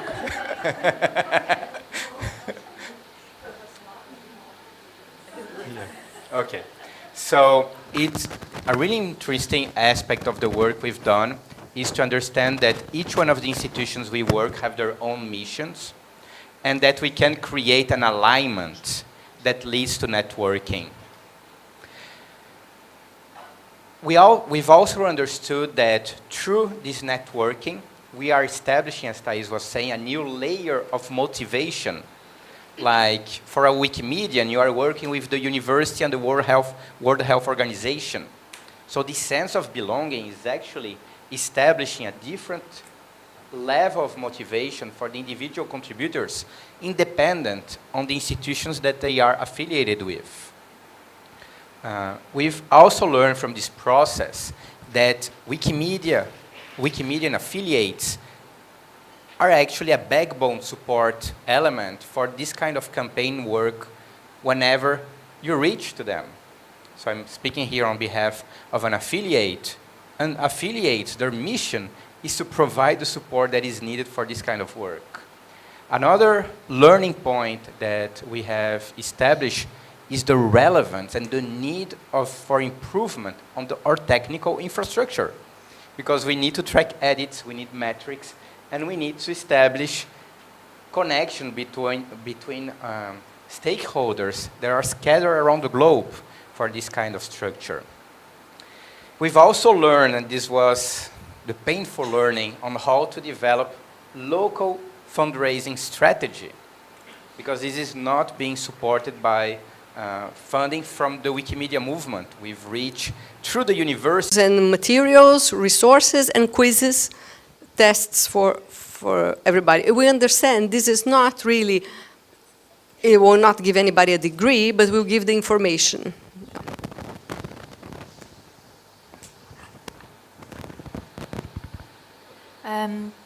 I have a question. It's maybe I'll say very simply, and then if it doesn't make sense, I can explain where I'm coming from. But would you say this work is in some way, how is it connected to knowledge equity? I think it's all part of this fits in the open knowledge, open science. I mentioned in the beginning of the presentation that it takes 7 years for somebody who realizes not hearing really well to seek care. There are many factors, but because this happens in every country, it happens in Brazil, it happens in South Africa, in Switzerland, in the US. Why is it? And we think, of course, there are several factors, prejudice against people with hearing loss or other things, but I think the lack of information is a big one. And most of the time, scientists like me, we go to our conferences, we talk to our peers, we publish in peer-reviewed journals, and we expect in this ivory tower for the public to come and get the information. That doesn't work. Nowadays, we have other means to use plain language to reach the population who needs this information. So I think it fits all the Wikimedia activities fits beautifully in the open resource, open knowledge, bigger movement. I think related to health, as the CDC says, having information in plain language makes it easier not only to understand, but to use and put health information in practice. So you make informed decisions.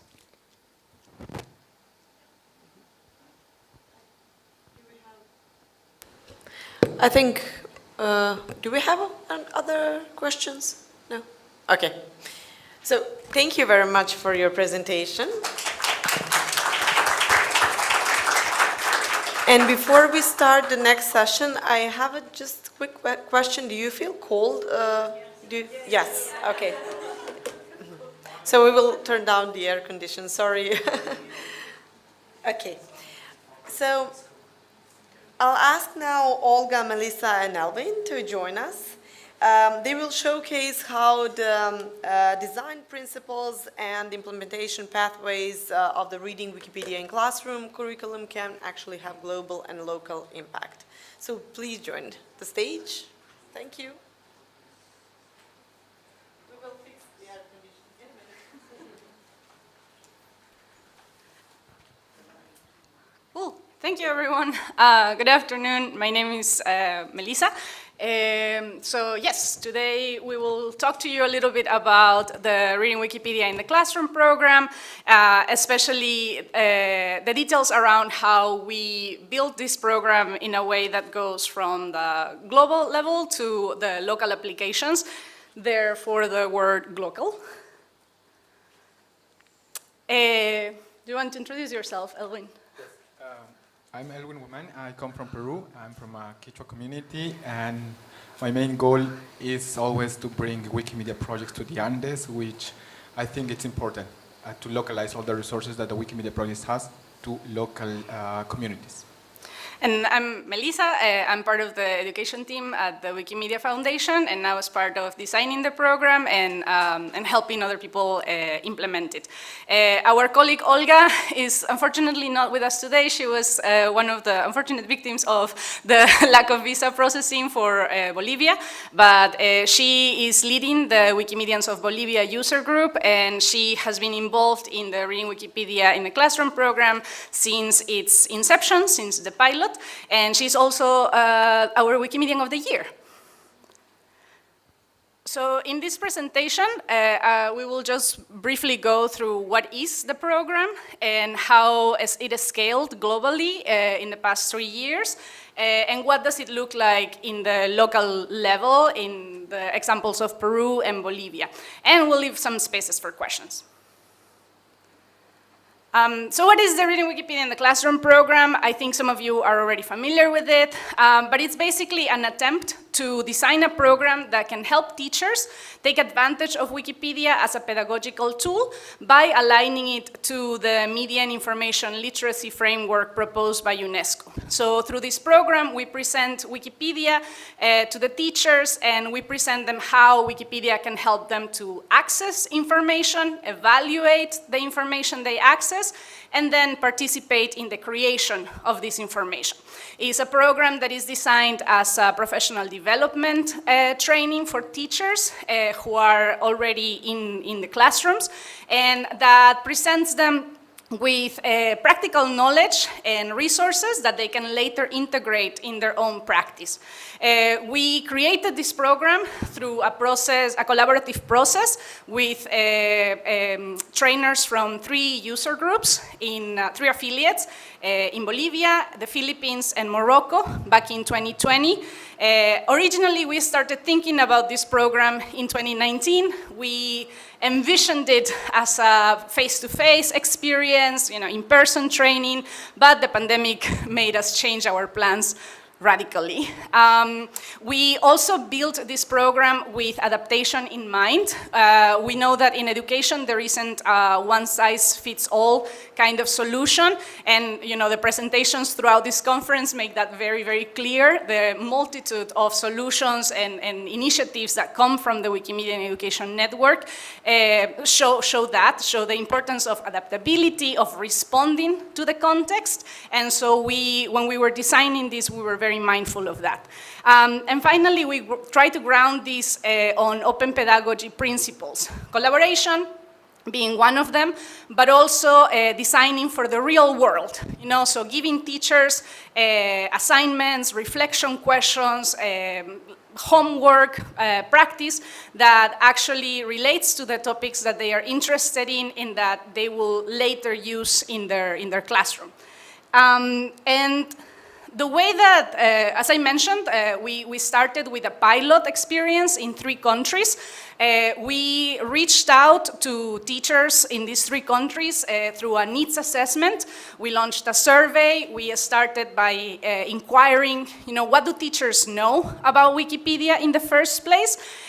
What do they know about media and information literacy, which was the framework where we grounded the program? And what did they care about in a training program? So based on that, we aligned the curriculum, we created it, we launched the pilot, and then we did an evaluation experience. You can see the report and all of the resources available on Wikimedia Commons. But after the pilot, the question was, well, how do we grow this experience? You know, we learned that teachers, after going through this program, responded more positively about Wikipedia. They responded more positively about the skills that they felt that they had for evaluating information, for using and participating in Wikipedia. And so the way that we did this scaling was through a training of trainers program. So instead of going directly to the teachers, we decided to instead make an open call for Wikimedians who wanted to implement this program in their countries. And in the past 3 years, we have been able to train and certify 73 Wikimedians from 42 countries. And who are currently organizing to also take the program to the next level. But in these 3 years, we have seen many different things happen.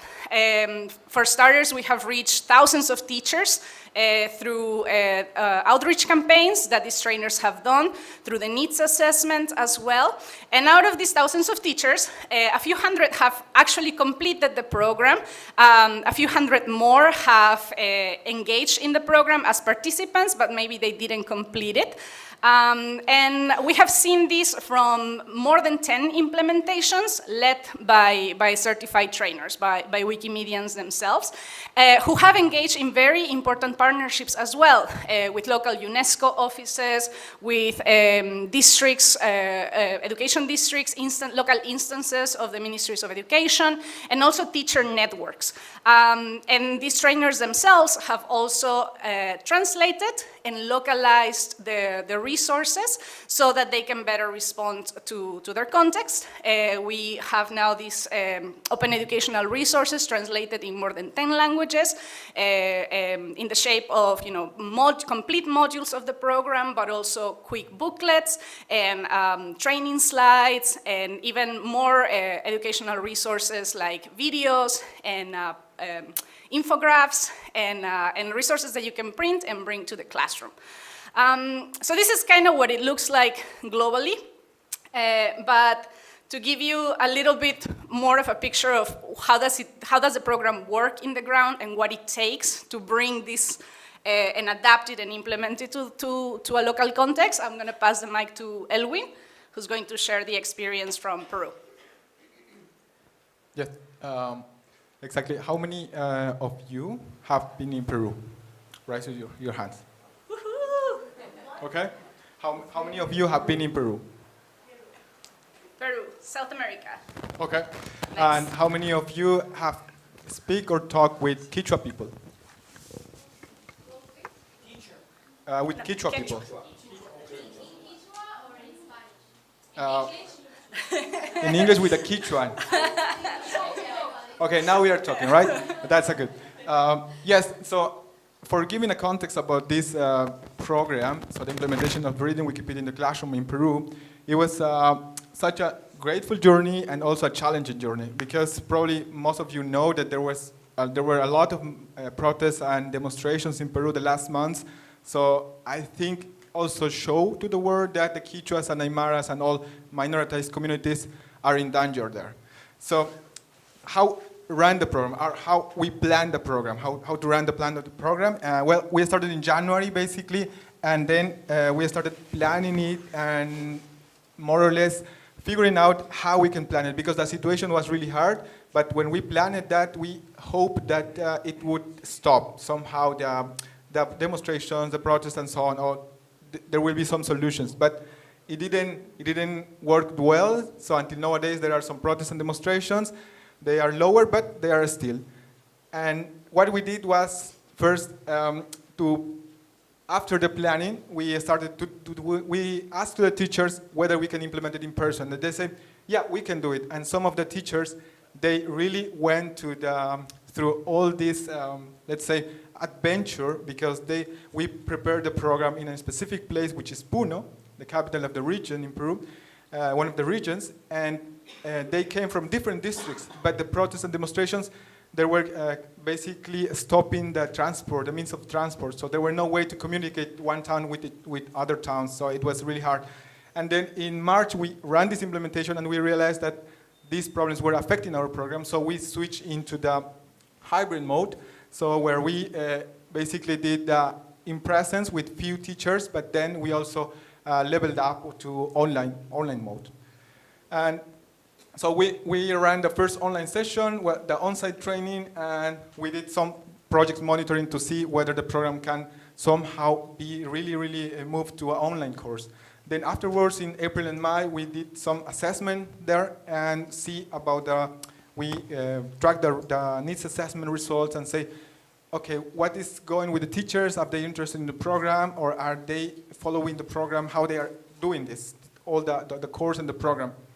And now in May and June, we are still running the program because some of the teachers were so motivated to do it, and they say, yeah, I couldn't register or I couldn't attend the first cohort or the second cohort, but we would like to attend in the next cohort. So when are you opening a new one, or how we can enroll or follow the course?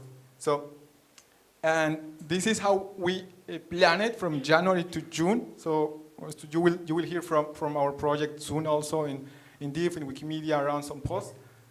And yeah, how it's globally, or how we can look like Peru in the context here.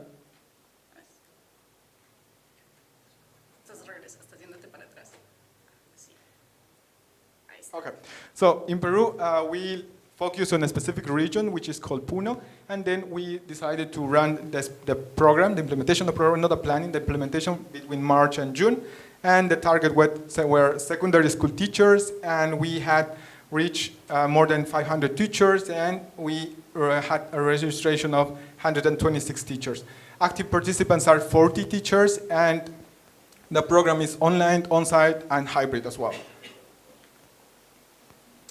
So far what we got in a big picture is more than 500 teachers reach out to communicate, and they are planning to more or less to spread the word about the program. And also we are planning for this year to complete this more than 50 certified teachers. Also, we have already 2 certified trainers that can run the program in Peru. And we have some implementations of the program already, as I mentioned, and we are also focusing on different languages, not only Spanish or not only Quechua, but also Aymara and other languages around Peru. So I think this is important because there are some communities minoritized, and they are not, they have not many ways to show their presence, not only on the education level or in the social democracy or in the web or in any kind of aspect. So because we use our mother tongues only in informal context. So I think it's important to give them the resources, the structure, and all these facilities for them. Well, what we are aiming in Peru is basically a gender balance, because from the results we saw that there is still not gender balance between the participants. For example, there are only 30% participation of women and 70% the rest. And also we look for a quality education in this case, because I think it's important that minority communities, they also have access to a high quality education, because some of them cannot even finish the secondary school. So we have to show them that there are possibilities, there are materials, there are resources, so we should bring these resources to them. And diversity, because not only in Spanish, not only for Spanish-speaking persons, but for the Quechua community, Aymara community as well. And of course, with this, we are looking for inclusion as well.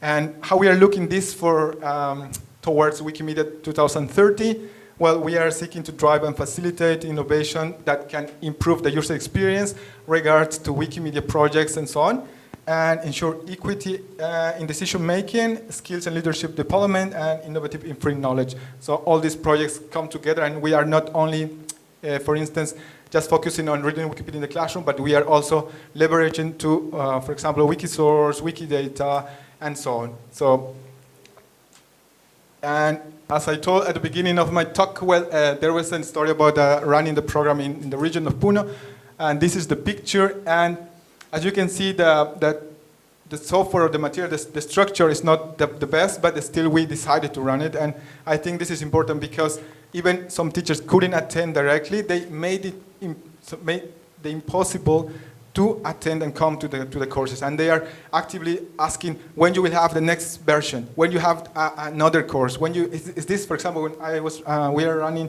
this third cohort with hybrid mode, they are asking, is this the same course or is it a next version, like a second level of the course?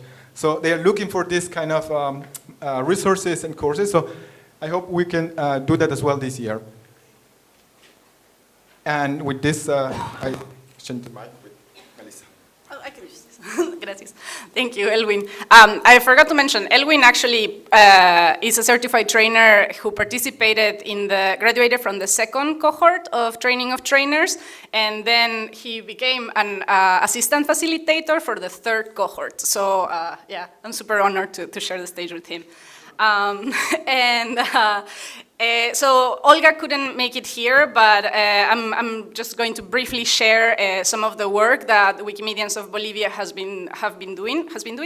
But like I mentioned, Wikimedians of Bolivia participated in the pilot edition of this program, so they helped build the curriculum, survey the teachers, conducted interviews, and then they continued implementing different editions of the program since 2021.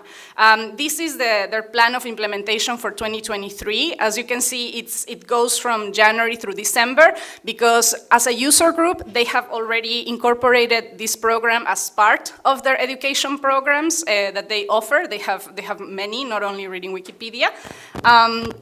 And in Bolivia, they have been focusing also on going beyond the capital.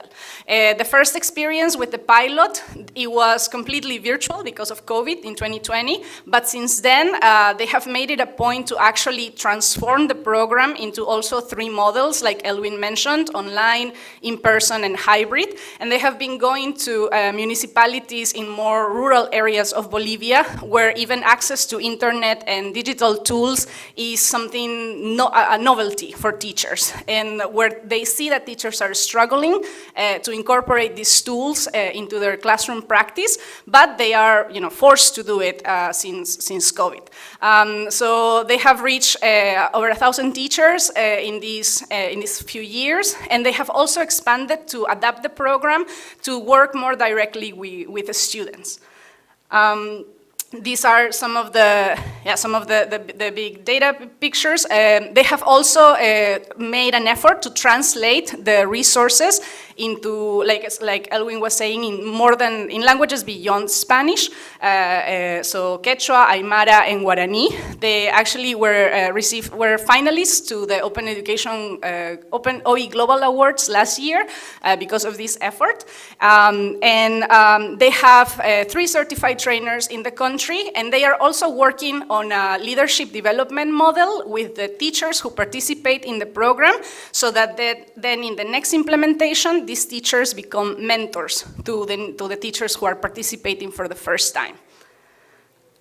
Their focus and the impact that they're looking for is on geographic diversity.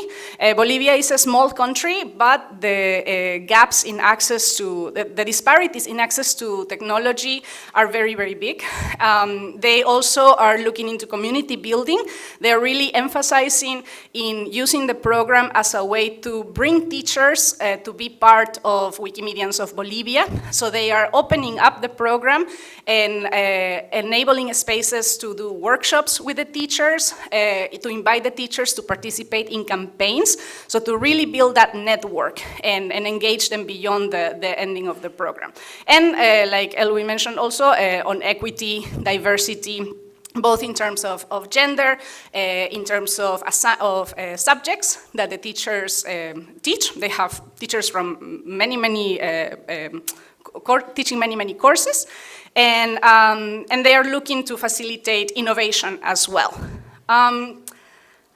I really wish that Olga was here to tell you a little bit more about their work, but I do have an audio message from her. So I'm just going to play it just really quickly. It's 1 minute. It's going to be in Spanish, but you're going to hear her beautiful voice and accent, and then I will translate her in English. Let me see if it works. El impacto que estamos buscando es justamente que Digamos que hemos hecho como varias experiencias y queremos seguir experimentando igual la mejor manera de apoyar a los profes con las necesidades que tienen en la transición hacia la digitalización de muchos espacios. Entonces la foto que está ahí es de los estudiantes del municipio de Coroico, un municipio turístico que está a como 3 horas de La Paz, pero que a pesar de su cercanía con la ciudad, bueno, y como en general pasa en Bolivia, el acceso a Internet igual sigue siendo como un obstáculo, pero que nos ha ayudado mucho a discutir temas con ellos generales como cómo identificar fake news, cuál podría ser su posición crítica con respecto a las redes. Queremos seguir experimentando así. En este caso hemos trabajado directamente con los estudiantes bajo un acuerdo con la dirección del colegio. Y también ahora estamos trabajando, Erlan está trabajando específicamente en la ciudad de Santa Cruz, por eso he marcado los puntitos en el mapita de Bolivia, con los estudiantes de la normal de profesores, de manera que ya de la normal los jóvenes que van a ser profesores salgan con estas inquietudes despiertas y con ganas de hacer más proyectos con nosotros. Y en general lo que estamos tratando es proponerlas a los docentes que vean en qué otros aspectos creen que podemos crear sinergias para ir evolucionando el programa hacia las necesidades que tiene cada municipio y de acuerdo a su nivel de familiarización con Internet. Yo sé que es harto lo que te estoy diciendo, pero es como la línea general que nos gustaría compartir, que más allá de ir con el programa y decir, bueno, este es el programa y así se hace, también hay como mucho de aprender lo que ellos necesitan y ver de implementarlo en la medida en que es coincidente con nuestra línea de trabajo y que creemos que esa puede ser una manera interesante de trabajar para no ser invasivos también, porque también estamos trabajando con personas que no siempre son culturalmente muy similares a nosotros. Cada contexto es bastante diferente, entonces tratamos de adecuarnos a eso y más bien compartir, y el aprendizaje se hace como mucho más rico en eso. Les mando. Cool. So thank you. So that was Olga, and just in a nutshell, what she was trying to express and what she wanted to communicate through this picture was that they really are trying to work, not only coming to the communities with the program, giving it to the teachers and then moving on, but they're really trying to engage with the teachers, build, adapt, shape the program in a way that is meaningful for them, because they recognize that when they go into these municipalities, into these rural areas, they're going in contexts that are very different from their own, even if they are from the same country. So they are looking for the implementation of this program as a way of learning from the teachers as well, learning what is interesting for them, so that the future programs that they design can have more synergy with the needs of this local education context. They have had the opportunity recently to work directly with students, as you can see in the picture, of this municipality, thanks to a partnership with the municipality, and they are looking to do more. So yeah, I think, yeah, with that, yeah. Thank you so much. This is wonderful. Congratulations, really. I'm very impressed that you're able to translate the content into all these languages. I know the content that exists is very limited, but I'm curious, how was the content selected to start? Yeah, so for starters, I can talk about that start, and then Elwin, you can talk about the contextualization, the translation. But yes, like I said, we had a team. So it was the education team at the foundation, but also the coordinators from these 3 affiliates, and we did first a really rough kind of skeleton of everything that we thought that teachers would need to know about Wikipedia, should know about Wikipedia in order to really appreciate it, in order to really understand it.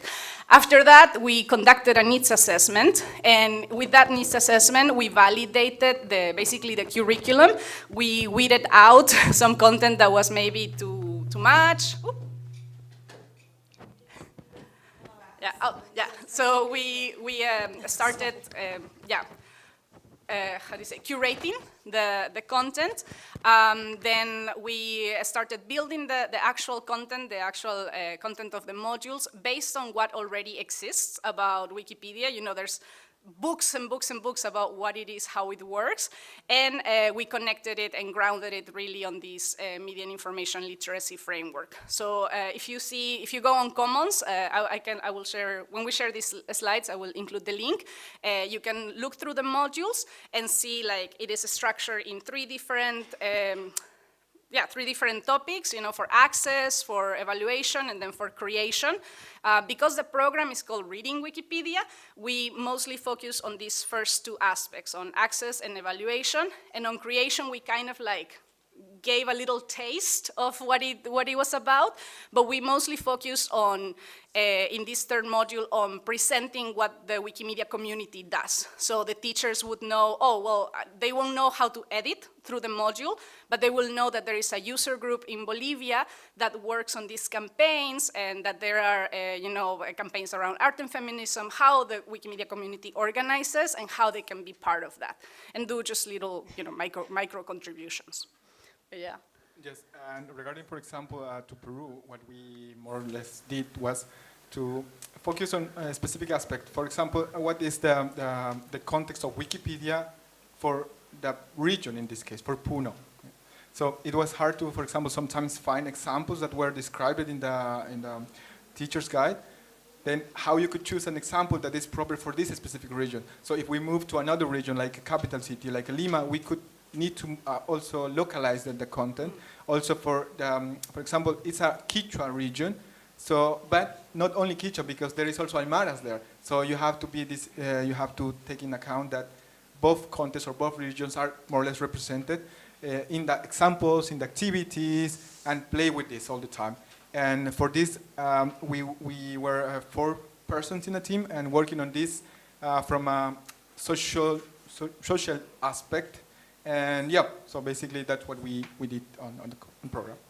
Yeah, and with every language it's been different because even, we created the original guides in English. So we talked about, the rules that, the guidelines that English Wikipedia has. Like Elwin said, we used some examples that were kind of like global. But then when they got adapted to Spanish Wikipedia, for example, some guidelines might be different. The name of some spaces in Wikipedia itself are different. And we, of course, had to, think about the examples and the context. So yeah, and it's not done. It's not like Wikipedia. It's not done. It's not ready, and that's why they are, open educational resources, and everybody is free to just grab them, transform them, and turn them into something that is meaningful for their context. Thank you for the question.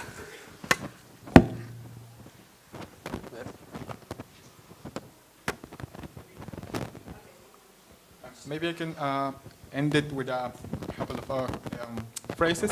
I think we have diversity here, and I would like that you could learn one word in Quechua at least. So we could say, see you soon, which is Tupananchiscama. It's a little bit a long word, but it's Tupananchiscama. That's right. So I say, see you until next time. So Tupananchiscama. Tupananchiscama. Thank you.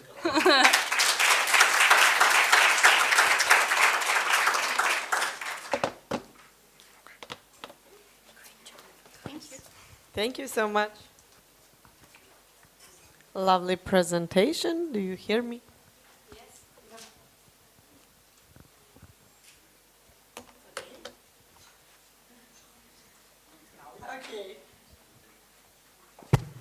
Okay. Third luck. We are in our next session. We are having lightning talks, part 3. And I'm now inviting Meher, Elvin, Hernan, Jackie. We will have the video presentation from Jan and Florencia. So you can be in the front lines. We will start the presentations. Every speaker has around 3 minutes. So yeah, feel free. Okay, thanks. No, I haven't. Oh, I'm sorry. 3 minutes, it would. Hello. My name is Meher. I am from Armenia.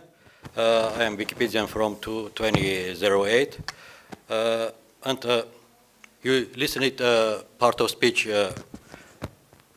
on previous speech on Spanish. I will speak on Armenian. Okay?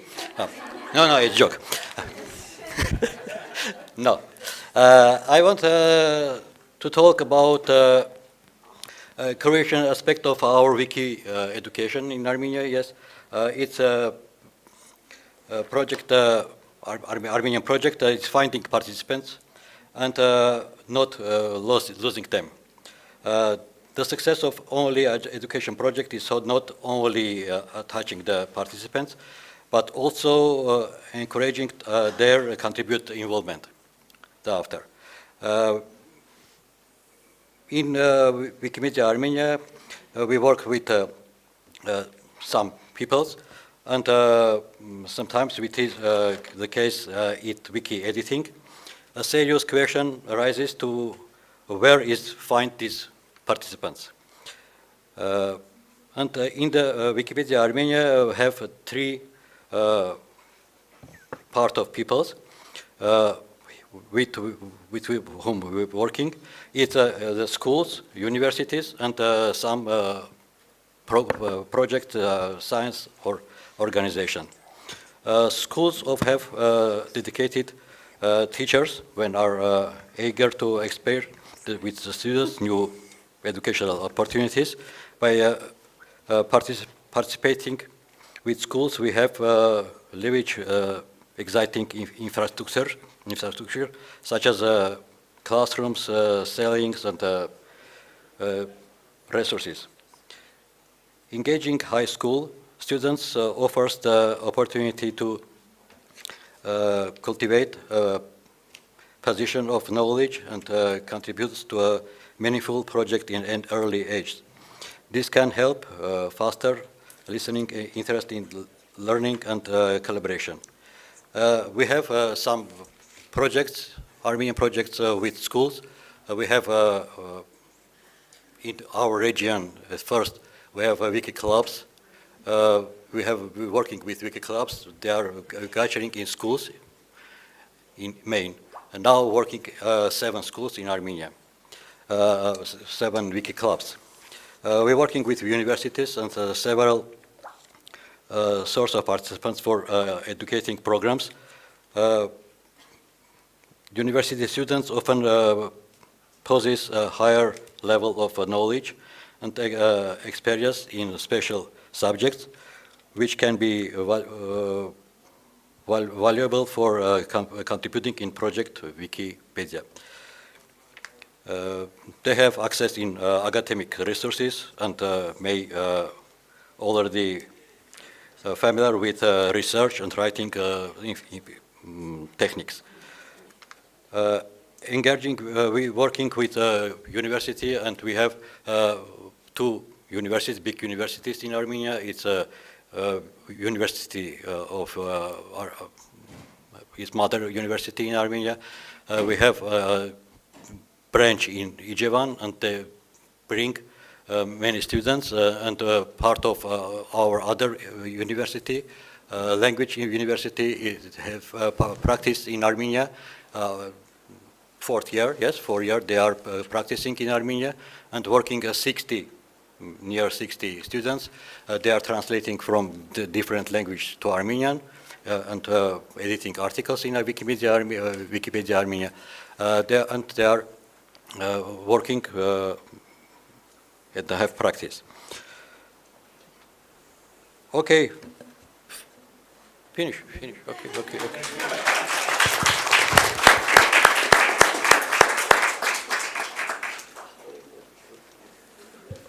Elvin.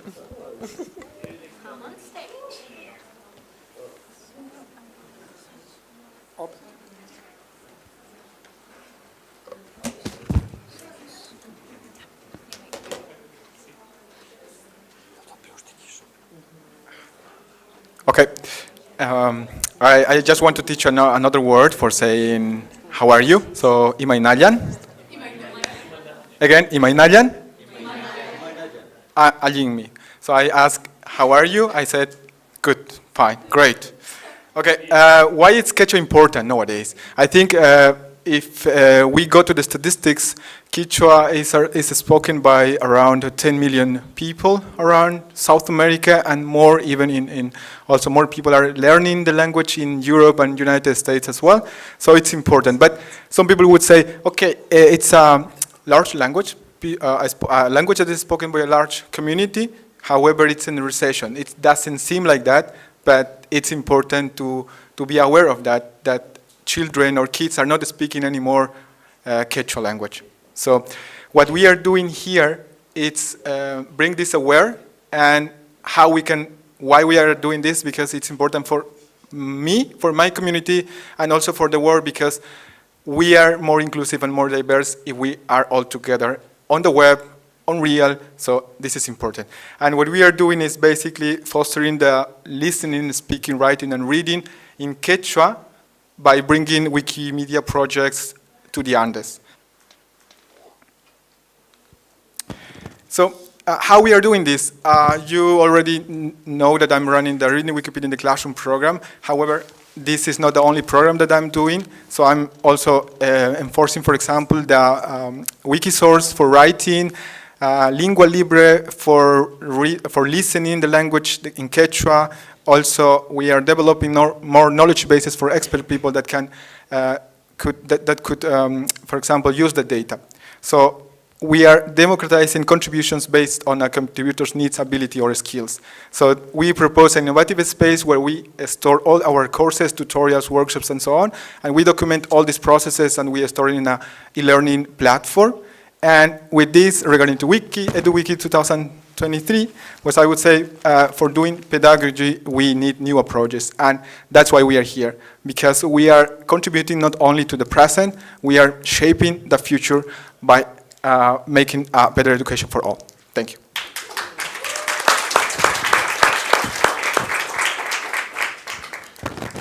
Okay, Hernan.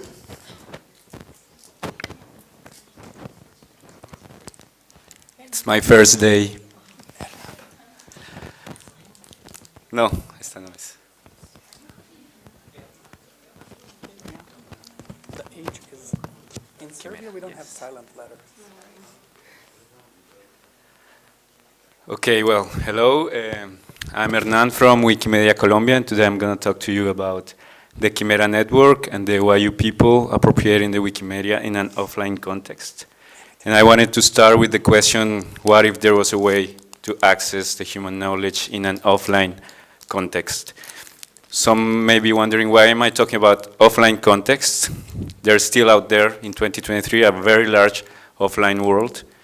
Recent data from Colombia talks about 1,710 towns out of the electrical network. This means there is no electricity at all. And guess who lives there? Rural communities, Afro-Colombian communities, and almost all the indigenous communities. And within these indigenous communities, there is this nation without borders, which is the YU nation that shares like this political border between Colombia and Venezuela, but they also share their culture and their language.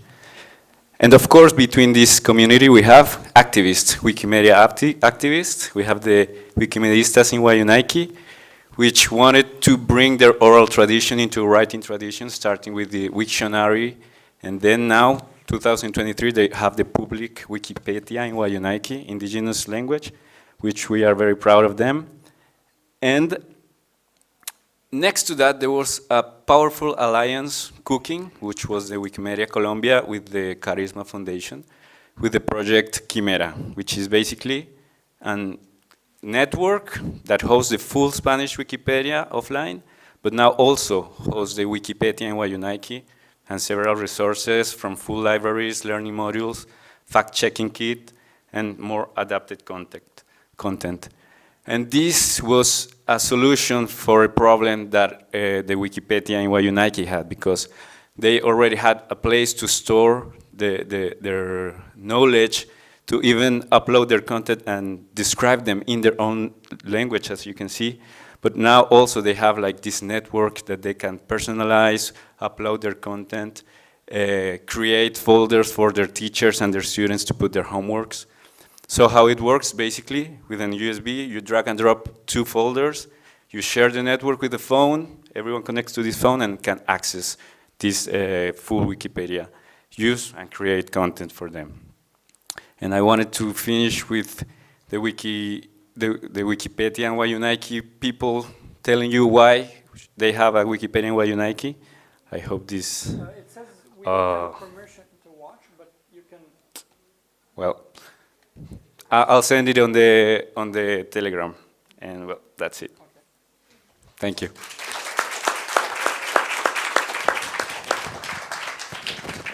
And now I'll ask Jackie to...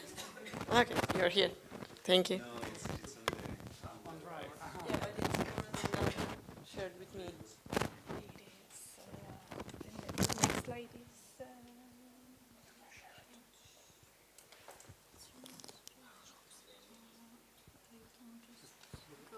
With the clicker? Yeah, here. Okay, that's easier. So. Okay, thank you. Here. Well, I want to tell you about what's beyond the beginning. That's the question we are wondering now after, and we want to trace enduring effects of this online wiki course we created at Universidad... here. We created this online course at Universidad Nacional Autónoma de México, and now we are wondering what's beyond the beginning. This course, we were very proud. We work in alliance with Wikimedia Mexico, and they are a wonderful community, so they help us to make wonderful videos, creating content, and so we use a Moodle platform to do this. It's an internal course for our teachers for a professional development certification. So we were very proud, but after 4 rounds of this course, we wonder, and what are they doing after the course, no? What are they doing, these teachers? We just give them the certificate and bye-bye. So now, what we are doing,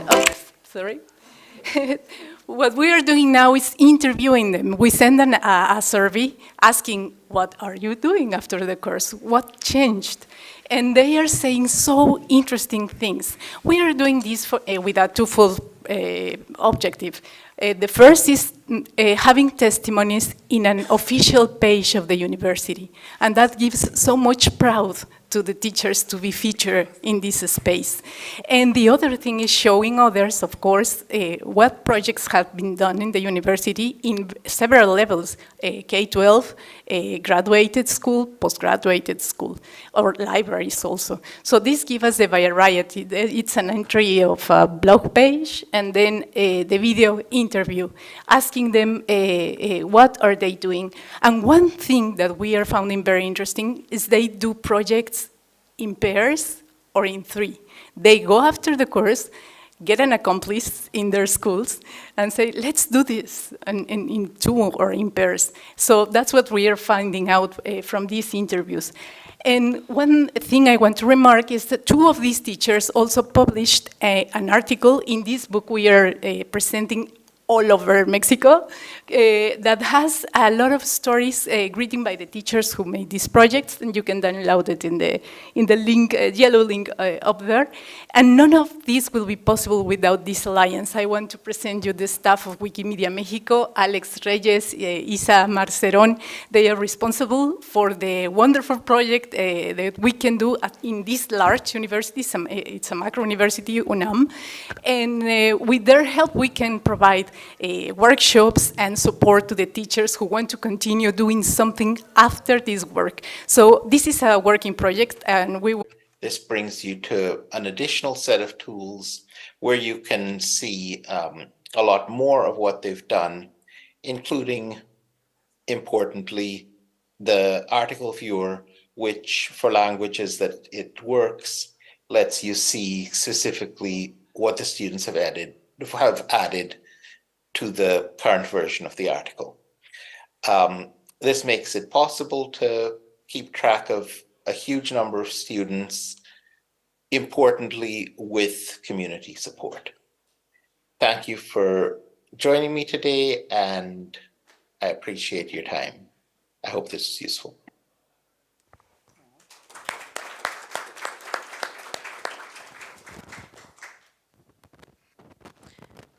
And the last certainly not the least. Yeah, presentation is by Florencia.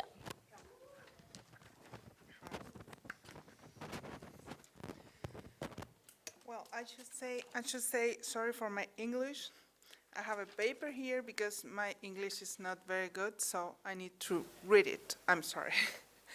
Well, I'm Florencia from Wikimedia Spain, and I've worked a lot with universities and Wikipedia. This project was created to involve university students in the editing of Wikipedia and with the improvement of science articles in Spanish, because Spanish Wikipedia has not very nice or very good articles about science. The background and who we have been inspired by is mainly the work of the Basque Wikimedian and Wikipuentes, a project from Wikimedia Argentina. And the first year about Club Wikipedia, we have an itinerant Wikipedian. It was a guy going from one university to another, teaching. I'm nervous. You're doing great. Well, thank you. So, we had an itinerant Wikipedian, that it was a guy going from one university to another, explaining how to edit Wikipedia to the students, and their teachers explain how to do it with quality, right?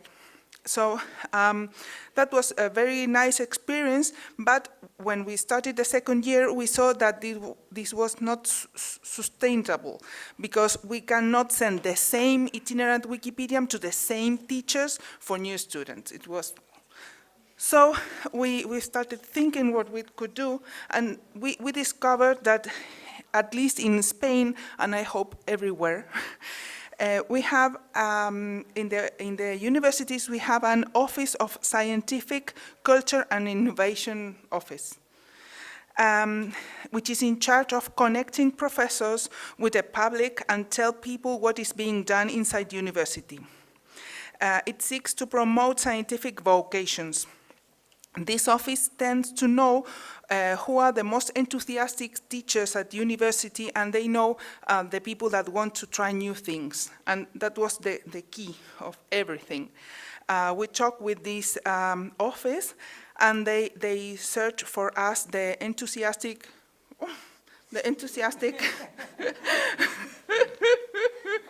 I'm sorry.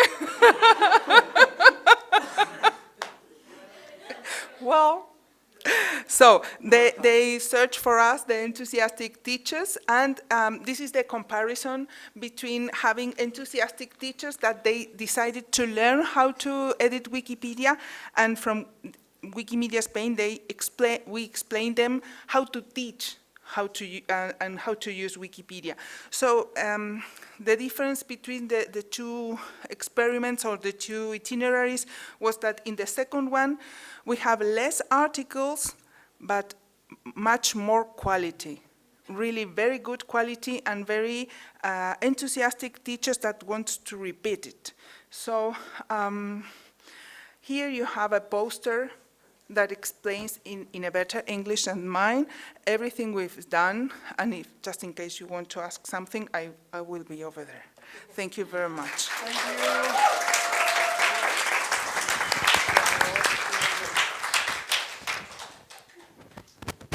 Okay, we have some time for questions before our next and final session for today. Do we have questions for the speakers from the lightning talks?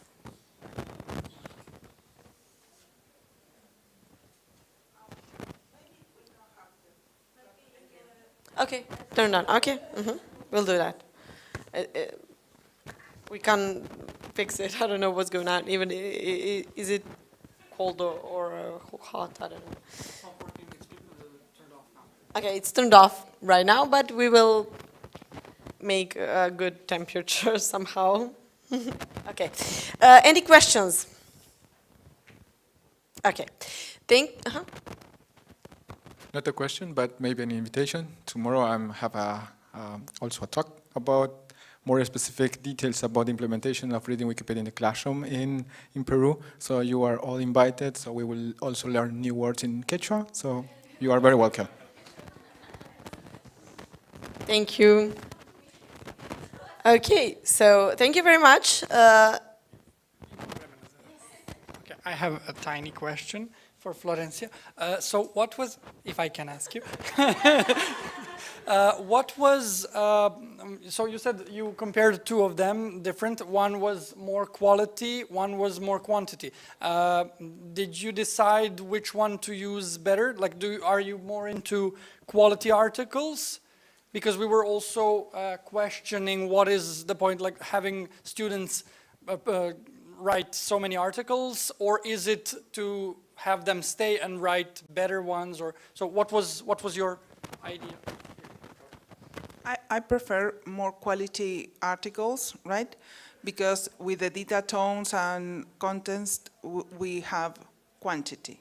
So if we have a group of teachers, university level, they really can write and make a research before making an article.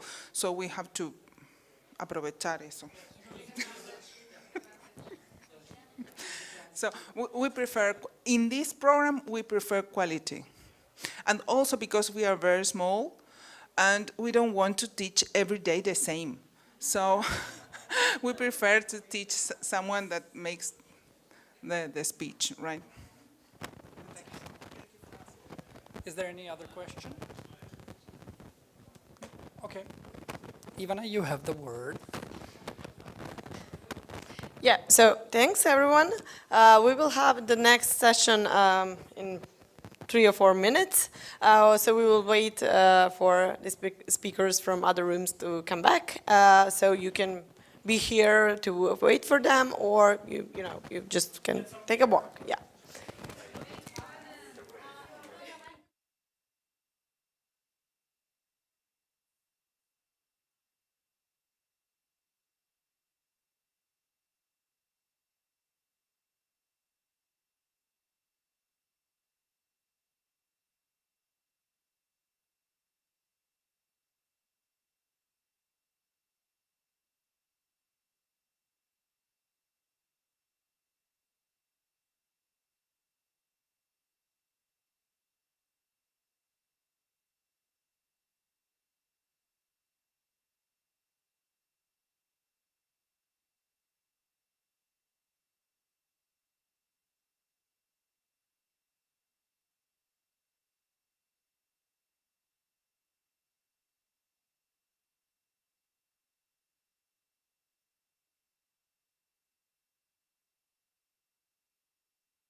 mich verstehen?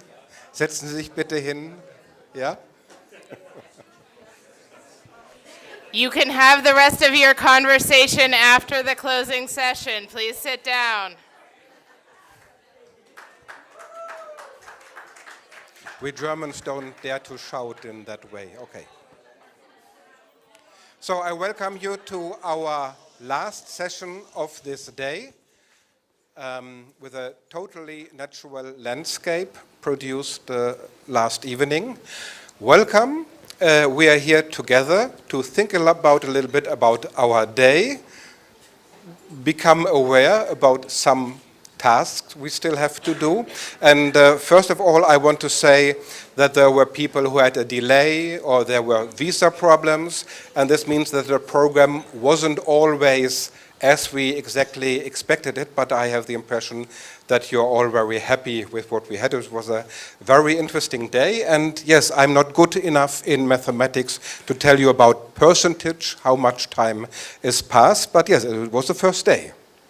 So my name is Rico van Dijk. I'm on the board of the user group, and we have today, among other things, very modern technology, top-of-the-edge technology, in order to find out about your opinions and give you more information. And therefore, I would like Ivana to take us to the first question. It's just for starters to try it out. You see there's the AHA slides. Please join us. Go with your, yes, you're allowed to use the screen. With your smartphone, go to AHA slides. There's the code.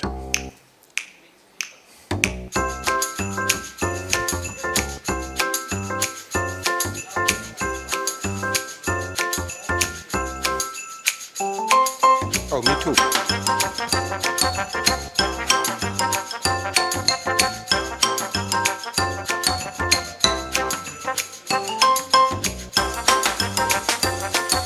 It's difficult.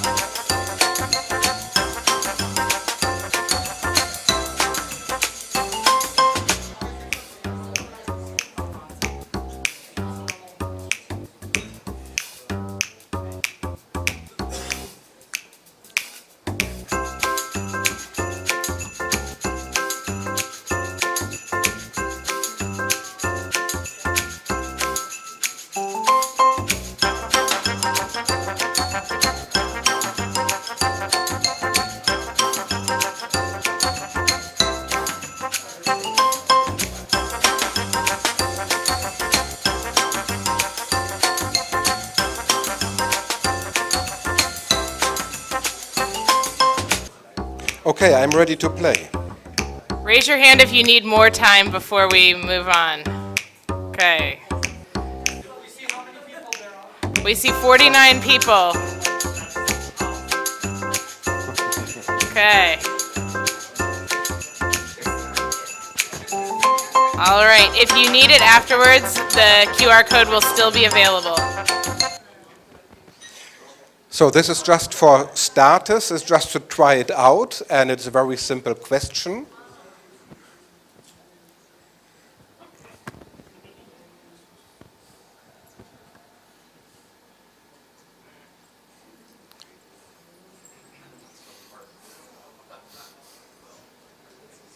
Should be a very simple question. Oh, submit.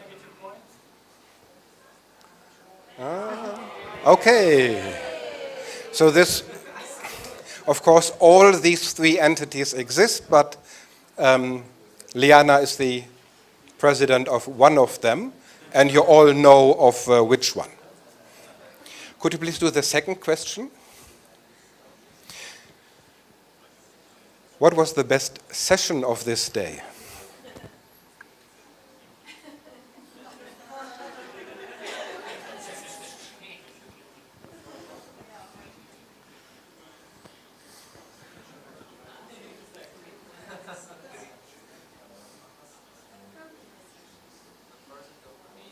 Right, okay.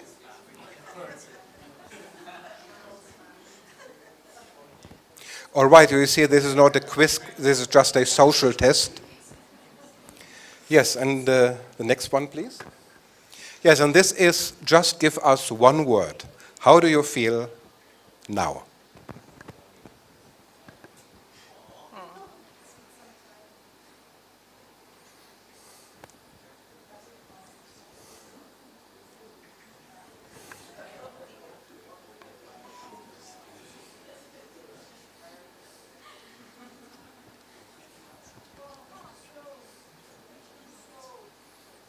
Here, I will unlock this. Yeah. Another 20 seconds. It's our first time that we use these R slides.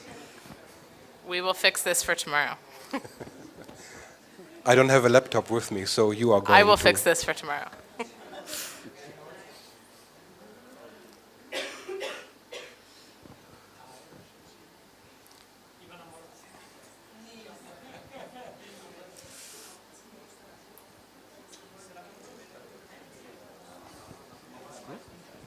Yes, multiple, you can put in multiple words, but, well, it looks we have one central feeling and a lot of side feelings. Yeah? Thank you, yes, and now about business. This conference isn't just for being a conference and having fun and learning a lot. It's, of course, saving the world is great, but we hardly make any impact on social media, and this is where you come in. So think of the pictures you took today, what you learned today, the new ideas, and make yourself heard, you and the conference, of course, on social media. And if you haven't done so, we have something different later in the program, but yes, social media of all kind, Facebook for the older people, and TikTok for the, you remember the TikTok conference where after 48 seconds people went away because they couldn't concentrate anymore? All right, I think you get the message. Liana, the next one, please. Yes, and this is about Tomorrow World.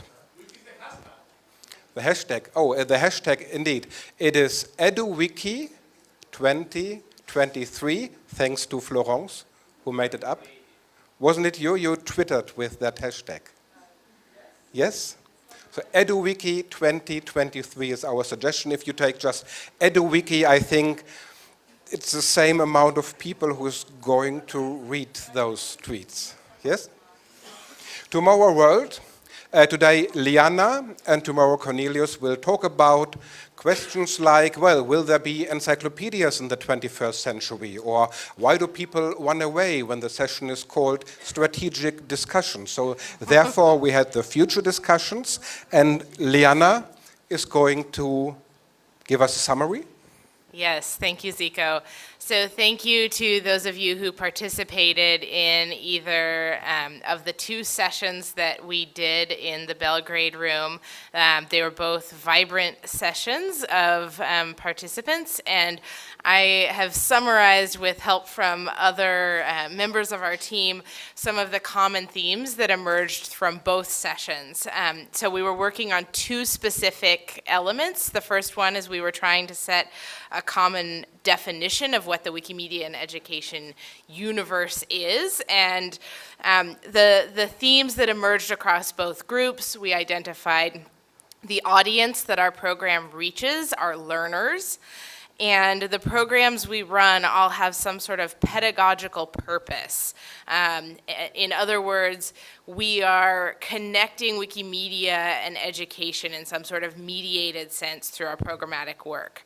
And they are based on learning objectives for the participants. So participants are building some sort of skills, digital literacy, data literacy, all kinds of other important skills through the projects that we're running.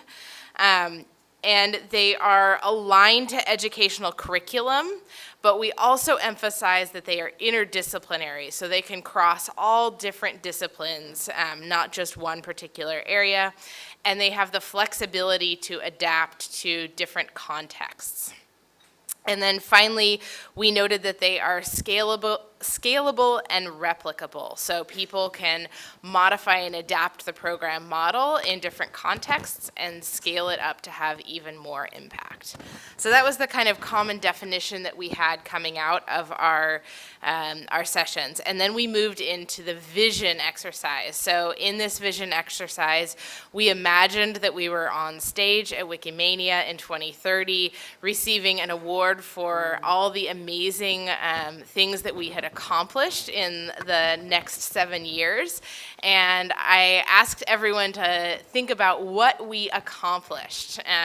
So common things that came out of both sessions were more funding for education in particular, increasing the overall global budget for all the work that we are doing towards better technical infrastructure, training, capacity building, and research.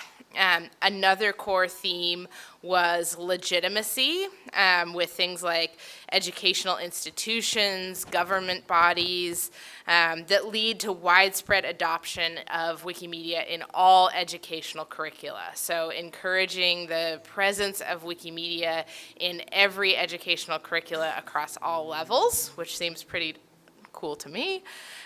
Making it sort of part of the standard toolkit of an educator is using our projects. We want it to be adaptive to changes in technology like generative AI. We'll obviously talk more about that on Sunday. And we want Wikimedia in education to be in every language, not just the ones we currently have Wikipedias in, but in every language in the world, and that we see the Wikimedia in education program as a vehicle to build Wikipedia content across all languages. And then we were also interested in some sort of external recognition for our work, like a Netflix series or winning the Nobel Peace Prize, which that sounds pretty great to me. We'll see if we can get there. And sort of what we achieved through that was that the movement survived. Wikipedia survived. We did well. So you can see all of these. Some are written on text, some are in illustrations. I pulled a small fraction of the flip charts that we generated during these 2 sessions. My apologies if I didn't hang yours up, but they are hanging up in the lobby, and I encourage you to take a look at them as we walk out. I will also plug, I encourage you to attend, if you did attend one of today's sessions, or even if you didn't, I encourage you to strongly to attend Cornelius's session tomorrow, which will be on needs finding. So now that we've sort of set this common vision and created a common definition of what our programmatic work is, what are the needs that we have to get us there to that vision? And so this will be a great opportunity to delve way more into the specifics and details of that from a global perspective. And that is the end of my section. So Zico, it's back to you. Yes, I will thank you. stand here Great. and advance your slides. Thanks. Yes, and the next slide is about a nightmare I have to talk to you. It happened that I had a dream, a very negative dream, that I envisioned how all of you go home to your countries, and then you are sitting there alone in front of your computer, and you think, well, there's this education newsletter, but I always wanted to write something for it, but I don't know how to start. If I only knew someone from the newsletter committee, someone who could give me some tips maybe. Yes, and in order to make me happy again, I thought, Bukola, can you help us? Do you have some ideas, some tips? What to do with the newsletter?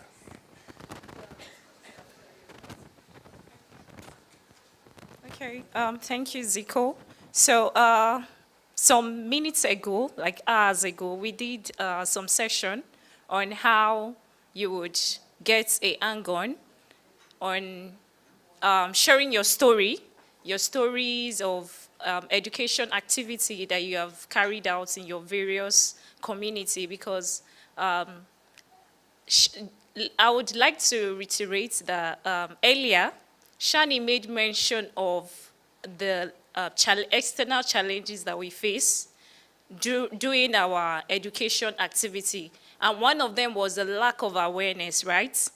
And again, lack of recognition by stakeholders outside of the Wikimedia community. And how do we profile solutions to this challenge is by helping others learn more about the work that we do.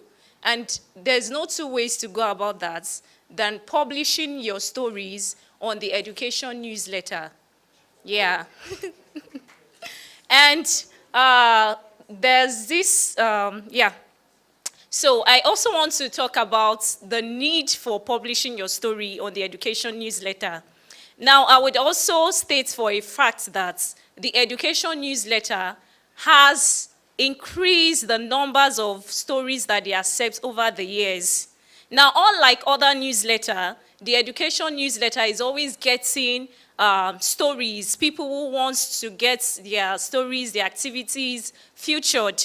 And most times we get stories from people who are not doing education-related activity in the Wikimedia community. So, and this calls for concern. Like, we have so many people doing so many interesting work in different community relating to education.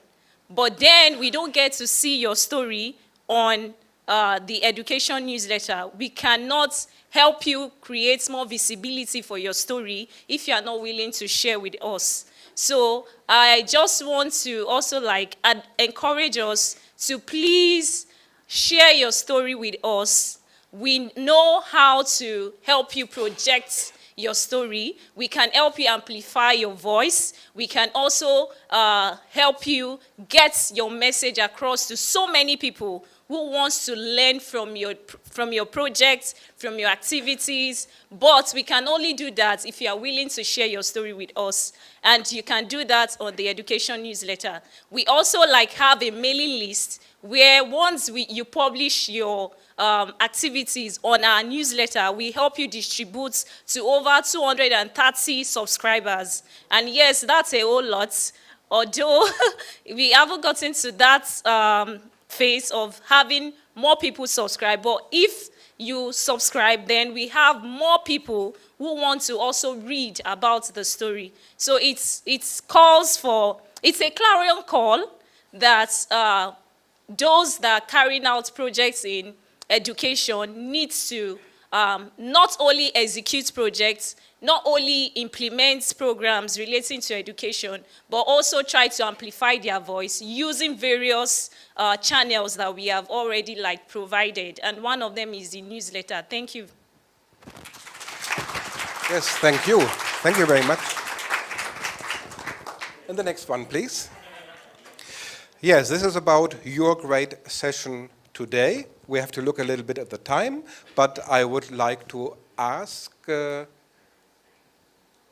person or one of the person whose session will be totally randomly selected. So I have all sessions of tomorrow in this little Wheel of Fortune.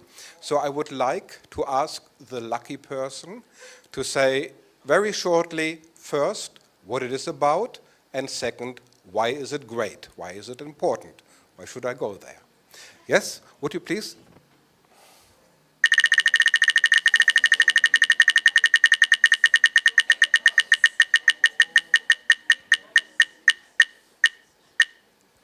Oui. Regionalized approaches. Regionalized approaches. Is there one person who would like to say two short things? If not, the Wheel of Fortune would, yes? No? Silesh, yes? So what is this about? Why is it great? So, oh, sure. Thank you. Yeah, I think that's going to be a fun session, so please come. Yeah, so we will have so it's going to be some showcase, some conversation hours between Bukola, so you heard the nice pitch that she has given. So you can expect how the session is going to be. And Nebojša, who is our education manager for Wikimedia Serbia. So we will be talking about the peer support network, like how we can all together, support each other and reach out to the voices that has not been heard. And what has this peer support network, which is the EduWiki outreach collaborators, has been doing into reaching out to this regional communities, building leadership within these communities, and again, with the newsletter as well, how we are receiving stories from the regions and what we are exactly doing. So that's a surprise. So come there to learn more about it. Yes, wonderful. Thank you. Do we have time for a second one? Yes? Oh no, this is the next question. Could you go back?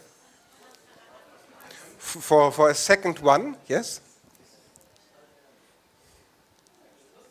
Because it was quite some work to put all the names in the wheel. Please, very shortly, what is it about? Why is it great? Community beyond Wiki.com. Yes, please.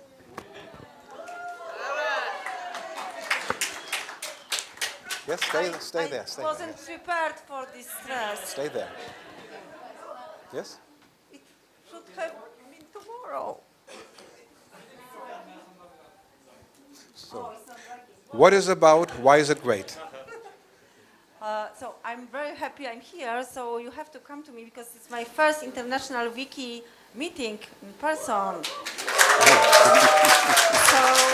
And I would like to combine in 45 minutes, like short speech and also workshop with you guys to show how to invite not only Wikimedians to find great events that the local communities will remember forever, like history walks and other things, and how to do it step by step and based on your resources and context and everything. So wonderful, great. I think we want a third one. Do you want a third one? Yes? Okay. Are you also excited? It works better.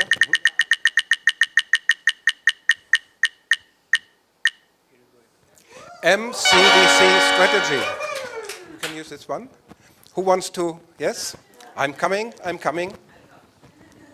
We meet. I'll quickly run there. Hey.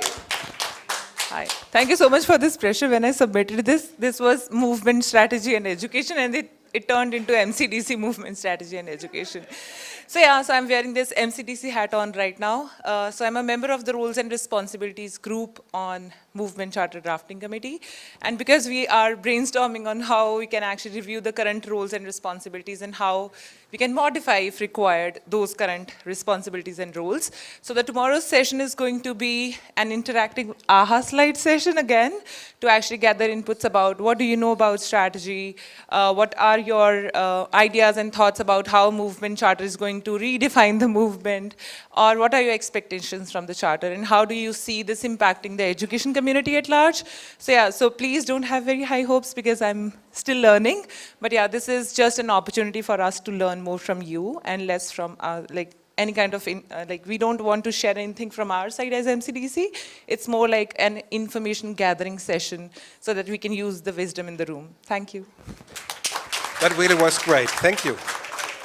Yes, and a moment before Ivana has some last information. Yes? Yes, in a minute. But first, my unconventional conventionist, movie quote number 68 of the 20th century. We have one last question.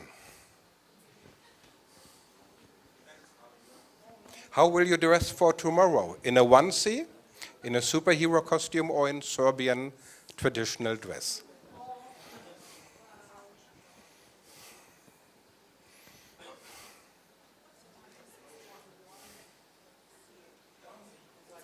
Okay, okay. A lot of activists are here.